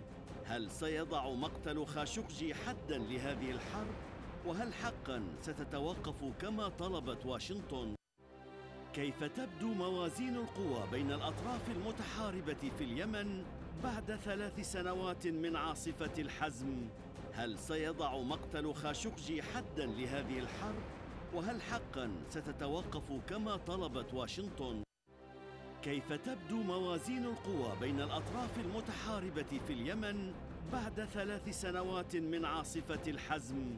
هل سيضع مقتل خاشقجي حداً لهذه الحرب؟ وهل حقاً ستتوقف كما طلبت واشنطن؟ كيف تبدو موازين القوى بين الأطراف المتحاربة في اليمن بعد 3 سنوات من عاصفة الحزم؟ هل سيضع مقتل خاشقجي حداً لهذه الحرب؟ وهل حقاً ستتوقف كما طلبت واشنطن؟ كيف تبدو موازين القوى بين الأطراف المتحاربة في اليمن بعد 3 سنوات من عاصفة الحزم؟ هل سيضع مقتل خاشقجي حداً لهذه الحرب؟ وهل حقاً ستتوقف كما طلبت واشنطن؟ كيف تبدو موازين القوى بين الأطراف المتحاربة في اليمن بعد 3 سنوات من عاصفة الحزم؟ هل سيضع مقتل خاشقجي حداً لهذه الحرب؟ وهل حقاً ستتوقف كما طلبت واشنطن؟ كيف تبدو موازين القوى بين الأطراف المتحاربة في اليمن بعد 3 سنوات من عاصفة الحزم؟ هل سيضع مقتل خاشقجي حداً لهذه الحرب؟ وهل حقاً ستتوقف كما طلبت واشنطن؟ كيف تبدو موازين القوى بين الأطراف المتحاربة في اليمن بعد 3 سنوات من عاصفة الحزم؟ هل سيضع مقتل خاشقجي حداً لهذه الحرب؟ وهل حقاً ستتوقف كما طلبت واشنطن؟ كيف تبدو موازين القوى بين الأطراف المتحاربة في اليمن بعد 3 سنوات من عاصفة الحزم؟ هل سيضع مقتل خاشقجي حداً لهذه الحرب؟ وهل حقاً ستتوقف كما طلبت واشنطن؟ كيف تبدو موازين القوى بين الأطراف المتحاربة في اليمن بعد 3 سنوات من عاصفة الحزم؟ هل سيضع مقتل خاشقجي حداً لهذه الحرب؟ وهل حقاً ستتوقف كما طلبت واشنطن؟ كيف تبدو موازين القوى بين الأطراف المتحاربة في اليمن بعد 3 سنوات من عاصفة الحزم؟ هل سيضع مقتل خاشقجي حداً لهذه الحرب؟ وهل حقاً ستتوقف كما طلبت واشنطن؟ كيف تبدو موازين القوى بين الأطراف المتحاربة في اليمن بعد 3 سنوات من عاصفة الحزم؟ هل سيضع مقتل خاشقجي حداً لهذه الحرب؟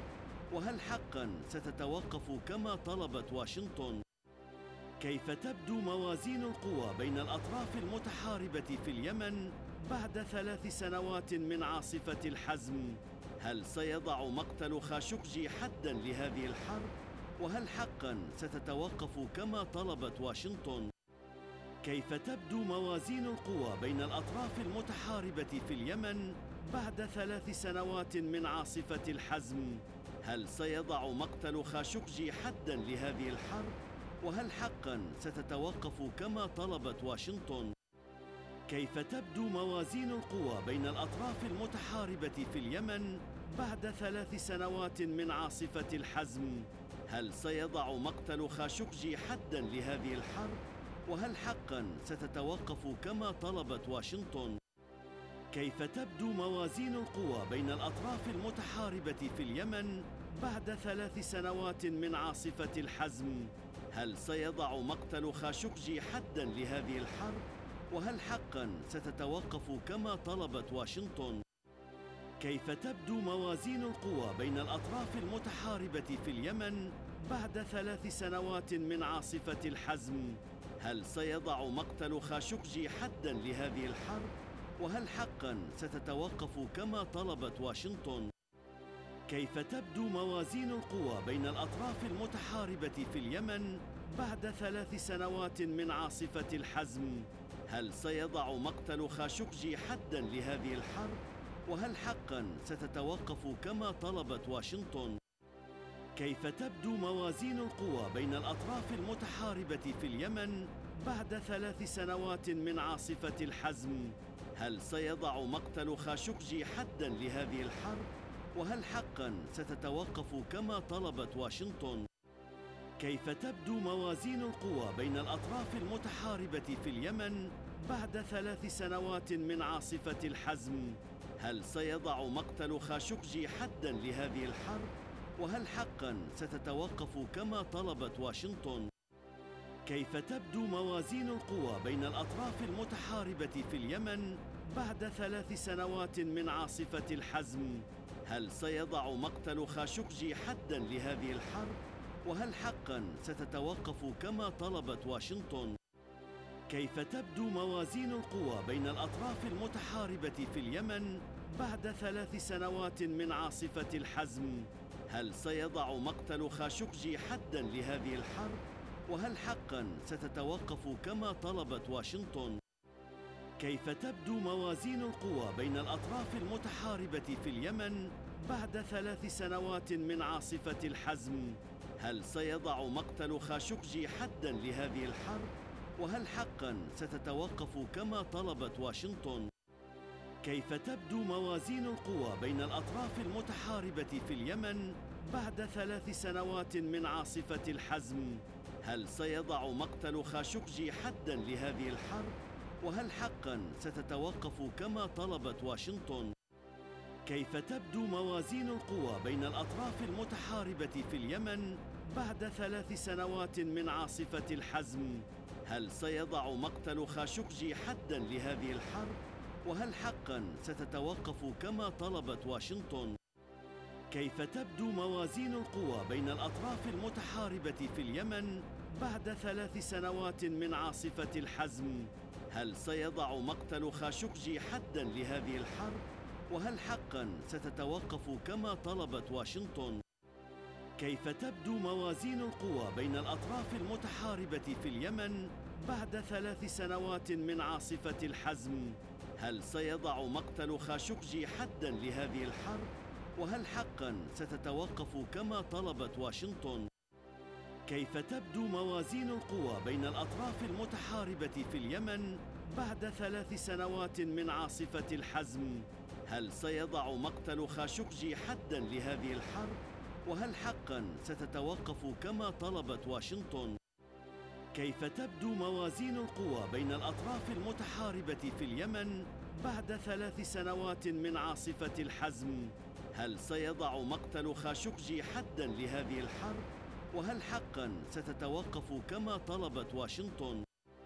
كيف تبدو موازين القوى بين الأطراف المتحاربة في اليمن بعد 3 سنوات من عاصفة الحزم؟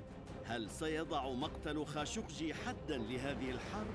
وهل حقاً ستتوقف كما طلبت واشنطن؟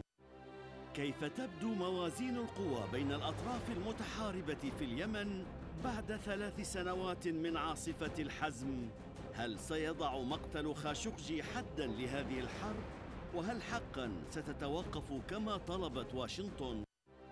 كيف تبدو موازين القوى بين الأطراف المتحاربة في اليمن بعد 3 سنوات من عاصفة الحزم؟ هل سيضع مقتل خاشقجي حداً لهذه الحرب؟ وهل حقاً ستتوقف كما طلبت واشنطن؟ كيف تبدو موازين القوى بين الأطراف المتحاربة في اليمن بعد 3 سنوات من عاصفة الحزم؟ هل سيضع مقتل خاشقجي حداً لهذه الحرب؟ وهل حقاً ستتوقف كما طلبت واشنطن؟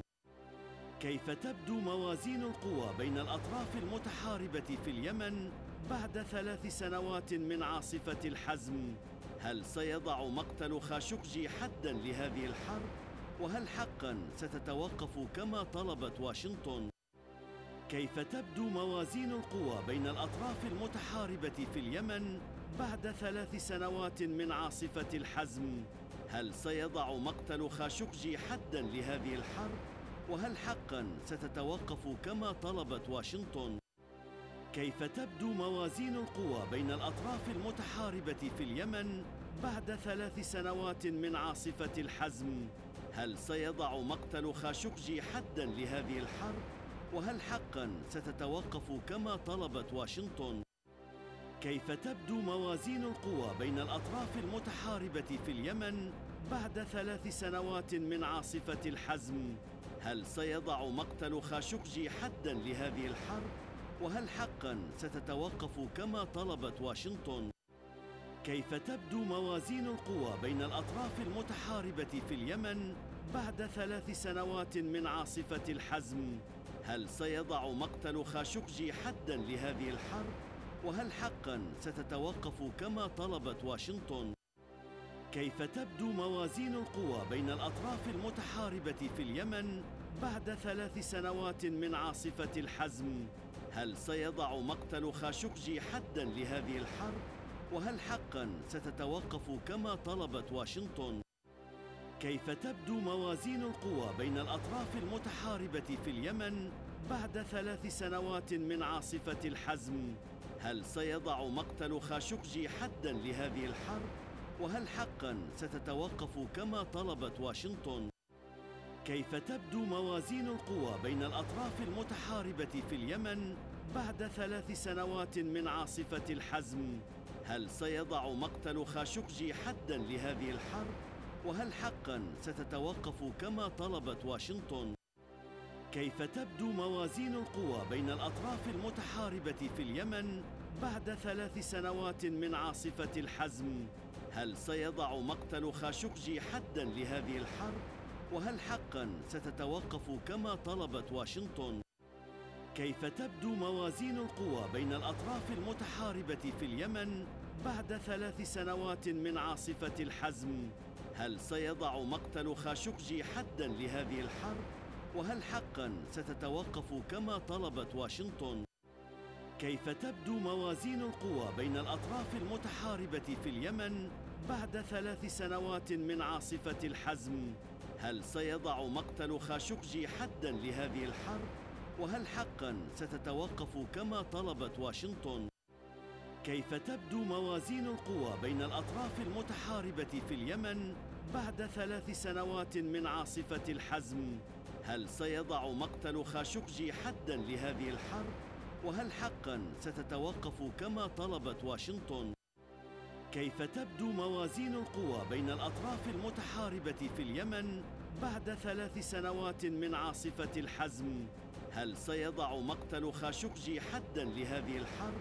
وهل حقاً ستتوقف كما طلبت واشنطن؟ كيف تبدو موازين القوى بين الأطراف المتحاربة في اليمن بعد 3 سنوات من عاصفة الحزم؟ هل سيضع مقتل خاشقجي حداً لهذه الحرب؟ وهل حقاً ستتوقف كما طلبت واشنطن؟ كيف تبدو موازين القوى بين الأطراف المتحاربة في اليمن بعد 3 سنوات من عاصفة الحزم؟ هل سيضع مقتل خاشقجي حداً لهذه الحرب؟ وهل حقاً ستتوقف كما طلبت واشنطن؟ كيف تبدو موازين القوى بين الأطراف المتحاربة في اليمن بعد 3 سنوات من عاصفة الحزم؟ هل سيضع مقتل خاشقجي حداً لهذه الحرب؟ وهل حقاً ستتوقف كما طلبت واشنطن؟ كيف تبدو موازين القوى بين الأطراف المتحاربة في اليمن بعد 3 سنوات من عاصفة الحزم؟ هل سيضع مقتل خاشقجي حداً لهذه الحرب؟ وهل حقاً ستتوقف كما طلبت واشنطن؟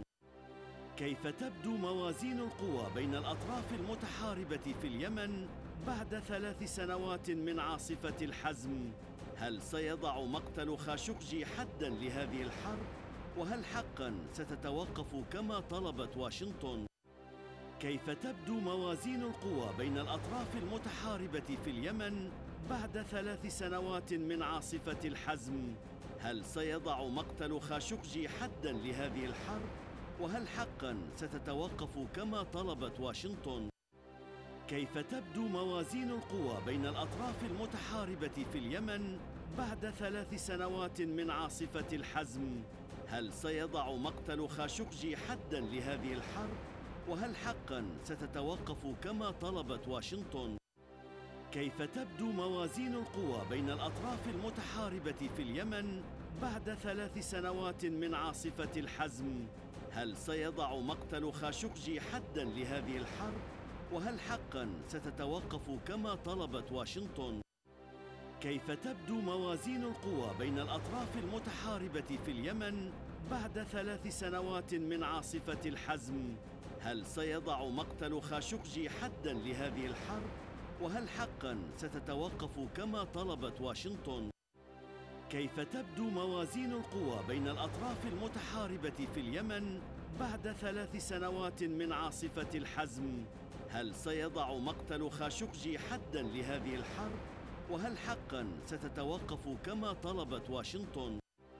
كيف تبدو موازين القوى بين الأطراف المتحاربة في اليمن بعد 3 سنوات من عاصفة الحزم؟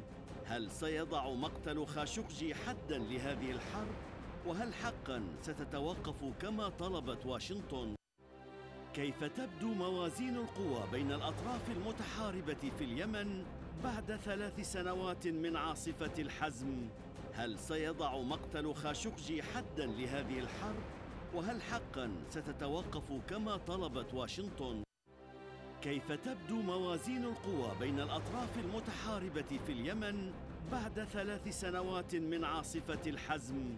هل سيضع مقتل خاشقجي حداً لهذه الحرب؟ وهل حقاً ستتوقف كما طلبت واشنطن؟ كيف تبدو موازين القوى بين الأطراف المتحاربة في اليمن بعد 3 سنوات من عاصفة الحزم؟ هل سيضع مقتل خاشقجي حداً لهذه الحرب؟ وهل حقا ستتوقف كما طلبت واشنطن؟ كيف تبدو موازين القوى بين الأطراف المتحاربة في اليمن بعد 3 سنوات من عاصفة الحزم؟ هل سيضع مقتل خاشقجي حدا لهذه الحرب؟ وهل حقا ستتوقف كما طلبت واشنطن؟ كيف تبدو موازين القوى بين الأطراف المتحاربة في اليمن بعد 3 سنوات من عاصفة الحزم؟ هل سيضع مقتل خاشقجي حدا لهذه الحرب؟ وهل حقا ستتوقف كما طلبت واشنطن؟ كيف تبدو موازين القوى بين الأطراف المتحاربة في اليمن بعد 3 سنوات من عاصفة الحزم؟ هل سيضع مقتل خاشقجي حدا لهذه الحرب؟ وهل حقا ستتوقف كما طلبت واشنطن؟ كيف تبدو موازين القوى بين الأطراف المتحاربة في اليمن بعد 3 سنوات من عاصفة الحزم؟ هل سيضع مقتل خاشقجي حدا لهذه الحرب؟ وهل حقا ستتوقف كما طلبت واشنطن؟ كيف تبدو موازين القوى بين الأطراف المتحاربة في اليمن بعد 3 سنوات من عاصفة الحزم؟ هل سيضع مقتل خاشقجي حدا لهذه الحرب؟ وهل حقا ستتوقف كما طلبت واشنطن؟ كيف تبدو موازين القوى بين الأطراف المتحاربة في اليمن بعد 3 سنوات من عاصفة الحزم؟ هل سيضع مقتل خاشقجي حدا لهذه الحرب؟ وهل حقا ستتوقف كما طلبت واشنطن؟ كيف تبدو موازين القوى بين الأطراف المتحاربة في اليمن بعد 3 سنوات من عاصفة الحزم؟ هل سيضع مقتل خاشقجي حدا لهذه الحرب؟ وهل حقا ستتوقف كما طلبت واشنطن؟ كيف تبدو موازين القوى بين الأطراف المتحاربة في اليمن بعد 3 سنوات من عاصفة الحزم؟ هل سيضع مقتل خاشقجي حدا لهذه الحرب؟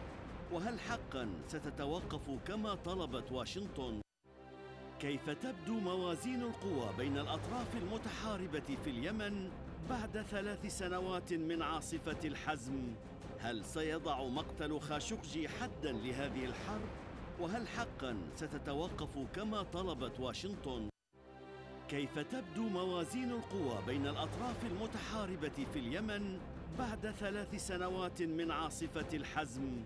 هل سيضع مقتل خاشقجي حدا لهذه الحرب؟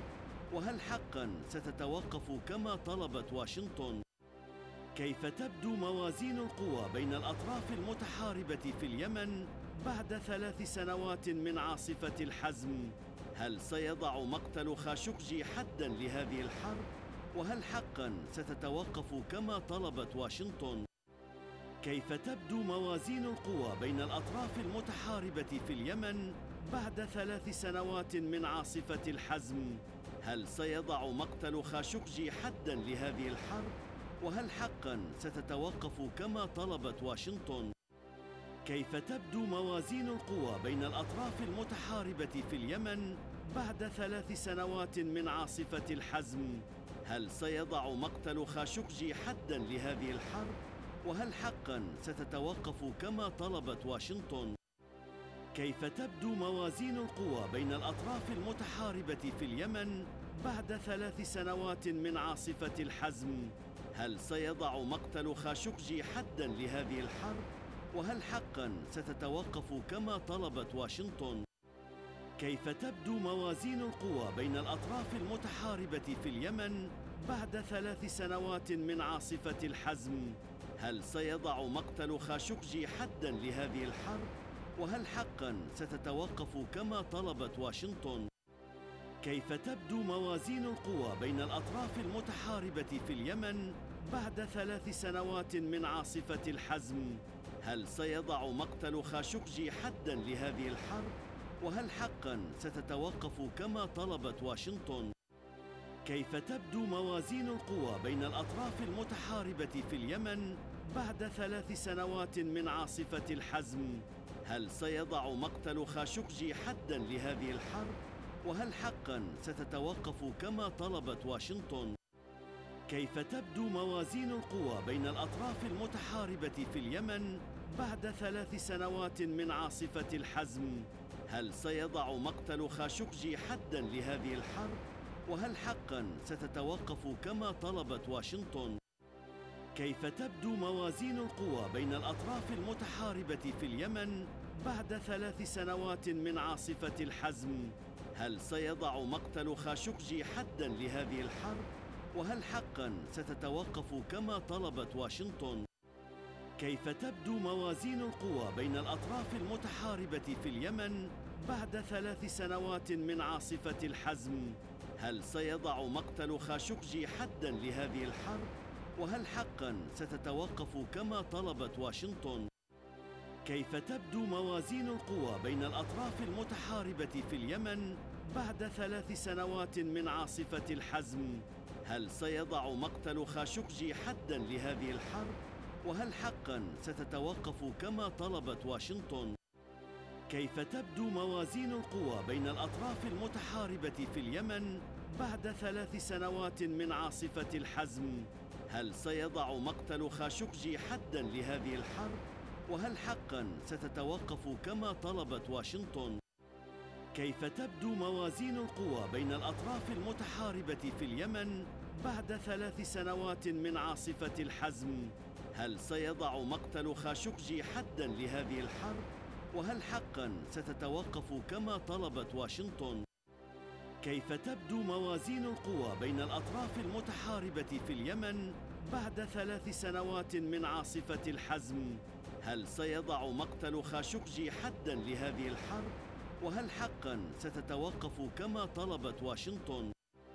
كيف تبدو موازين القوى بين الأطراف المتحاربة في اليمن بعد 3 سنوات من عاصفة الحزم؟ هل سيضع مقتل خاشقجي حداً لهذه الحرب؟ وهل حقاً ستتوقف كما طلبت واشنطن؟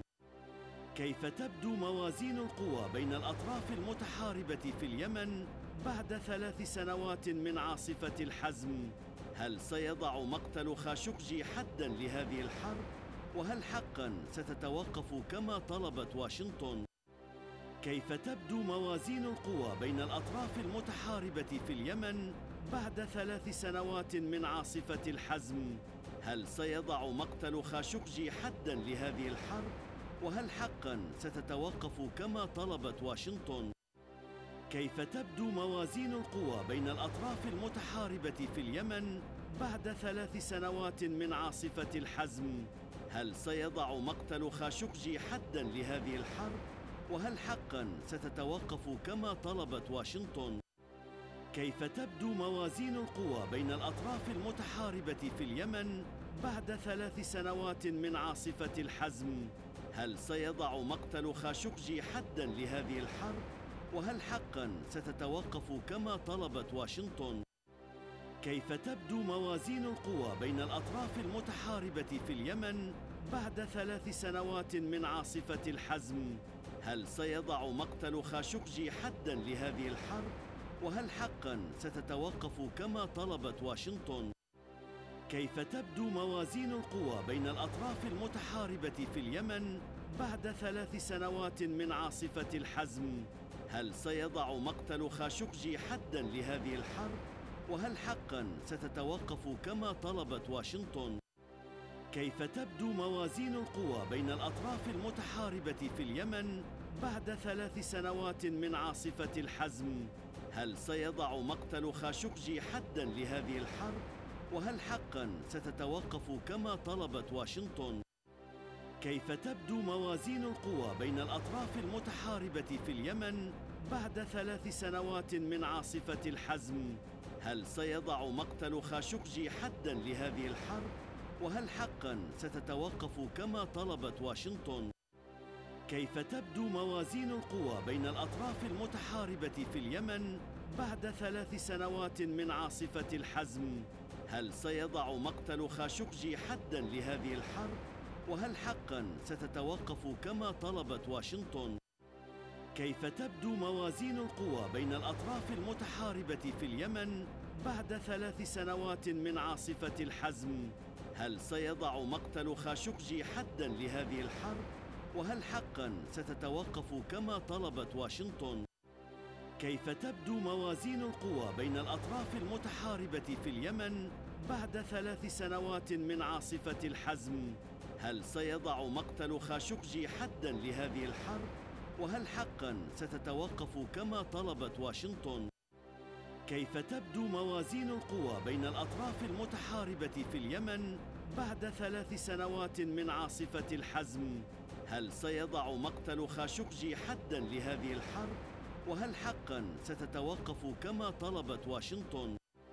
كيف تبدو موازين القوى بين الأطراف المتحاربة في اليمن بعد 3 سنوات من عاصفة الحزم؟ هل سيضع مقتل خاشقجي حداً لهذه الحرب؟ وهل حقاً ستتوقف كما طلبت واشنطن؟ كيف تبدو موازين القوى بين الأطراف المتحاربة في اليمن بعد 3 سنوات من عاصفة الحزم؟ هل سيضع مقتل خاشقجي حداً لهذه الحرب؟ وهل حقاً ستتوقف كما طلبت واشنطن؟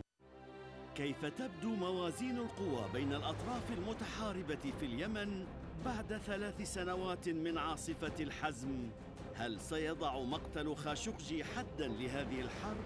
وهل حقاً ستتوقف كما طلبت واشنطن؟ كيف تبدو موازين القوى بين الأطراف المتحاربة في اليمن بعد 3 سنوات من عاصفة الحزم؟ هل سيضع مقتل خاشقجي حداً لهذه الحرب؟ وهل حقاً ستتوقف كما طلبت واشنطن؟ كيف تبدو موازين القوى بين الأطراف المتحاربة في اليمن بعد 3 سنوات من عاصفة الحزم؟ هل سيضع مقتل خاشقجي حداً لهذه الحرب؟ وهل حقاً ستتوقف كما طلبت واشنطن؟ كيف تبدو موازين القوى بين الأطراف المتحاربة في اليمن بعد 3 سنوات من عاصفة الحزم؟ هل سيضع مقتل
السلام عليكم ورحمة الله وبركاته وأهلا وسهلا بكم في Welcome.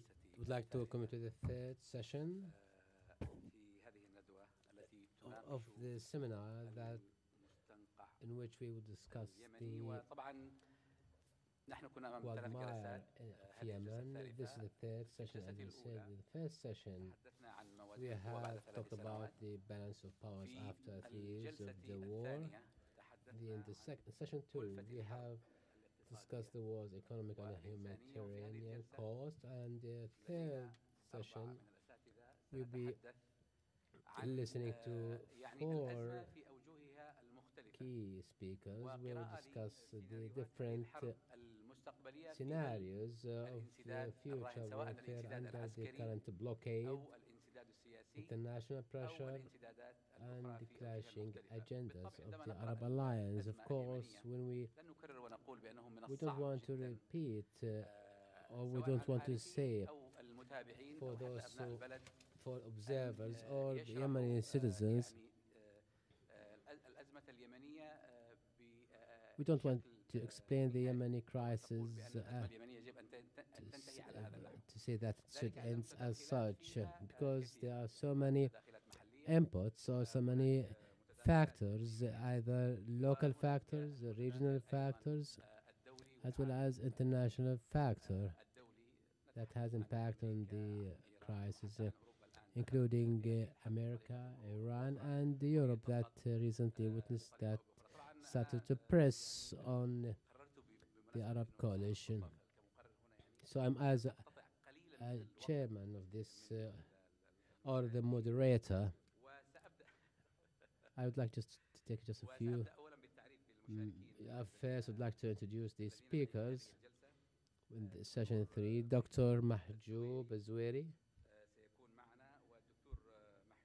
Dr. Mahjoub, he is the director of the Gulf Studies Center, and he is associate professor of the Middle East Contemporary History of Qatar University, and he was the head of humanities department, and he holds a PhD from Tehran University. And before he joined Qatar University, he worked for Strategic Studies Center in Jordan, in University of Jordan. Dr. Liqa Makki, he is a senior researcher at the Jazeera Center for Studies. He holds PhD in media from Baghdad University, as he is a full professor. And before he joined Al Jazeera, he served as the head of media department of Baghdad University and assistant dean as well. Next one is Dr.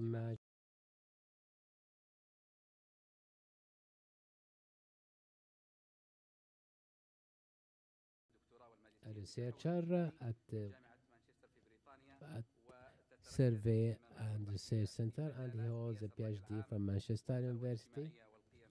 And also he focuses on public affairs and ethics. Last, Dr. Adel Al-Masani, he is a researcher at the Center for Education Research and Development in Sana'a, and he is currently writing his thesis in Istanbul, PhD thesis. I would like to welcome the four speakers. Before start, I would like just to highlight 6 points that I would like just to bring the attention of the speakers and the guests that of the last 4 years since the start of the war, Yemeni keep asking. We are as Yemeni. We expect that the war will end in 3 months, but the Saudis, they expected, and the Emiratis expected that. They were optimistic. They said it will end within a week.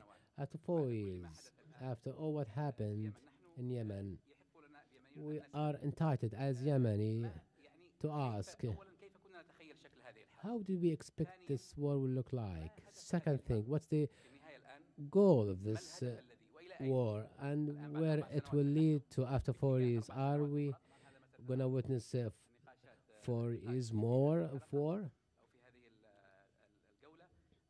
Also, the conflicted and warring parties, either the Saudi Emirati-led coalition, the Americans, Iranians, and Houthis, as well as the legitimate government. And are we about to face an option of divided Yemen, north, south, east? What's the objective of the negotiation that will be held in Sweden? You have witnessed in Geneva that negotiation that failed, and Kuwait, and these negotiations or talks, do they aim at saving Emirates and Saudi Arabia or the whole Yemeni crisis? What Saudi gained or what Saudi lost in the war? Also, if you want to reach a peaceful settlement with the Houthi, are they willing to participate in this political settlement, or they are strong enough that do not comply with the peaceful settlement, or they will continue as such because they think that they are winners? These are the questions that we will discuss, and also later I will highlight 6 points. We start with Dr. Mahjoub الزويري. Thank you, Mr. Ahmed. I'd like to thank our colleagues for the invitation. With respect to the scenarios or future scenarios, I tend to highlight a key priority about to redefine what happened in Yemen and to redefine how things will look like in the future. One of the most important scenarios is that what's happening in Yemen is linked to the Arab Spring context, and if there was no Arab Spring, Yemen will not be exposed to this non-ethical actually war over the last 4 years. So it's very important that to maintain this crisis within the concept of revolution and counter-revolution. I'm sure we can't deny that Yemen has authoritarian regime as well as some suspicious alliances, but it cannot be matched with the damage that happened to Yemen over the last 3 years. And this applies to our understanding the roles of the key players and how to understand these roles. If we look at the Emirati, Saudi role on the other hand, and compared with the Iranian role on the other hand, we would have identified there's a resemblance in terms of the scenarios where both roles prevent and already prevented any opportunity for democratical transition in Yemen. Iran, on the other hand, they use one non-state actors, Houthi, of course, to prevent any political transition by supporting this non-state player to levels. And I believe that the Houthi would not have the advantage without the failure of the other party. That's why we have seen the Houthi is started to play a key role in stopping and halting the democratic transition in Yemen, along with other players. On the other hand, the Emirati Saudi-led coalition did not have a scenario, only one actually, which is to prevent the political transition in Yemen without identifying other alternatives. That's why they have manipulated the social fiber. Also, they started to use sectarian divisions, and also in terms of north and south. So they used all the tools that in order to achieve one goal is to stop Yemen from achieving political transition. That's why I believe that any expected or future scenario about what's happening in Yemen should mainly focus in one core idea, which is to bring back the whole process on the right track, where the Yemen used to live a transition to move to a democracy, whereas other players stopped Yemen from achieving this transition. That's why the regional powers should be reconsider this, because if Yemen does not follow other than this course, Yemen will be divided and torn apart. And let me just compare with this in this context. Maybe over the last 4 years, we do not read anything in the literatures about any comparison. I believe the Afghani and the roles played is something. It's similar to the Afghani. If we look at the Afghani case, during the 80s, Saudi Arabia and Iran played at the backyard of Iran, which is Afghanistan. I wanted to realize a number of interests, whereas Saudi Arabia lost, and Iran remained playing a key role in Afghanistan till to present, supported by the major powers. If we apply this to Yemen's crisis, we believe that the future scenario that Saudi Arabia will have a certain political role, but the political elite in Yemen, they should not allow for the Saudi intervention that will lead to the reproduction of fragile, weak state based on tribal factors, non-national factors. So in the Afghani state, in spite of all the attempts to produce sectarian state, but there's one advanced case in Afghanistan. What we need to pay attention in Yemen, especially the role of Iran and Saudi Arabia. We should prevent Saudi Arabia from playing a role that will have a negative impact on the political transition in Yemen. How can we do that? I believe Yemen, just like Afghanistan, is about to witness further international intervention. We cannot imagine any political transition without major international intervention. We recently have seen that the Europeans started to intervene, Russia as well.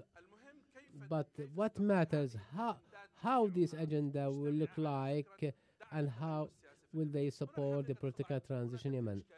Here's the biggest issue. Each of these key players has their own agenda, and this agenda will has impact on Yemen's future scenario. I believe the international role will remain in Yemen, but what matters that, as you know, we need in the political discourse, we need to focus on the transition in Yemen toward the national state and to remain this compass in the right direction. I would like also here to highlight regarding the scenarios. It's true that the Yemeni social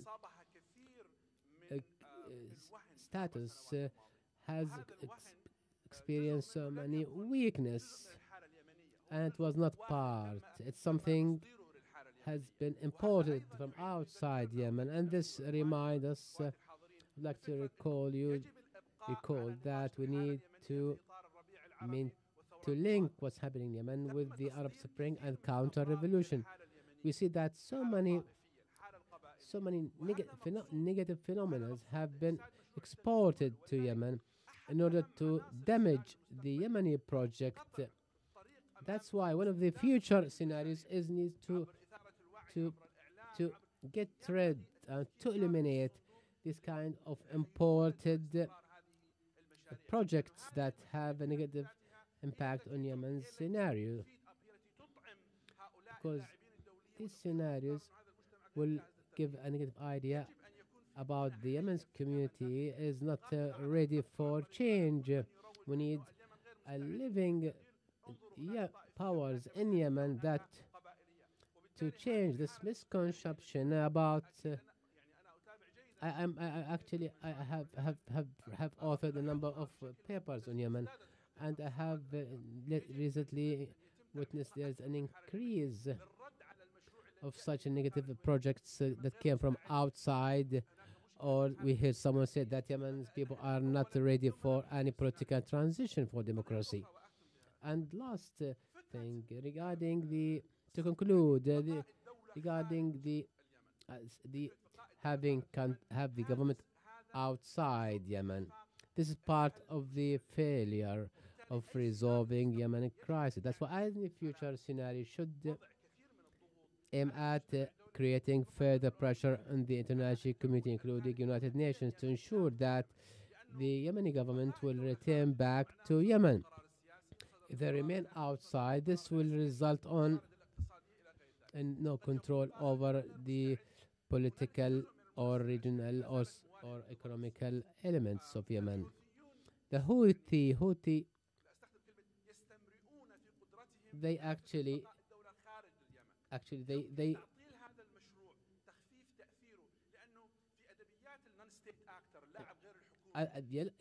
actually, the absence of the states make the Houthis make the Houthis more influential. Actually, that's why if the government can go back to Yemen under any circumstances to practice their responsibilities, this is a key step toward a future scenario to restructure the Yemeni crisis, because the political transition toward a better life should not be addressed outside this context in any way. Thank you.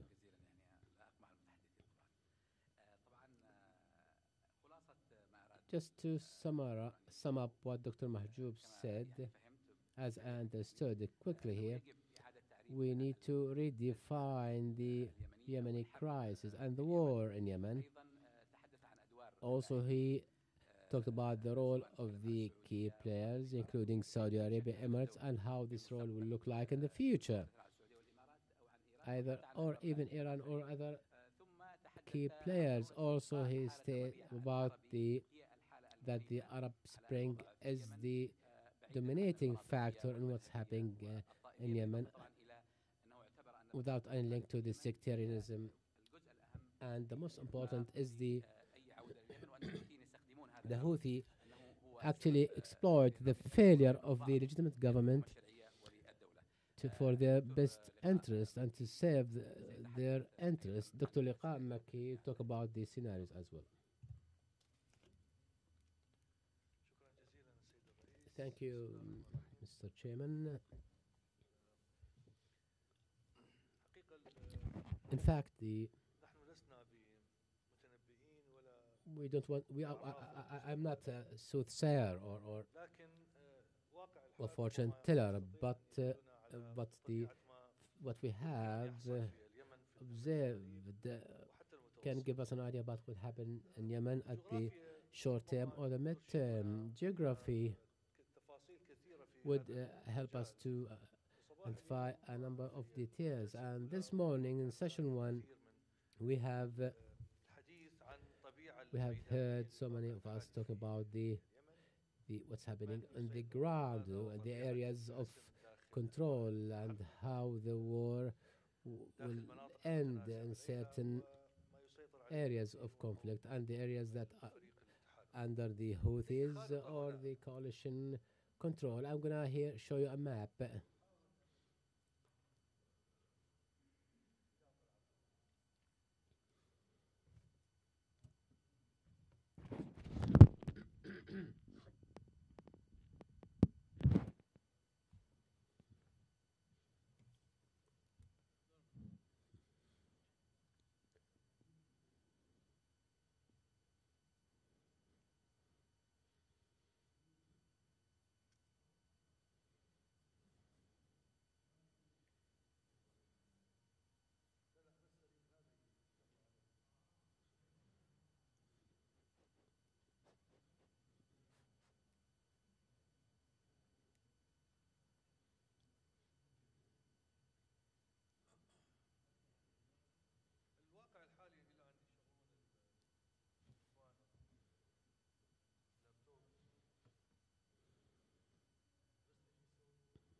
Just to show you the map. This map, I just place just to talk about it.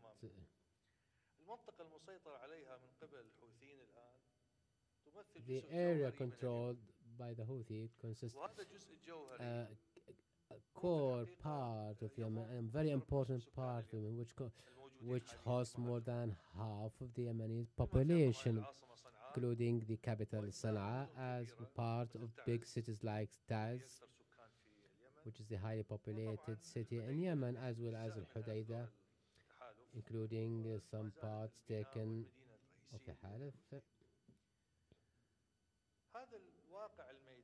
This is the field status came after 3 years. In 2015, what's happening in the field is different. At that 3 years before, the Houthis took control of the largest part of Yemen. But after 3 years, the coalition managed to retake part of the Yemeni lands, but the capital Sana'a is still under the Houthi control, and we expect that by the end of this month, the negotiation is expected to start. But the context that this negotiation taking place is different. It is an international, in particular American and British, call to end the war, not not for talks. Previously, United Nations was a weak organization that cannot play an effective role only if the major powers wish to have some influence. It seems that there's a decision taken by the major powers to end this war. If we look at the map, if the war ends, this means that the Houthi achieved their goals. They have taken the capital, Sana'a, and important parts of Yemen in the north and south. Ib, Lahaj. Ib is a very large governorate or city and populated. This control, as we heard in session 2, will grant them additional legitimacy. So in this case, how would we expect the negotiation will end? What concessions can be made by Houthi, and even why they will make concessions? These concessions taken by warring parties would happen for a reason. This blue spot, this is the areas of control of Houthi. This is the Yemen is a very big country, as you know. Whereas those the pink are for Al-Qaeda, the yellow is mixed white. These are areas controlled by coalition. Eastern controlled by Emirates near the Omani borders. We see that those are populated areas of Yemen under the Houthis' control, whereas those of a blue color are controlled by Houthis, are the main and highly populated cities, whereas these are also areas of battle. The question: why would Houthi give away these areas? What the price? What kind of negotiation that will make them to give in or to give these areas? Expect that the negotiation would result in outcomes and or results. We have witnessed. We have heard a few days ago that we have seen they are called warlords, and these warlords will turn into political leaders, from bandit into leaders organized by the Western world, and maybe some of these warlords will be elected as a president. This is unfortunately warlord then became a president of the country. This is a very actually fun game for many. Somebody who came out of nowhere and be received as a president in the Western world. So that's why if they're gonna make concessions, it's not an easy. And they will ask for a higher price. I don't know what's the price that will be given to the Houthis in order to hand over this area. Yes, the major powers assisted Saudis in the war by weapons, until thousands of civilians killed. But what's the result? Is the one we are seeing in the map. Dr. Fatma is helping me. This map. Let's go back to 2015 and see what happened now. Let's see what was achieved all 3 years. It is important, but it's limited.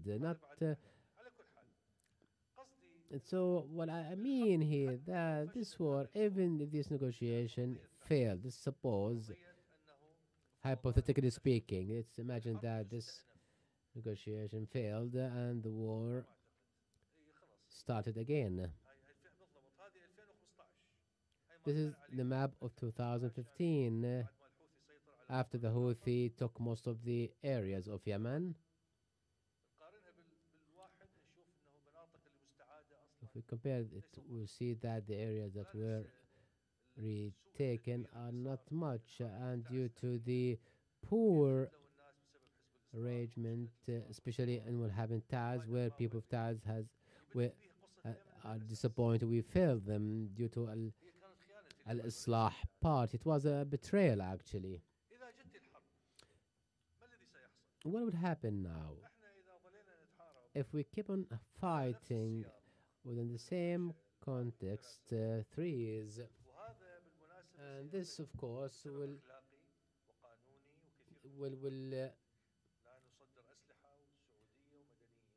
we start to hear this one saying that we will no longer supply Emirates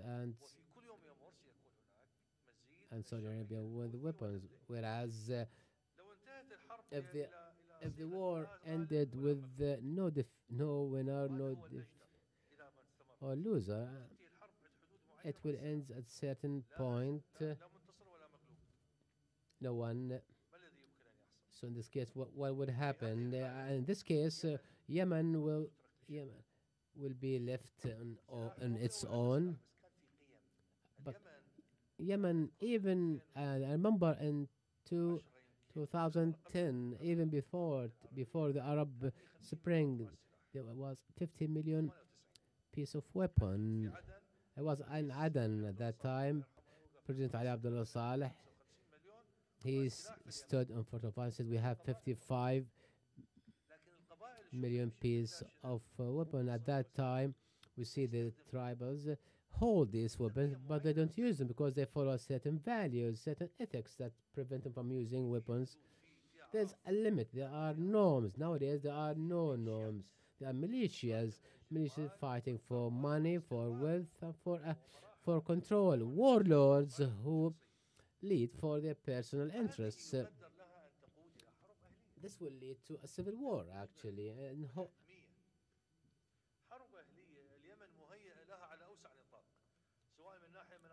So, as we believe that civil war can easily erupt in Yemen due to the factors of Yemen, or maybe tribal in its nature, taking revenge, or militia or political war. For economical reasons, maybe the civil war will start. So we have peace as an option should be inevitable. But this peace, I believe, will be very tough and difficult, and I'm not going to say it's impossible because the world will press for it, but Yemen will no longer be the same in terms of selection of a free democratic process will not be expected because the Houthis have created new reality, and that's why because at that time Emirates and Saudi Arabia supported the Houthis in order to eliminate al-Islah party. That's why whereas now Iran started to impose a new reality in the Arab Peninsula. Thank you so much. Thank you, Dr. Liqa Makki. Just to summarize his intervention, he talked about the role of geography in determining the conflict in Yemen, and he asked a key question, which is, at what price the Houthis can give or make concessions if there's no peace reached so soon. This will result in the start of civil war for a long term, a long period of time. Dr. Majid Ansari is the third speaker of this session. There are, of of course, we will open the floor. Thank you. Thank you, Mr. Chairman. If you talk about the future scenarios in Yemen, as my colleague said, it's more complicated, complex by giving a superficial interpretation. If you talk about Yemen, we need to discuss all the international policies, starting by the key players, international, regionally. If we talk about what's going to happen in Yemen, we need to know what's will happen in Washington, Riyadh, Tehran, and Abu Dhabi in particular. So we'd like to talk about the political factor that push the parties to fight. They are not. I think they are not all fighting over the same thing. It's unlike what's happening in Syria. It seems that the regional, international, opposing and conflicting parties are fighting for different reasons. Some of them fighting to protect their geopolitical borders. We believe the Iranian using war and a proxy. If Iran would like to occupy any Arab country, to be a real occupation where Iran can annex the Arab land, this will result in high cost for Iran, and it's impossible to occupy. That's why Iran decided to expand its influence by using non-state actors for war and a proxy, and that's why we'd like to ensure that Iran can determine its direction in the future and what should. So Iran is asked to actually to ensure that regional dominance with a low cost. With respect to Saudi Arabia, it's a survival. It's a war for survival, actually, or struggle for survival. Saudi Arabia actually was late in protecting its strategic borders, and also whereas Saudi Arabia found tried to protect its existence by actually launching this war in order. Maybe Saudi Arabia would like to maintain or retain some of its influence in Yemen. Nowadays, the maximum that Yemen can do is to push for a peaceful solution, whereas Emirates is looking like, whereas Emirates had different agenda. They want to control the ports because, and Emirates says the conflict with Iran is not an issue for Emirates because Emirates is the biggest economic partner with Iran in the region.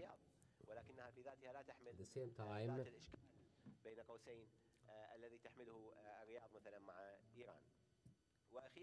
and finally, for Washington, it's different. Is to have discipline, to have control on its alliances and its rivals or adversary, because the Saudis started this war without American approval, and none of what's happening is planned by Washington. And Washington exploited this war to prove for Riyadh and its alliances that they need Washington in order to carry on or to continue any regional project. That's why we have seen that how the America started to have control on the behavior of Saudi Arabia as well as Iran, because Iran would not have provide any support to the Houthis without the approval or at least the knowledge of America. This would lead us to identify the scenarios. I agree with Dr. Liqa, what he said, that the end of the war would not be comprehensive or beneficial end of war for Yemen as a future, but would like to use the academic approach in analyzing future scenarios. We have three key alternatives or options that will allow us war end to in the favor of Saudi Arabia or in favor of the Houthis, or this kind of situation will continue. At the same time, listen, we're not talking about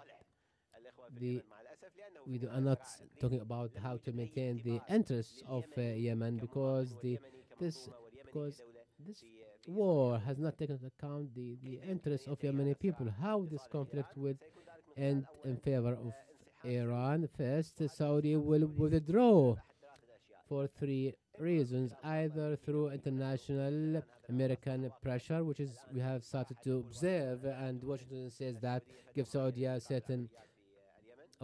a deadline to end its military operation, or due to the economic cost of this war on Saudi Arabia, where Saudi Arabia is also, we see Saudi Arabia is paying big cost, actually, especially we have witnessed the assassination of Khashoggi is another pressing factor. We have witnessed the Saudis' role is shrinking in the regional arena. The other that we started to witness the emergence of a Houthi state, just like Lebanon. This is maybe the emergence of a Houthi state will come as a result of international agreement. Even the Houthis said to the Americans they are willing to accept a civilian government that they are not chair, in one condition, that they keep the weapon. So that's why Houthi are willing to be pragmatic in dealing with this matter, and this will result in a case that will serve the interests of Iran. Like Hezbollah, they have the weapon, and they're not intervene in their daily life of Yemen. Maybe this will result in some covert agreement between Emirates and Houthis, where the Houthis will pull out from major cities, and the Houthis will accept Emirati control over the port, and will result to a kind of a stalemate that will suit the Iran and Houthis and Emirates. Of course, this will, through the outset of the Houthis government, or to drive them out, this will require further support by America in order to allow Saudi Arabia to expand its military influence in order to kick out or drive out the Houthi government in Sana'a, or to push Iran to stop supporting the Houthi. And this is not an option. Maybe this could happen in year one of the war. Maybe if there's a real Saudi player who could make use of the balance of power, but the delay of Saudis intervening in Yemen, also the economic pressure on Iran will be an assistive factor, but it is still there's a slim chance that would Iran pull out its influence from Yemen. Maybe they use Yemen as a card for negotiation with the American. Maybe the Houthi will accept that Hadi or other acceptable personality to come back to Yemen as a president, and the Houthis maybe accept to put down their arms, theoretically speaking. Dr. Laqa said at that time when he was in Yemen in the 90s, they said they have more than 55 million pieces of weapon. Maybe the Houthis will accept to dismantle their militia, but they will keep their weapon, and this will lead to the acceptance of a government that has good ties with the Saudis. If someone wants really to negotiate, of course, it's the best way to finish this crisis. To address Iran scenario, we might see some solutions through the GCC. initiative during the Arab Spring. Now we might see this war going on for many years to come, but any temporary solution might lead to another and maybe bigger war. To see the war going on like this is something not excluded, but I think USA is the one to decide. USA has a say in this war, actually. If Washington fails, as it happened many times in the recent time, failed to reach a consensus and to have a consensus the same way it wants, I think it's going to continue. Who is benefiting from this battle? Actually, it's beneficial to Iran because it's weakening KSA, and Iran's cost is much lower in the current situation, and also UAE is also benefiting from this situation. UAE is trying to put its hand on the main ports of Yemen, and on the economy of Yemen, and it's UAE is also trying to reach consensus among the population. UAE is buying the public opinion, so to say, and also UAE is trying to force its position within society. All these scenarios are built on the current positions. If there is any real change on the ground or during the negotiations, of course, this is going to affect also all these scenarios. For example, the situation now in KSA, we know that Trump supported MBS recently. We heard about probable meeting with MBS and Erdogan, MBS and Trump during the G20 in Buenos Aires in Argentina. But I think the situation is unstable in KSA. Yes. KSA, Kingdom of Saudi Arabia, is losing regionally speaking, and it's not only because of the issue of Khashoggi, but in general the role of KSA is shrinking, and one of the immediate results is seen Yemen turning out to be an ongoing and everlasting problem, so KSA will not be able to finish it out. Thank you. Thank you so much. If we want to sum up the intervention of Dr. Majid, he spoke about proxy wars in the region. He also spoke about the battle and the fight between the big powers. He also spoke about the interests of allies and opponents, and he provided different scenarios. The third scenario was about seeing the war going on, and many among you agree upon this scenario. It was a very interesting detail mentioned by Dr. Majid. Is KSA and UAE going to withdraw from the Yemeni issue? This is what we are going to discuss during the question answer time. We move on to Ad Masanid, only Yemeni in this session, and me as well. So he's going to talk about his own scenarios.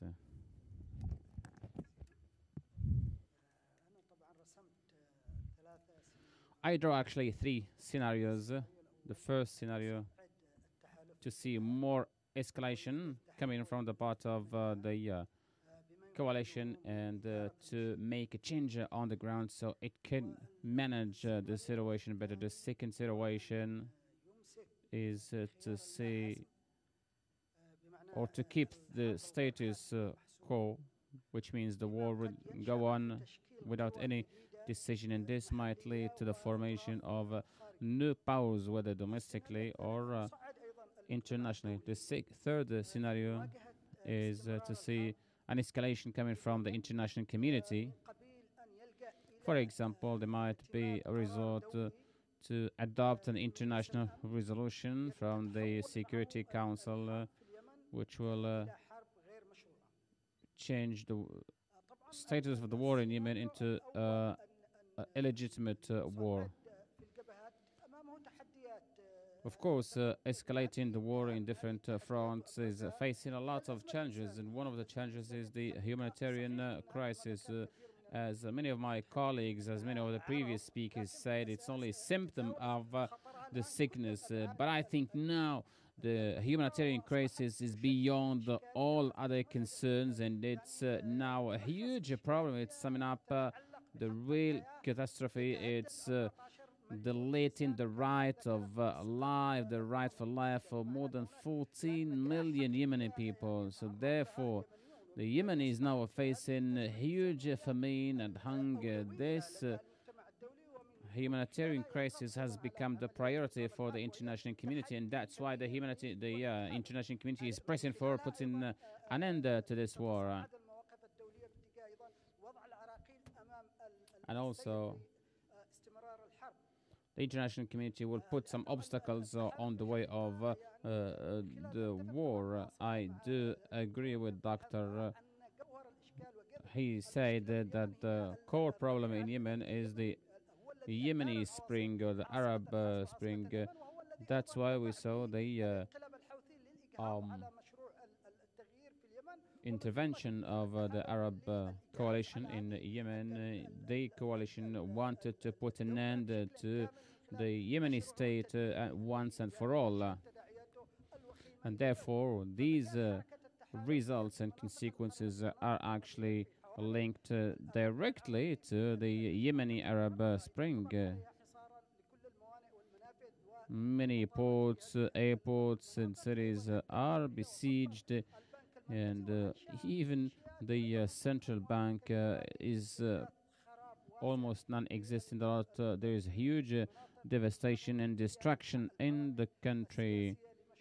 There is actually no legitimate government in Yemen. Now there is a deep economic crisis, and the utmost objective is to destroy the awareness of the Yemeni society.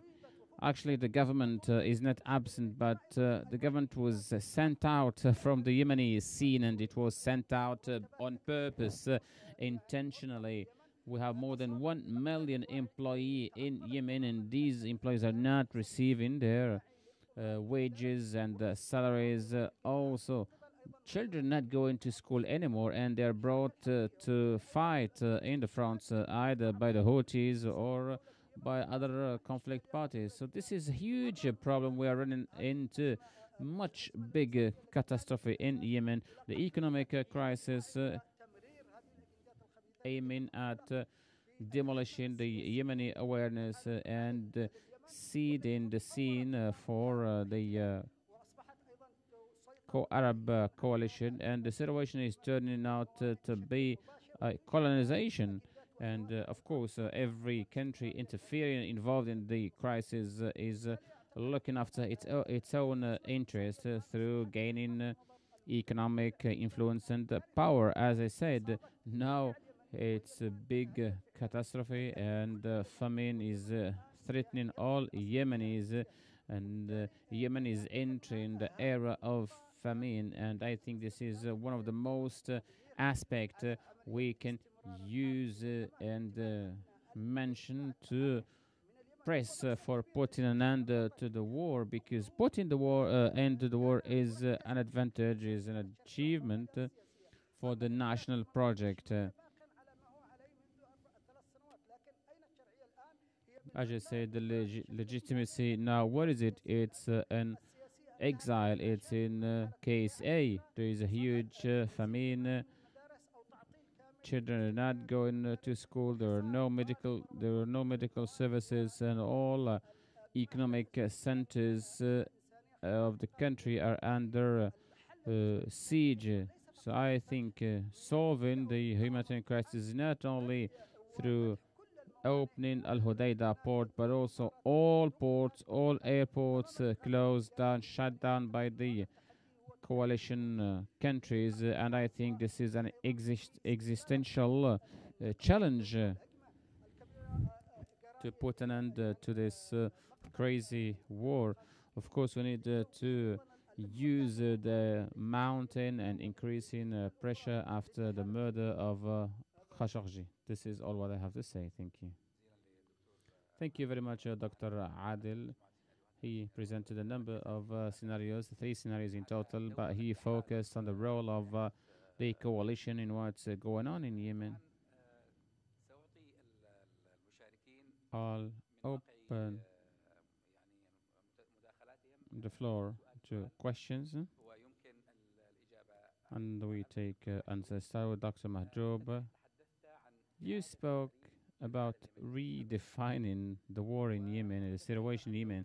You also spoke about the role of Iran. I give you 2 minutes or 2 minutes and a half to talk first about how do you expect the role of Iran to evolve in the future. The second thing, how can we redefine the situation in Yemen? The Iranian role in Yemen is very much linked to its competition with the KSA. Yemen did not become interesting for Iran until 1991, and from that time, the interest was limited to political issues and was never related to sectarial issues. Therefore, the Iranian role is suffering from two problems. The first one is the credibility. Iran has no real credibility since the Arab Spring. It lost its soft power. It's not the best choice, the best option in the region. It lost its reputation.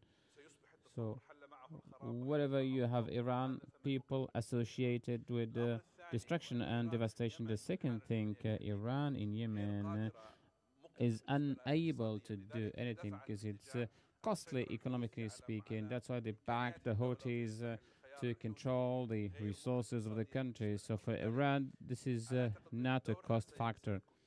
But I think that its role is going to be impacted and influenced how KSA is going to be present on the ground. Every Iran is trying to keep the confrontation on the ground in Yemen. I think, yes, this is going to go on. KSA will say, yes, I'm in the backyard and you cannot face me straightforward. Domestically speaking, Iranians don't think that there are interests in Yemen that need to be protected by their government. In the last 3 years, the security of waters and straits came up to the surface, and of course, Iran is trying to justify the sending of some members of the Revolutionary Guard to protect those areas. But as I said, this is going to be very much linked with its competition with the KSA and how is the ability of KSA to resist. The second question, how can we redefine the situation in Yemen? Well, I think there are two important issues in this regard. If education is destroyed, this is a reality, and at the end of the day, the human being is destroyed also. The institutions of the state are demolished. The most important now is to restructure, to rebuild the human being culturally, intellectually speaking, and to rebuild the state, the institutions, so you can run the state and the government and the country at the end of the day. So we need to put the picture together, the elements of the picture together to have another strong Yemen. All what you see today is targeting the human being, the killing, the murdering, absence of education, recruiting children, and also the absence of state institutions. So we need all this. Thank you so much, Dr. Liqa. Through your intervention, you said that the Houthis are unlikely to give up, especially if they are controlling a large part of the country, and this is a military rule, actually. My question to you, what will be the cost of the Houthis will give up? You have 2 minutes and a half or 3 minutes. The second question to you, the main international players, why did they give the Houthis all this time?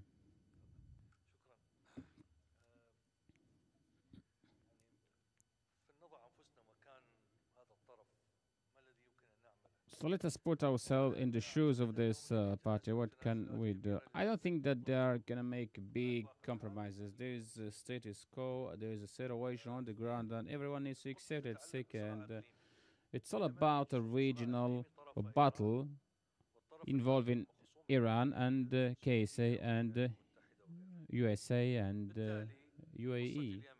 So the story of Yemen is similar to what's going on in Yemen, in Syria, Iraq, and Lebanon. There might be a solution in case the regional disagreement is settled. But at the end of the day, there is a damage in Yemen as it happened in the neighboring countries. And if a settlement is to be reached, of course, the damage will remain there for a long time. Everyone thinks that going back to the past in Yemen is impossible. This is not pessimism, but this is something we need to accept. This is the status quo. This is the situation. Of course, we all hope to go back to the national state in Yemen. But as I said, it's very difficult to expect that things go back to normal. Maybe it will happen, but it will take for sure a long time. The main international players thought that Yemen, when we talk about the control of Yemen, is gonna add something to the strategic Iranian power in the region. That's why they supported the intervention of KSA, because they thought that this is gonna shrink the Iranian expansion. This, of course, failed because Iran had all the feathers in from the beginning, and KSA. I don't understand why KSA gave up Yemen from the very beginning. KSA has a long experience and expertise when it comes to Yemen, but I don't understand why they gave up Yemen. I think our colleagues from Yemen might understand this, because KSA was dominating, controlling everything in Yemen, which is the backyard of KSA, and there was the strategic backyard of KSA. Anyway, now this happened, and now everyone wants to end the war, not for strategic reasons, but for humanitarian reasons. And by the way, the Houthis succeeded to turn the crisis from a political into a humanitarian crisis. And through this, they put pressure to stop the war. Dr. Majid, from your intervention or question. Okay, question regarding your intervention and question from me. Under which conditions the UAE and KSA were retreat from Yemen? Second question from me. Do you think this GCC battle, this GCC crisis also impacted the war in Yemen? And do you think that it's going to turn to be also a proxy war in Yemen? How is UAE and KSA going to withdraw from Yemen? This is a good question, because we cannot think about the traditional withdrawal. So you cannot see, for example, the same picture, Iraq withdraw from Kuwait in a normal way, going back to Saudi Arabia. I can expect two things. The end of hostilities and military operations, which means that both conflict parties will stop the war and keep their positions, maybe to stop also infiltrating into other areas. The other scenario is to see an international power or international troops. This is a scenario which has not yet been discussed. There might be an international troop or international troops to guarantee the ceasefire, but I don't think that there will be the traditional way of withdrawal of soldiers in the traditional way we used to see in other wars. I don't think that this is going to happen. I think the soldiers, the troops will go back to their military parts, and this is the expected scenario. That's why the UAE started establishing their military caserns so they can keep the military presence even after the end of the war. The second question, sorry, I forgot it. Second question was about the GCC crisis. Do you think this might lead also to a proxy war? I think a lot was said about the GCC crisis and Yemen. I don't think that there is an immediate connection. The only connection was the presence of the Qatari soldiers on the Saudi borders, and the withdrawal, or let's say the expulsion of the Qatari soldiers from that area put an end to all kind of speculation in this regard, at least for us as observers. Iran was playing a role in Yemen, and now it's playing another role. If there was any role for Qatar in Saudi, it's remaining the same role. So Qatar is supporting the legitimacy. So now Qatar says that the coalition is affecting the legitimacy of the legitimate government. Dr. Adel Al-Masani said one of the scenarios is to see escalation in some of the fronts. They think that the situation in Yemen will end with the military settlement. The objective of the war, or every war, has means and tools to reach the objectives. But actually, Yemen, in the case of Yemen, this did not happen. And maybe the main objective was to put an end to the Arab Spring, to the revolution. And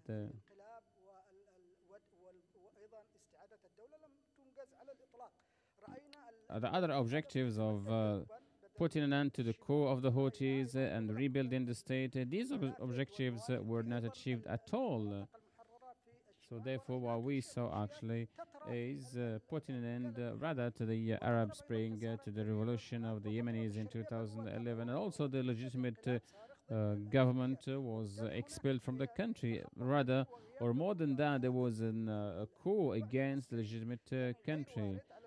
So the military dimension is not on the table at all, because the objective, as the doctor said earlier, the objective is not bringing down the coup, because the Arab coalition has the power to put an end to this war, to decide the situation, to settle it military. But I think they don't want to do that. So they don't want to stay there. And actually, the coup is a result, is something pushed for by the Arab coalition to destroy the Yemeni state. So this current situation was actually the objective of the Arab coalition. And I think that Case A was concerned about seeing a civil state rising in Yemen, and that's why they intervened in Yemen, and they destroyed the Yemen. They destroyed also the economic situation in Yemen, the economic resources of the Yemenis, and the main objective is to destroy the state institutions in Yemen.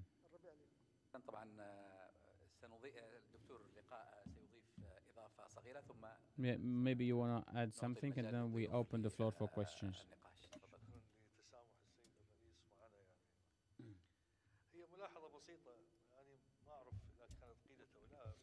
It's a quick remark and simple remark related to the objectives of KSA and USA through this war. I think everyone agrees that every party has its own objectives. KSA is defending its borders from any risk or danger, and should not forget Najran also, which is a Yemeni area, but under KSA control. And UAE has no borders actually with Yemen. UAE is fighting there to improve its strategic position in the area. If you see that UAE is focusing on Aden and the border with Oman. Why Aden actually? Does UAE need money from Aden? At the end of the day, UAE does not need any financial resources from Yemen. UAE don't want to see Aden as a strong port in the future. They want to make sure that Aden's port remains inactive, to keep Dubai's port working. The same applies to Msawa port in Somalia since 90s. So it was inactive. So Dubai port can remain active. And the same also, Morsi tried to activate some ports in Sinai. So to guarantee the function, proper function of your economy, you need to go into some wars. And also the same applies to the port Gwadar in Pakistan. This might be a dangerous competitor for Dubai in the future. So this is the story briefly. Aden was developed by the Brits. If UAE also is to stay there, they will pay a lot of money there, but the port will not function. Ladies first, Dr. Fatima. This meeting remembers me of another meeting held immediately after the intervention of KSA and UAE, and late Khashoggi was with us, and he was very optimistic about the intervention of KSA and the UAE. So maybe we didn't talk enough about at that meeting. We didn't talk about the Yemeni citizen, so we didn't talk about the humanitarian cost. That's why everyone was applauding in that forum. Today, after a few years, the main thing, all the scenarios provided, maybe do not take into consideration the Yemeni citizen. I want to agree with Dr. Mahjoub. He spoke about the protests and the Arab Spring in Yemen was the main reason of what's going on in Yemen. So in our scenarios, we need to go back and put the Yemeni citizen in the middle of this vision or this future vision. We cannot neglect this factor. Actually, you need to include the Yemeni citizen in our vision. I think all the future scenarios might see a surprise, because we might see a new protest against everyone. Actually, I have another remark related to: is it possible that the Iranian cost will increase? Well, I think for Iran, this is one of the least costly issues or war among all the wars Iran is involved in.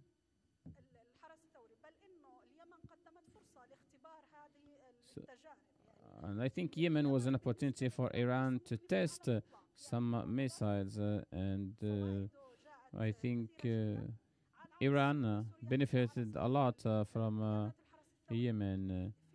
But in Syria, it's the opposite. It's very costly for Iran. Another issue related to Yemen for Iran, which is also very important, and this relates to the future image and picture for Iranians on KSA.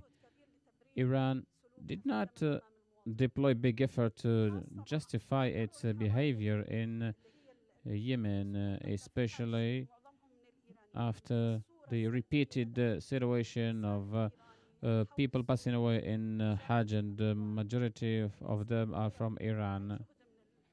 So the Iranian citizen has a conviction and persuasion that Case A is an enemy, and this gives also Iran a space of movements.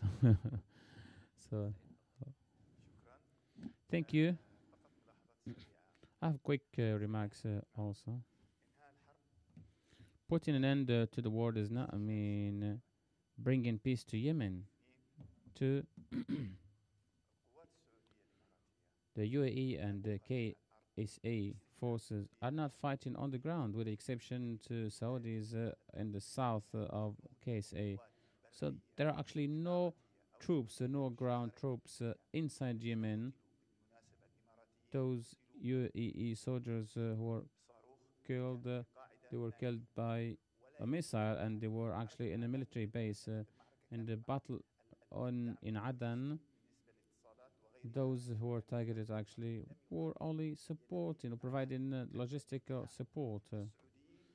The Saudis are fighting only on their own border. They are not inside Sada. Inside Yemen, only Yemenis are fighting. So, by nature, the Yemenis are fighting. The Yemenis are, ready to fight everywhere, anywhere, and anywhere. UAE has its own tools, own partners, associates to lead the war on its behalf. KSA will remain linked and connected to Yemen, whether we want or no. 3.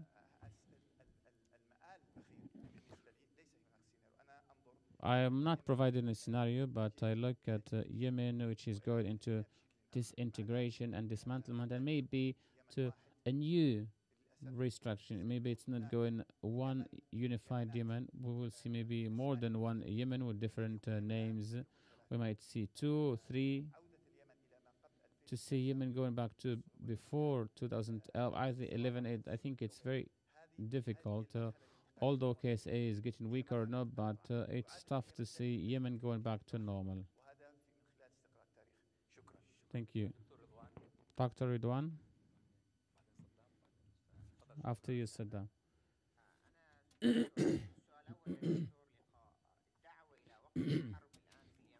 Question to Dr. Liqa. Calling for ending the war in Yemen means victory for the Houthis, and USA has no interest to call for an immediate stop of hostilities of war in Yemen, although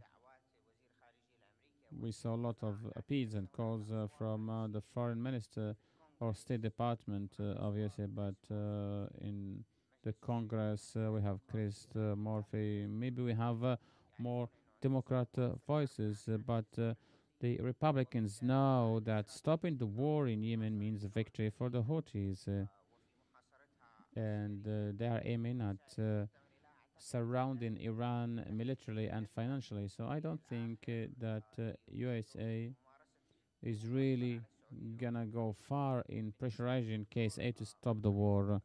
Regarding what Dr. Mahjoub said, I think talking about democracy now in Yemen and also talking about democracy in Syria, this is something which belongs to the past. Our function now is to see how to bring real stability to Yemen. The country is in humanitarian crisis, 14 million suffering from famine. So it's impossible to talk about establishing the minimum circumstances or conditions for establishing a new state. The most important now is to bring stability. Although the political culture in Yemen, remember the national dialogue, which was held for more than 9 months, and this was an unprecedented example, not even in Tunisia, not even in other countries. So there is a deep political culture in Yemen, which is common among all citizens, and they are able to provide recommendations. They started talking about enlarging the provinces and moving to a political justice. So I think, in my view, there is a great political culture, but the rising of non-state actors and the proxy war also complicated the situation. So we take you, then we go to Mr. Saddam, and then we come back to you. I'd like to take this opportunity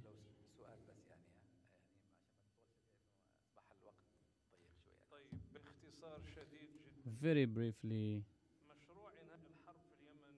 The project of putting an end to the war in Yemen is going to turn to be a catalyst factor to impact other issues, the relation with Iran, the crisis of Qatar, the legitimacy of MBS in Riyadh, which was actually protecting the legitimacy of Yemen. Briefly, do you think this project of ending the war is gonna define the direction the region is gonna take in 2019?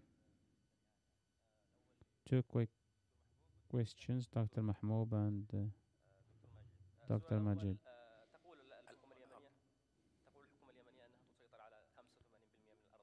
Yemeni government says that it controls 85% of the Yemeni land.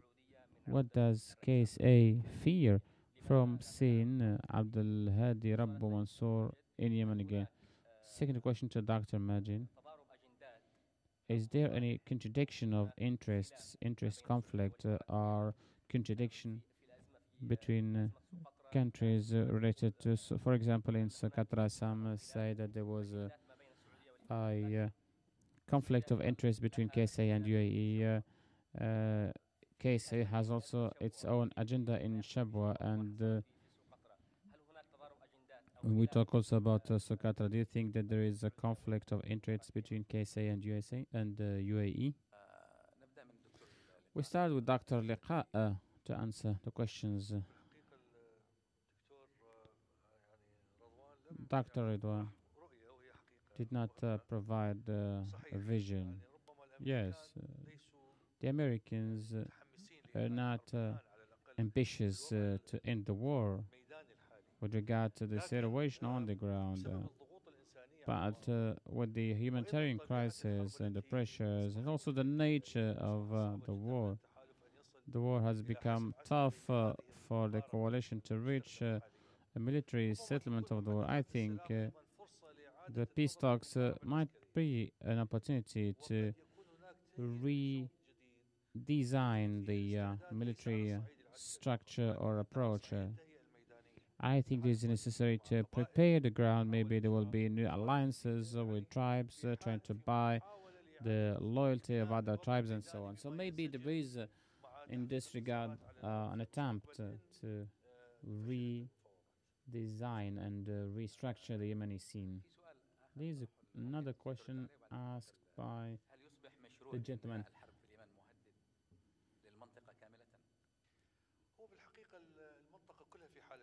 In fact, the whole region is in a state of crisis. The Syrian war. Is Syria going to go back to normal unified Syria? The same applies to Iraq and the repeated crisis is there. Bahrain also is case A. Even case A is threatened geographically speaking. Therefore, I think the whole region is in a situation of new structuring politically and strategically speaking, and Yemen is also part of this. Yemen is important geostrategically, and Oman, for example, is a very old state, one of the oldest in the region. Oman feels this danger, and Oman is feeling this danger and the risks coming from Yemen because of the UAE activities on the border of Oman. Thank you. Well, when I need to talk, I want to talk about the democracy in Yemen. After my longer experience, what is a source of concern for me? Actually, there are a lot of events that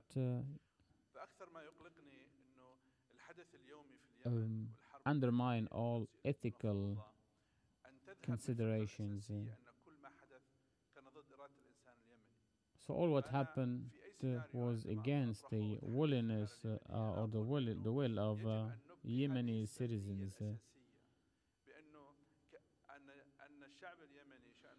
We need to maintain this fact. Yemeni people, the same as for the Syrians, for the Tunisians, they all wanted the peaceful change, peaceful transition. So we need to keep this narrative, actually, we need to keep it alive. even though some say it's a boring narrative, but this is reality, and we need to keep it for the coming generations. The coming generations will ask why the Houthis became important. The Houthis are a product, actually, the same product as Hezbollah and so on. So the future generations need to understand that a pop, there was a population in Yemen, that there were Yemeni citizens who really wanted to see peaceful change. Of course, we need to maintain this narrative, and this is fundamental for the coming generations and for the future, and this is ethical also. We should not forget this at all, to mention it in every conference, in every meeting related to Yemen. Related to the question, what does KSA fear? KSA has its own logic in the foreign policy. It wants to control all the feathers on the Yemeni scene. So it's not enough to have the president in Yemen and to be able to control the events, but having him in Riyadh, this means being able to influence him psychologically, to influence his decisions and every single event going on in Yemen. And this also even weakens the state, or the fact that there is a state. Which state can we talk about while the president is outside the country living in exile? So this is the most dangerous thing related to the fact that the president is outside the country, is outside his nation. We can understand this maybe in different contexts, but what's going on in Yemen, they're trying even the idea of thinking about a national state. The idea of state is being undermined, and it's also an attempt to target the collective awareness of people, of the citizens of Yemen, so to make them forget this notion of state, of nation. That's why Saudi Arabia is keen to keep the president in Riyadh, because KSA has a problem with the strong central state. This is something we know since the 20th century. Thank you, Dr. Majin. Question about the conflict of interest of USA and KSA. I'd like to comment to what Mrs. Fatima said. Of course, there are two schools when we talk about political sciences, and whenever you have events such as the Arab Spring, always the liberal school is taking the lead. When these initiatives fail, the realistic school takes the lead. So it's clear in which context we are now. But I think we need to separate between two discourses, between the mobilization discourse mentioned by Dr. Mahjoub. And this is very important to have future generations which have an awareness, and also the other academic analytical discourse. Talking about the future of Yemen is related to the balance of powers. As we all know, in the international relations, if we take the principles of the liberal school, so I think we need to explain this in a proper way.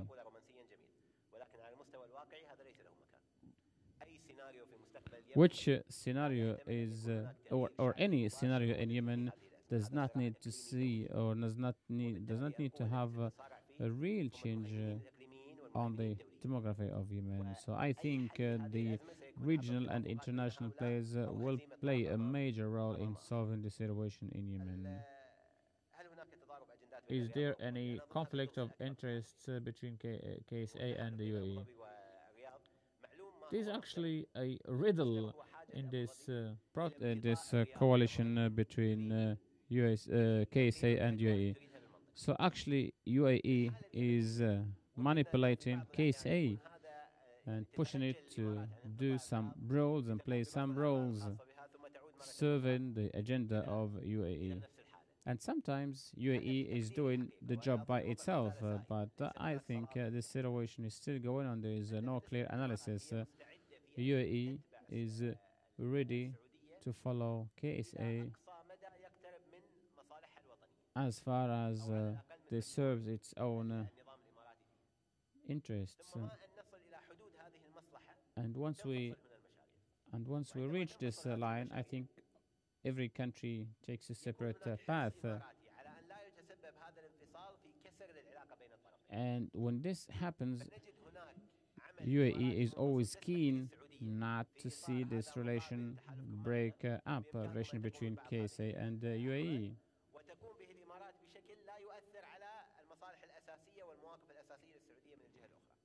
So the main aspect is protecting the relationship between KSA and the UAE, and I think that the relation between MBS and Mohammed bin Zayed is a functional relation. So everyone knows that it's not a permanent relation, and everyone is waiting for the time that he can get rid of the other. So for the moment, everyone needs the other, whether regionally or internationally.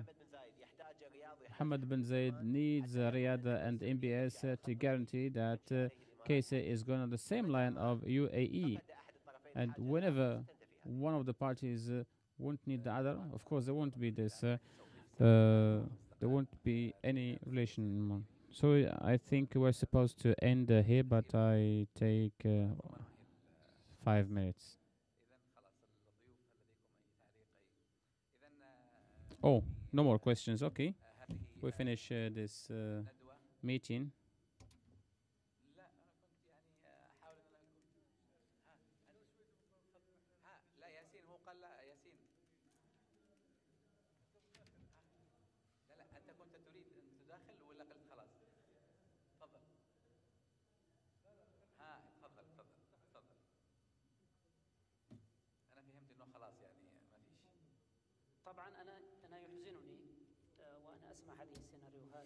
It makes me feel sad to hear these scenarios, as Dr. Fatima said. No one is talking about the people, about the human being. When I talk about Yemen, I talk about people.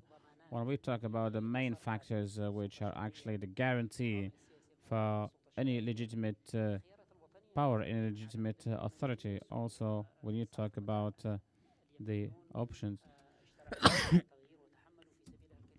the Yemenis sacrificed a lot for the revolution, for the Yemeni Arab Spring, and they all know the cost they paid. In the morning session, I spoke about the stream, which is in formation now in Yemen, which is rejecting the Yemeni, the Houthis, rejecting also the legitimate or the so-called legitimate government. At the end of the day, the Houthis were an instrument in the hand of Iran, but KSA turned them into an important tool and instrument.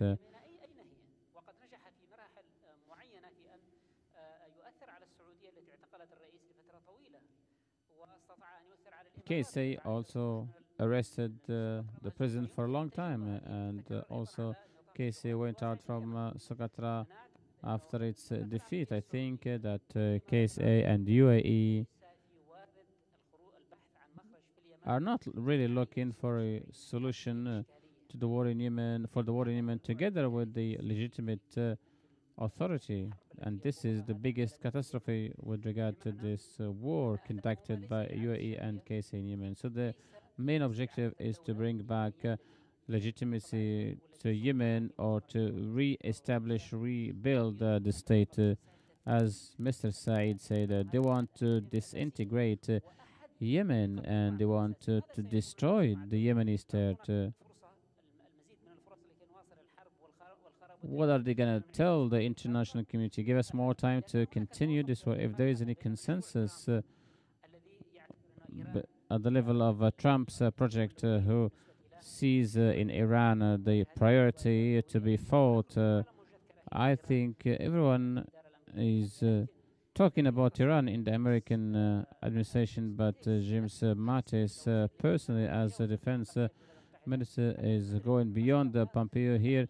We understand that he's talking about the war in Yemen, and there are U.S. Intentions to stop this war because the American administration cannot bear more pressures. Trump actually, after the murder of Khashoggi, has become under the spotlight. That's why he's looking for a solution of the situation in Yemen. The Houthis might also help in fighting the terrorism. Also, the Houthis can get an autonomy. And this is what Mattis said and mentioned, or Pompeo mentioned in Bahrain. The West is talking in peace, and the West is willing to defend the position of the Houthis. Martin Greted went to Hodeida, and he was thinking that he's presented himself as a hero. For me, Martin Griffith also is the one who failed most as a UN envoy. So he thought that visiting Al Hodeida is an act of heroism.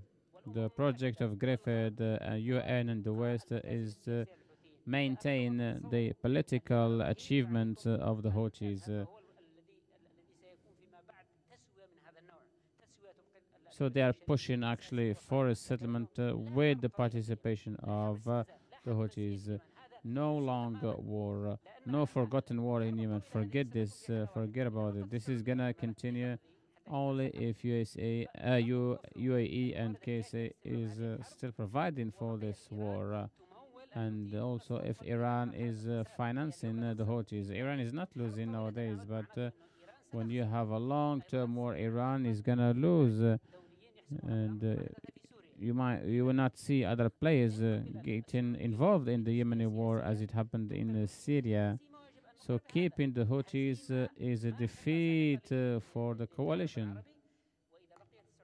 And if KSA is neglecting the dream of the Yemenis to establish a democratic state, I think the GCC, which is full with petrol and oil, but which is lacking humanity, and which is lacking also the sentiment and feeling of Arabism. There is a conspiracy against KSA. KSA needs to understand that its stability is very much linked and closely linked to the stability in Yemen. If this is not to be the case, I think the war in Yemen is going to burn the whole region. With this Hungary intervention, we end this meeting. I'd like to thank all the speakers, Dr. Lakha, Dr. Mahjoub, Dr. Majid, Dr. Adil. And I claim that we shed light on all scenarios related to the war and to the crisis in Yemen. Thank you so much.